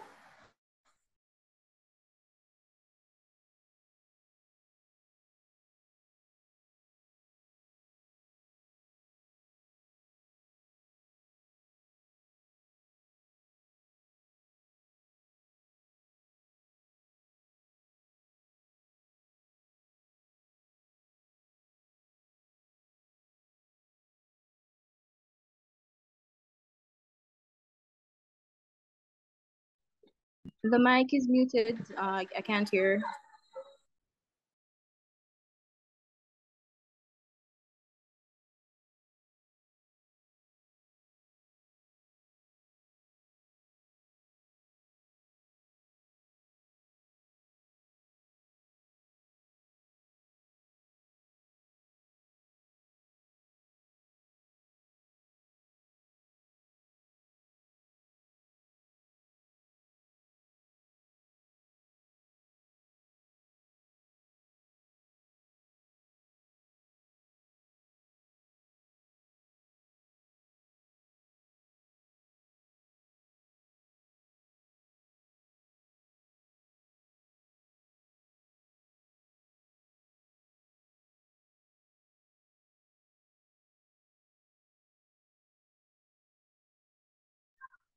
Your mic is muted.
Goins undertook a post-Barthian analysis that delves into how tourism souvenirs represent Black people as racially inferior. He divided the tourism industry into two periods, pre and post 1930, and demonstrates how racist images have been supported and disseminated institutionally. These representations have contributed to the subordination of Black people and the lack of appreciation of the past and its historical monuments as postmodern spectacles to cater to white tourists. In conclusion, the tourism industry hides the past of slavery for a selective group which lessens its value, and sites used in slavery now serve as tourist attractions. Nowadays, slavery has played a large role in the tourism industry in the Caribbean. Thank you.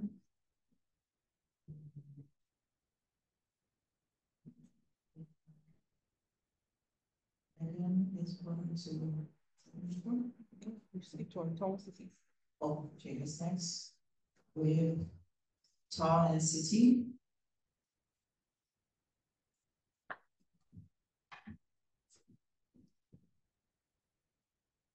Treating Caribbean Horizon states a deep dive into the lasting impacts of colonial history on the Caribbean, from its roots to the challenges and opportunities posed by modernization. This research blends historical accounts, journals, and tools like ArcGIS story maps to reveal the diverse stories woven into the fabric of the Caribbean.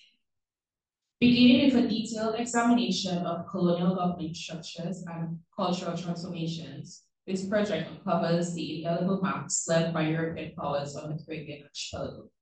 It explores cultural identities and resistance movements such as the Haitian Revolution and Jamaican Maroon societies, showcasing the fight for freedom and cultural preservation.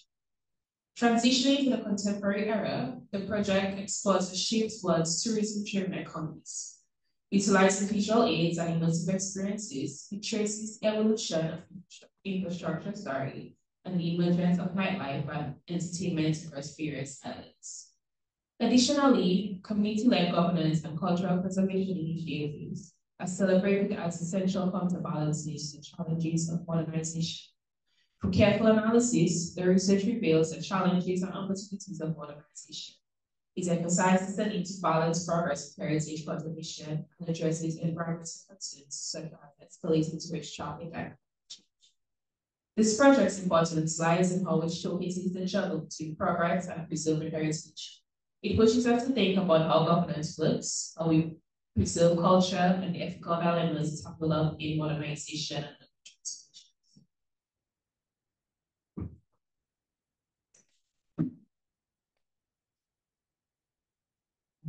Forest is next.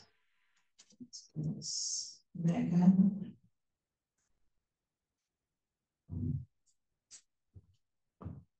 Spaces and places in the Caribbean have served and continue to serve the region's communities in numerous ways, as they have evolved over time alongside the developing society. One of those places is the forest, to which Caribbean people have established a strong connection due to the historical and cultural significance of this location. This project delves into the impact of forest on Caribbean life, the shifts in society's relationship with the forest, due to government systems and the physical changes that those have brought forth. This project presents a much-needed reminder of the forest value as the cornerstone of the region's economy, ecology, and advancement, and calls to mind what is owed to the forest for its unwavering support of Caribbean peoples for centuries. This project, built through secondary research, summarizes existing data about the lifestyles of Palanago people, marinage and slavery, and the modern-day society's treatment of the forest. It creates a linear representation of the changes the forest people relationship has undergone over time. This project demonstrates the utility of the forest by discussing the provisions of the wood Palanagos used to craft their canoes for trade and escape, and techniques for wishing. The hideout maroons needed to exercise various forms of resistance and maintain cultural practices. And finally, the unspoiled natural beauty that attracts tourists to the Caribbean islands in this day and age. These findings reflect the forest's indispensable role in Caribbean development and highlight the importance of a positive relationship with this place/place. Yet, societal actions, such as deforestation, have put this relationship at risk. My hope is that this project will serve as a reminder of the value of places like the forest and the need to conserve such places.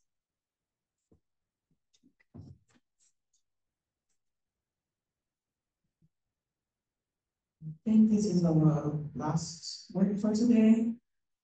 Estates, and that will be by Alicia.